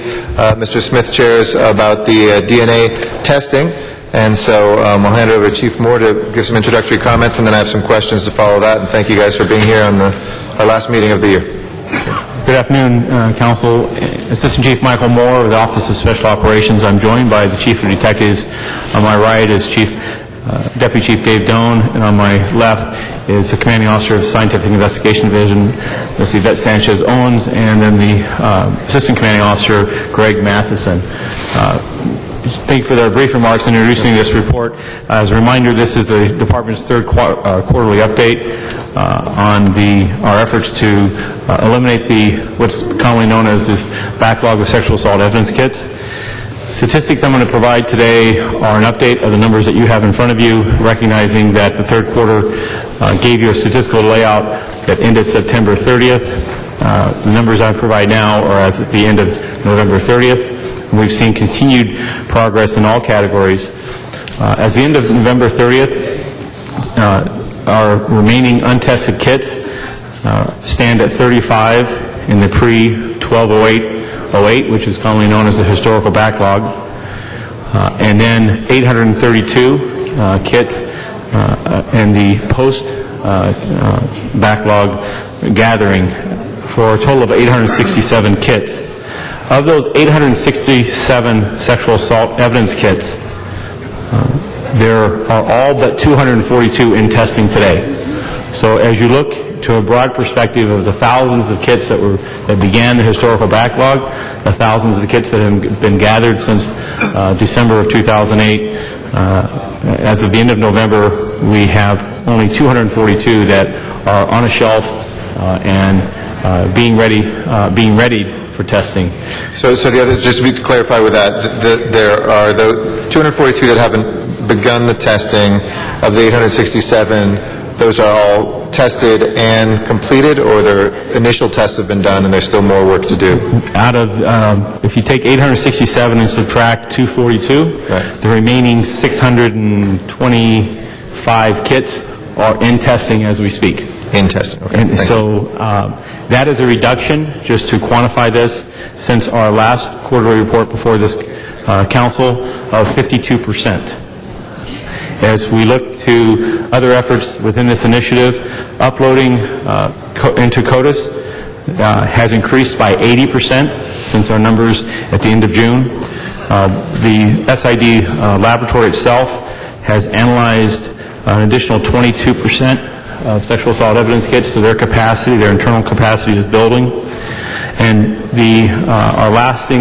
our remaining Achilles heel, if you will, is the technical review, the pending technical review of the outsourced kits that have been finished testing and are now waiting for our verification before they can be loaded into the FBI CODIS database.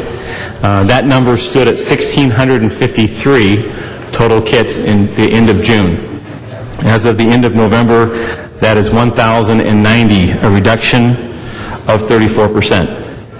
The department is on track to have all backlogged sexual assault evidence kits tested and the technical review completed ahead of schedule, which has been previously announced as the end of this fiscal year, the end of June 2011.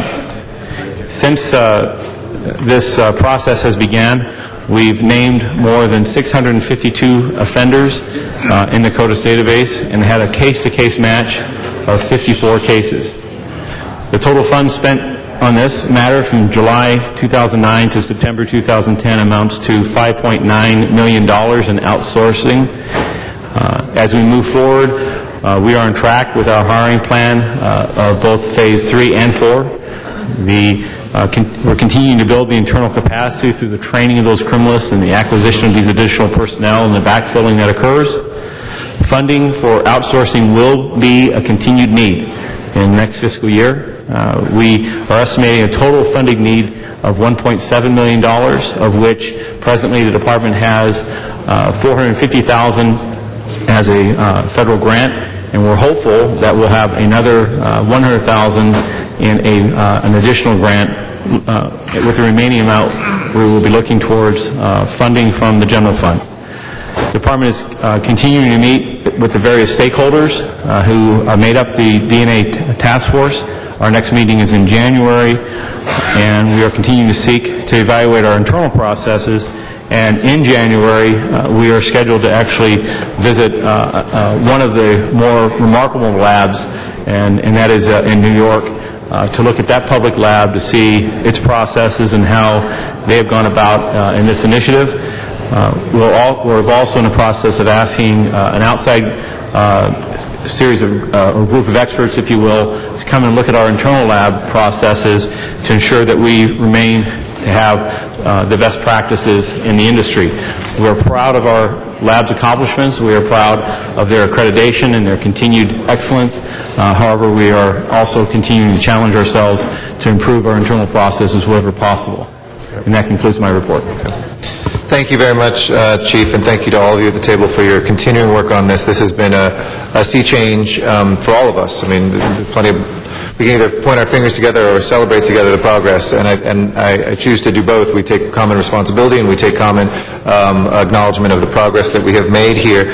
And I want to thank LAPD for reaching out to us, and I was very happy a couple of years ago to, even in a tough budget year, say, let's just find the money to do this. We know that we're cutting in other places, but this is a simple issue of justice for the victims of so many crimes that I think we all are on the same page about. Let me just kind of start, though, where you left off, a couple questions. And the idea behind this was the more we can do this openly and the more we can have regularized reports, the more we can help you get the resources and work through any remaining issues that are out there with DNA testing.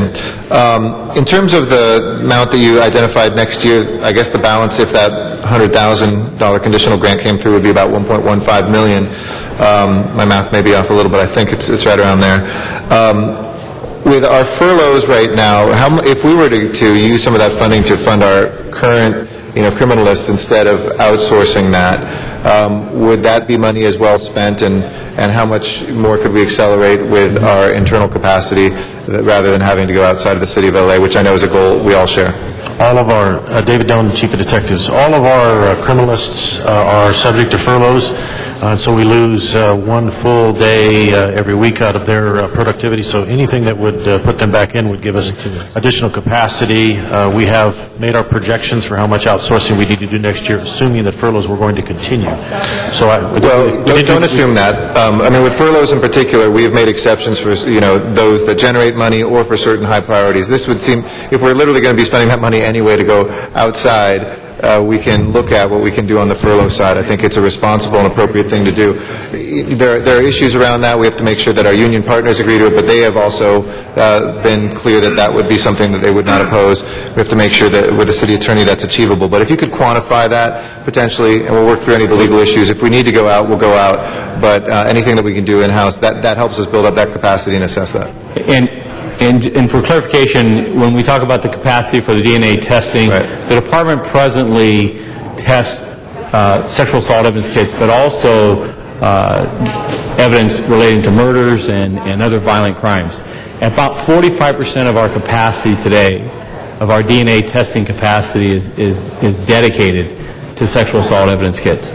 So as you indicate, the removal of those furloughs and the dedicated funding would improve a percentage. We're not prepared today to give you the exact numbers, but it would improve a percentage of it. However, at the end of the day, handling, as we are now, the entire DNA demands for the violent crimes that do exist and the sexual assault evidence kits, the elimination of the furloughs would only cover a small portion. Right. And I think we recognize that. Before we're spending good money out, though, let's exhaust that. And staying on that track, when do we think, with the hiring, which has been a little bit slower for reasons we all know than we had hoped, assuming we want to continue to not put money from the general fund into outsourcing and that we want to be as aggressive as we can in hiring, what can we do to help you there, and what sort of timeline are we looking at? If it's a whole other fiscal year, I mean, you're looking at the entire fiscal year that we still will be going out and future years on top of that because we can't hire? So why is that? Why can't we get enough people to do it for the public? The ability to train these criminalists is a complex matter. It's one that this is a highly technical field, one that is challenged regularly in court. Competencies and quality assurance is an absolute must. There is no ability to have a single failure. The testing process and the validation that occurs with these new criminalists is a multi-year process. Presently, in order for the department to project going forward, we believe that the criminalists that we're presently interviewing and the 4 supervising criminalists that have been approved, that the hiring of those, as well as the hiring of the remaining 4 criminalists and necessary backfills that will take place, again, approximately in April of this coming year, that if all these positions are filled and they complete their 2 years of training, these are apprenticeships that take, again, a multi-year period, it would be approximately 2013, so the third quarter. So we are looking at 2 more years, 11, 12, 12, 13, of outsourcing. We do expect that the outsourcing will be diminished as a reminder to this discussion. Presently, this year's outsourcing was $3.5 million. We see that being reduced in half to $1.7 million for this next fiscal year. We are building capacities today. If we look at our internal capacity for DNA, reminding oneself that a DNA testing is a 3-step process. There's a case screening, there's a profile work that needs to be done, and if it's been outsourced, there is a technical review period. What I'll provide you is our internal capacity today for those 3 steps, as well as what we project in July of this coming year. Presently, our internal capacity for all DNA requests, not just the sexual assault kits, is as follows. Case screening, we do about 77 cases per month. Profiling, 66 cases per month. And technical review, approximately 400 cases per month. The lab, as I stated earlier, is currently training 10 criminalists. The average time to complete that and be certified, again, is 2 years. As new hires begin being certified to work alone on parts of the DNA testing process and the backlog is eliminated, we anticipate that the lab's internal capacities are going to increase. As of July 1st, 2011, our estimates for internal capacity for all DNA requests, not just sexual assault evidence kits, will be case screenings, 174, so an increase of just under 100 cases per month. DNA profiling, 106 cases per month, an increase of some 40 cases per month. Technical review will be pulled back to 200 cases per month because by that time, again, there will not be a need. So as you see that this is a slow and building internal capacity, but it is one that it's the level of expertise needed in this area of technical sciences is not quickly established. And we know that the quicker we do the technical review, we can pull those people hours back into doing the first two. Recognize that. I'm probably over time, but let me just leave you with two questions, if you may, to answer this. Currently, then, when we look at the capacity, when we hit that capacity 174, 106, does that surpass or equal the capacity of what's coming in a given month? In other words, would we then be keeping up with the caseload that's coming in? At what point? I'm sorry, I missed you. When the July 2011 numbers you just specified, 174, is it still under the number of cases that we are getting with sexuals? When you look at all the cases that are coming in. How much off is that? About half. That's why we're asking for $1.7 million for next year's outsourcing. We believe we could do all of the sexual assault kits in-house if we chose that method after July of this coming year, but that would mean we'd outsource the 55% of the rest of our requests. That are non-sexual assault DNA cases. And so we think it's much better to do a balance on that. We try to high prioritize those cases where there's the greatest threat to the public and to victims, and so some of the sexual assault cases we'd rather do in-house because we can do them faster. It will cause us some delays on other business, but those kind of cases can be done faster in-house than sending them out, and it's certainly cheaper for us to do it in-house. So we need that flexibility. And thank you for continuing to recognize, obviously, this is not just about sexual assault kits, it's also about other violent crimes, but because a lot of this came out of our work around sexual assault kits, the final question I was going to ask, which is just a blunt one, if somebody's a victim tomorrow of a sexual assault, what kind of turnaround time, and let's say it's a serious, it's something we all agree is there is no sexual assault that's not serious, but this is a serious threat. What sort of turnaround time do we expect that they can expect that they will have the evidence that we collect to be analyzed fully? A sexual assault involving, let's take a stranger rape, that kit is going to immediately be requested for analysis. The screening period and testing and determination of an uploadable CODIS profile can be accelerated to approximately 7 to 10 days. In doing that single kit, however, it will disrupt 7 to 8 other kits because of the batch processing that is done in this process. So let's be realistic. What's the average one then? So as we go, let's say it's an average one that we don't accelerate, that we don't take slowly. What do we think the turnaround time is? So in handling sexual assault evidence kits, it generally takes 7 to 14 days to complete the pre-screening and preparation of that kit, to send it out to a private lab or to prepare it for the department's own DNA testing. If it goes to the private lab, they have within their contracts up to 70 days to complete and return that case to the department. Let's continue on the private lab course. Once that case comes back to our department, it takes an additional 7 to 14 days to do the audit and technical review so that the outside lab's results are then added and uploaded into CODIS. The average time to complete cases for all outsourcing is generally 84 to 98 days. As stated earlier, we can certainly accelerate that much more, but what happens is that the bulk cases become longer. If we were to take that internally and keep that case, on average, our lab takes 70 to 85 days to complete the case, which is either 0 to 15 days longer than what happens on the outside world.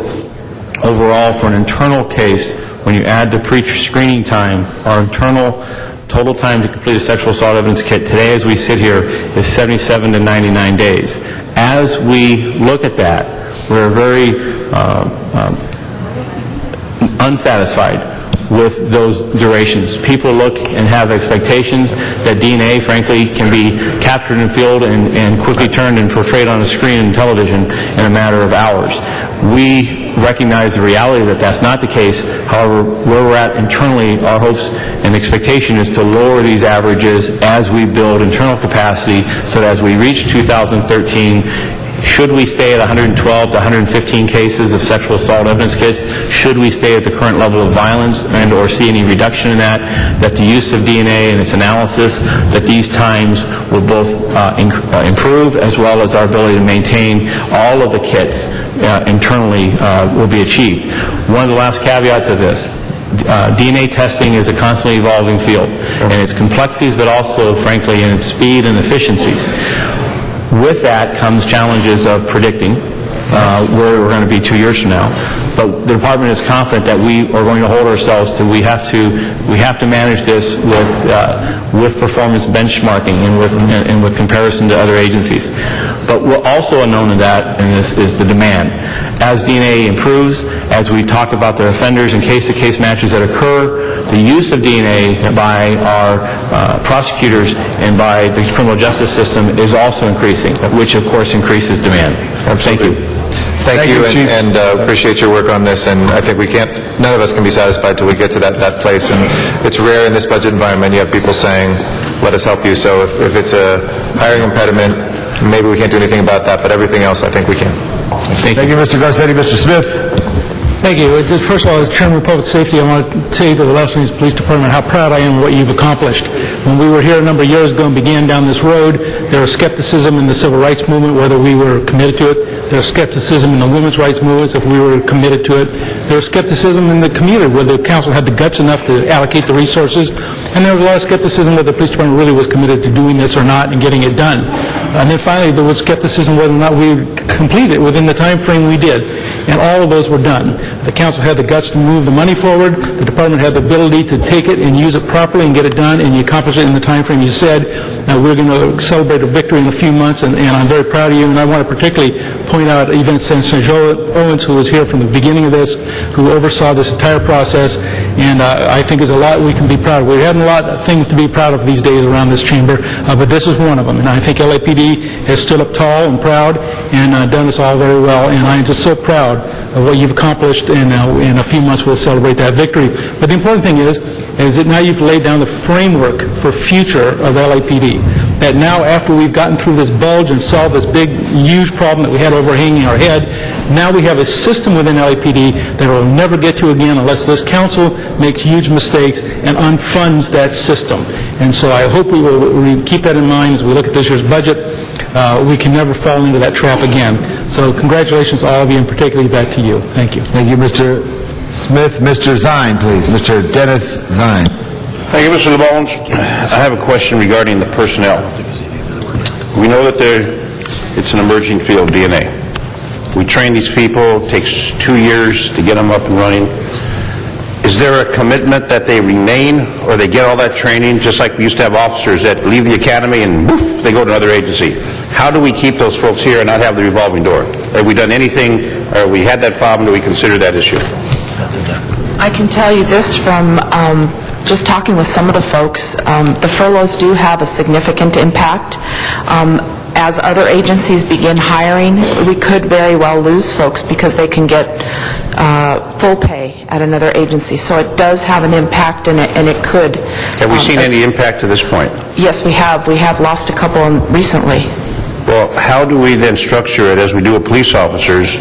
There's that 5-year payback. There's a commitment, and if they leave early, that's the one officer graduated on a Friday, and he resigned Monday and went to another agency, and they picked him up with no cost. How do we have some commitment, the cost issue involved, the training issue involved, so we don't end up being the training ground as we were with the department for police officers? I happen to have been a member of the staff of the Police Commission during the time that the training program was evaluated on the police officer side of the house, and we certainly could do the same for our own folks, and coming up with a policy for retaining folks for a certain number of years to equal the investment in training that we did. I think it's only fair to the taxpayers and to the department, so we don't end up, and I didn't think it was as serious as it was, and then you start looking at the numbers, and that one officer, I forgot what agency he went to, but graduates on a Friday after all that expense and this and that, and the other agency had it lined up. Councilman, the department would look to incentivize this through positive means. The elimination of the furloughs, there are classes, job classes, criminalist 1, criminalist 2, that afford seasoned and tenured employees to move up through the ranks within serology. And so I would caution that as a department, let us and challenge us first to identify means in a positive manner to maintain and retain, rather than the stick approach where... Well, I believe the positive before the negative. I just want to make sure that we don't have to go through this 2 years of training, and then they go to another private agency, make twice the money, and then we've got this continuing trying to recruit and get folks trained for that very serious issue of DNA. We remain hopeful that as this next budget year is identified, that the ability for our serology and frankly for SID resources to not be on furloughs as a means of not only improving their morale but their productivity and minimizing costs as to outsourcing, that would be a strategy that would be proved helpful. There is a benefit, an absolute benefit to the public labs and to the criminalists that work those labs as compared to private industry. There are benefits in the sense of job stability. There have been cutbacks. There have been labs on the private side that have gone out of business. So that ebb and flow goes both ways. And while we've lost some primarily due to the furloughs, we will hope that that the employees recognize this is a short-term measure, and our idea is to have full employment with those individuals. So you are aware of that possibility and working on it? Oh, the absolutely. fact that the departures. Yes. After I didn't know it was 2 years of training. That's an extensive amount of time. It's actually 2 years minimally to become, generally as a journeyman, but there's ongoing training and oversight that the lab exercises, some projections as many as 5 years. So this is a field of study that is very complex. And where we have that joint Davis-Hertzberg lab at Cal State, L.A., is there a difference in pay and benefits between the folks that we hire, the folks that the Sheriff's Department hires to work that lab doing the same job? Essentially, the difference right now is the furloughs. The sheriff is not on furloughs. Our salary and benefits are pretty comparable? close. Yes. But the furloughs would take us down then? That's right, and the fact that, we can't do our pay grades for our CRIM 1s to 2s within the 18 months has been past practice prior to the economic situation. They are still hiring and promoting their folks on schedule as if nothing has happened economically for them. So there is a disparity between the two right now. We need to maybe fix that. And then what about the state lab? State lab's a little different. Their pay scale is lower. Okay. That makes a benefit for us. Yes, it does. Okay, thank you. Okay, Mr. Garcetti to close. I just want to say I want to thank Mr. Smith who stood up, because I don't think many people know that out there, but in his reserve officer duty, he works in the cold case unit and actually not only believes in this, I think, from a policy standpoint, but I know it's affected the work that he's been able to do as a police officer as well. Thank you for that work. Thank you. Okay, this is a couple cards for the public. Mr. Sachs, come forward here. We're going to call. Is that a public hearing, Mr. City Attorney? No, we haven't. Okay. Clyde Williams, Dr. Clyde Williams is not here. Dr. Arnold Sachs, please. Thank you. 1 minute quickly. I'd like to congratulate the police department, but I do have a question. I believe when the gentleman was explaining the reduction in the DNA backlog, he mentioned that they're going to be going to New York. So here's my question. When the problem arose in 2008, part of the information that came out that New York City had like 18,000 or 16,000 backlog of DNA tests to do, and they completed them in 3 years. So if the problem came to the forefront here in the city council chambers in 2008, why didn't you send somebody to New York then to find out how they did that, instead of waiting to 2011 to send somebody to New York? And another thing, I'd also like to point out very quickly that every DNA case is important, like you said. Remember, the Southside Strangler, he got caught from familial DNA testing. It wasn't a crime of, it wasn't a serious crime. Thank you very much. No other speakers before us. Mr. Clerk, please advise. Before council is the two communications from the Public Safety Committee, note and filing these reports. Okay, note and file. Let's open the roll. Close the roll. Note and file. Thank you very much. Next 10 item. ayes. Mr. President, items 37 and 47 were called special by Councilmember Perry, who has stepped out of chambers. Do you wish to hold those on the desk? Hold it on the desk. Next item, please. Item 52 called special for cards. Correct that. We do have a clarification from staff. We could do those items. Mr. Wesson. Yeah, on item 37, at the request... Bring them up, please. Yeah, at the request of Councilmember Perry, I'd like to move the CLA report on this item. Okay. You get no speakers on the queue. Open the roll. Close the roll. Tabulate the vote. 10 ayes. Next item. And then on item 47, I believe her questions were answered. Move forward, please, on this. This is directed by staff. Let me check if I have a card here. Mr. Sachs? Mr. Alacone, you have a question? I wanted to ask for reconsideration on item 40. Reconsideration on 40 in a moment. Let me take care of this right now. 47, Mr. Sachs, here we go right now. Look at Mr. President, on item 47, public hearing was satisfied in the committee. Thank you very much, Mr. Sachs. We appreciate you being here. We had a public hearing. Thank you very much. I know. Thank you so much.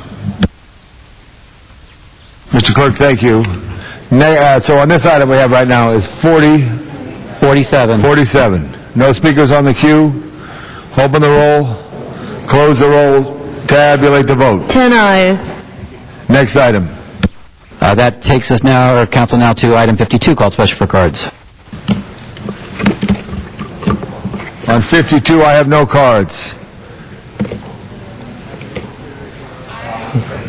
Good. All right, 52, let's just take 52 since we have it. What about the reconsideration on 40? We're going to get 40 in a moment. Mr. President, I think you actually had a card from Dr. Clyde Williams on that, who is not in chambers. Dr. Williams is not here. Note and file that card. This matter is before us. No speakers on the queue. Open the roll. Close the roll. Tabulate the vote. 10 ayes. Thank you. Mr. Alacone, please. Mr. Alacone, do you want to speak to request? Thank you, Ray. Thank you. Item 40. Members, we have a reconsideration of item number 40, which is, Mr. Clerk? Item 40 was a housing report relative to the 2011 Affordable Housing Trust Fund Notice of Funding Availability. All right, members, we have a reconsideration. Any objections? Okay, let's open for reconsideration. Open the roll. Close the roll. Tabulate the vote. 10 ayes. All right, it's matters now before us. Okay, does anyone want to speak to this? Mr. Alacone. Sure, just very briefly, this is asking the Housing Department to incorporate additional factors for project scoring and ranking into the selection for the NOFA, the 3 rounds of NOFA. That would include the consideration of elimination of blight and nuisance properties, whether or not the property is located in a CRA project area, converting vacant or underutilized properties to build and strengthen communities, and show additional support for local community groups. The purpose of this motion is really to further align the NOFA with the state's programs, including the programs that the State Housing Department has for eliminating blight. And so that's the purpose of this motion. Thank you. All righty. Any other members wishing to be heard? If not, we'll amend as a friendly amendment. Please open the roll. Close the roll and tabulate the vote. 10 ayes. That is approved. Next item, please. Item 59 called special for cards. Arnold Sachs, you are passing on 59. Let's go open the roll on 59. Close the roll and tabulate the vote. 10 eyes. It's approved. Next item, please. Item 67, called special for cards. Dr. Williams is gone. Mr. Sachs, item 67.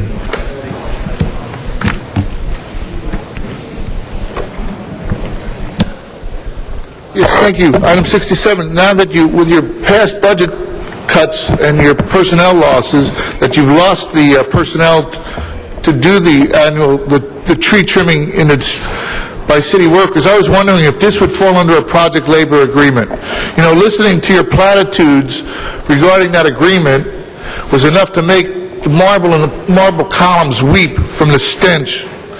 You know, it was an outrage when you, during the past elections, when somebody on the Brown staff called Meg Whitman a whore. Man, what would you say to that? All right, that closes our public comment. And a Merry Christmas as well. With that, let's go ahead and prepare the roll and tabulate the vote. 10 eyes. That is approved. Next item. Item 68, called special for cards. Mr. Sachs, number 68, last word for 2010. You may have had the first word of 2010 in public comment, too, so you might be our bookend. Thank you. Have a happy holiday. I was just wondering, since you're taking a donation to defray the costs for the development review, you know, when the LA Times wrote about the action taken by the Department of Public Works and their review of the project labor agreements, it said that it would cost like $900,000 to implement the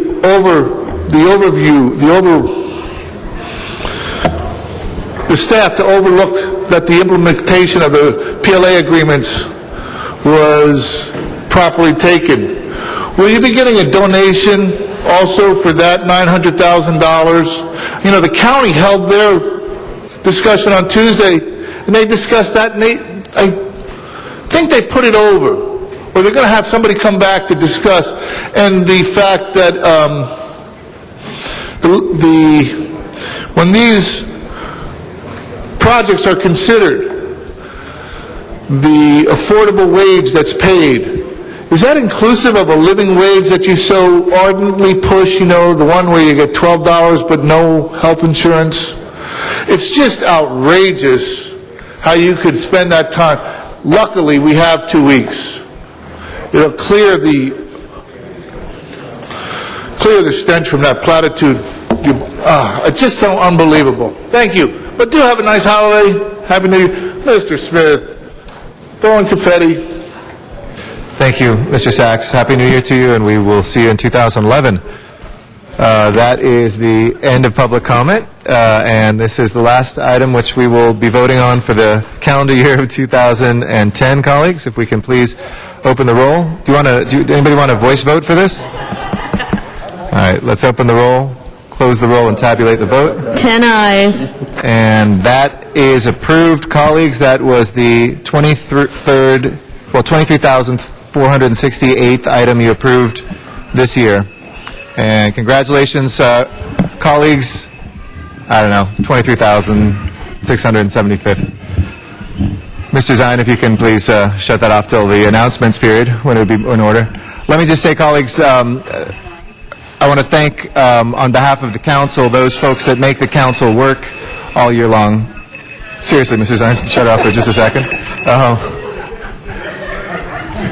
I want to thank our Chief Legislative Analyst's office, our CAO, our city departments, but here in these chambers, the CLA especially, our city clerks, our vote clerks, our clerks of record, our city attorney, our city clerk's office that makes sure that we are stamping everything, our sergeants at arms from both general services, our ITA department, our Channel 35, council audio, our LAPD and General Services, Office of Public Safety, the public who comes here every single day. Mr. Arnold Sachs is representing them, and thank you for staying to the end.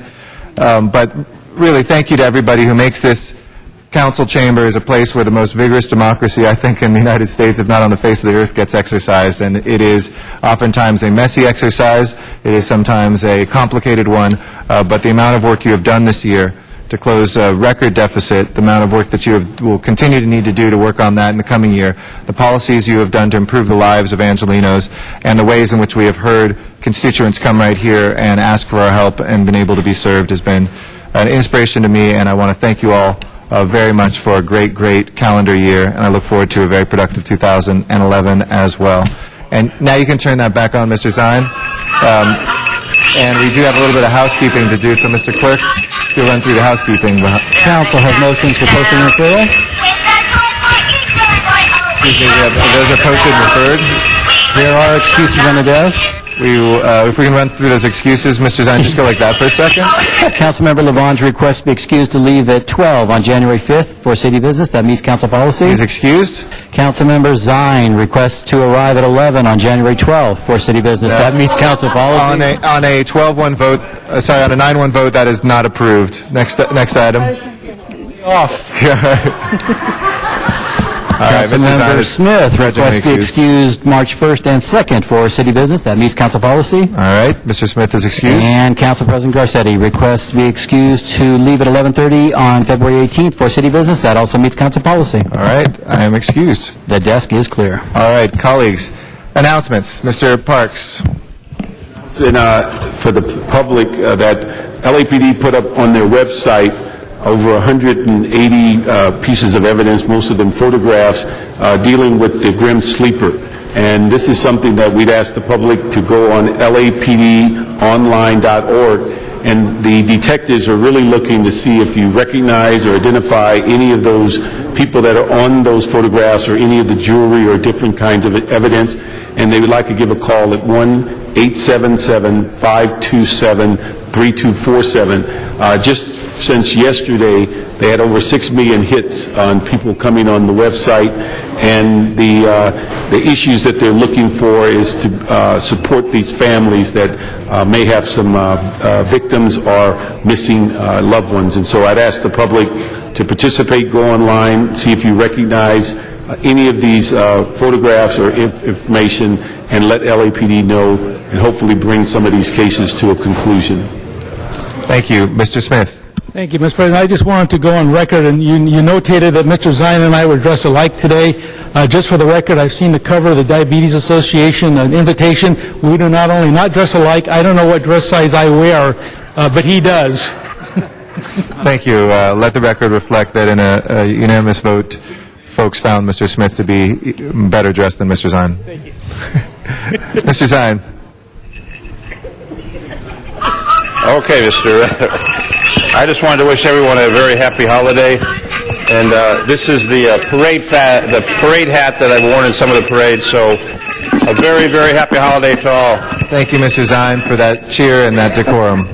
Mr. Labange. I want to thank everybody, especially the sound man, Kenny, and everybody on this here. Also want to thank the press for getting the word out.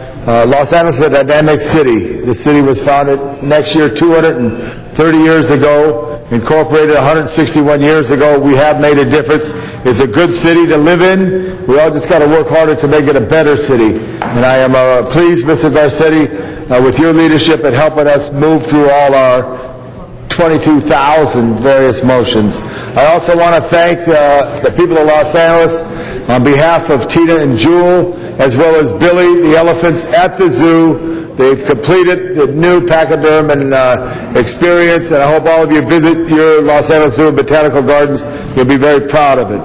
Additionally, I want to wish everybody a happy holidays and say that on the 20th there'll be a lunar eclipse. Come up to the observatory so you could see it through the night, through the day, and well as winter solstice comes, shortest day of the year, the 21st of December. Thank you. Thank you very much, Mr. Labange. Any other announcements, colleagues? If not, can I ask everybody please rise for the final adjourning motions for 2010. Folks will please rise in council chambers. Colleagues, I ask that we adjourn today in memory of Samson Escoto. Sam was a valued, much-loved member of the city's community development department. He joined the city as a clerk typist on April 23, 2001, working in CDD's Youth Employment Services Group. And in February of 2006, he moved to the Human Resources Division as a senior clerk typist working in the Equal Employment Opportunity section. Sam was taken way too young. He recently celebrated his 35th birthday and was looking forward to returning to work after a short leave. Services for Samson Escoto will be held on Saturday, December 18th, 2010 at 11 a.m. at Hollywood Forever Cemetery in my council district, 6000 Santa Monica Boulevard. And we join in deep sympathy with the Escoto family and the Community Development Department in this time of grief. We ask for your prayers and kind thoughts for Sam's families, which includes 2 young sons taken too early from them and from all of us. Samson Escoto, rest in peace. We'll put all numbers on that. Mr. LaBonge. I think we should join a member of Blake Edwards, a writer, director of fabulous movies. And I say there's not a writer, director as he was. Blake Edwards lived to be 88, from the Pink Panther series to 10 to Breakfast at Tiffany's. He succumbed in Santa Monica just recently. Also, I ask we adjourn in memory of Bessie Backley, a resident of the 13th District for many, many years, and the 4th District for many, many years. She lived to be 84 years old. She's survived by her 3 great sons. She was a wonderful neighborhood person and a great PTA person and a great mother who was very good to all her sons and their friends. Bessie Backley. Thank you. Any other adjourning motions, colleagues? If not, Mr. Clerk, if you'll please call the roll for the last time for 2010, and we'll next be in session January 4th, 2011. Have a very safe holiday, everybody. A great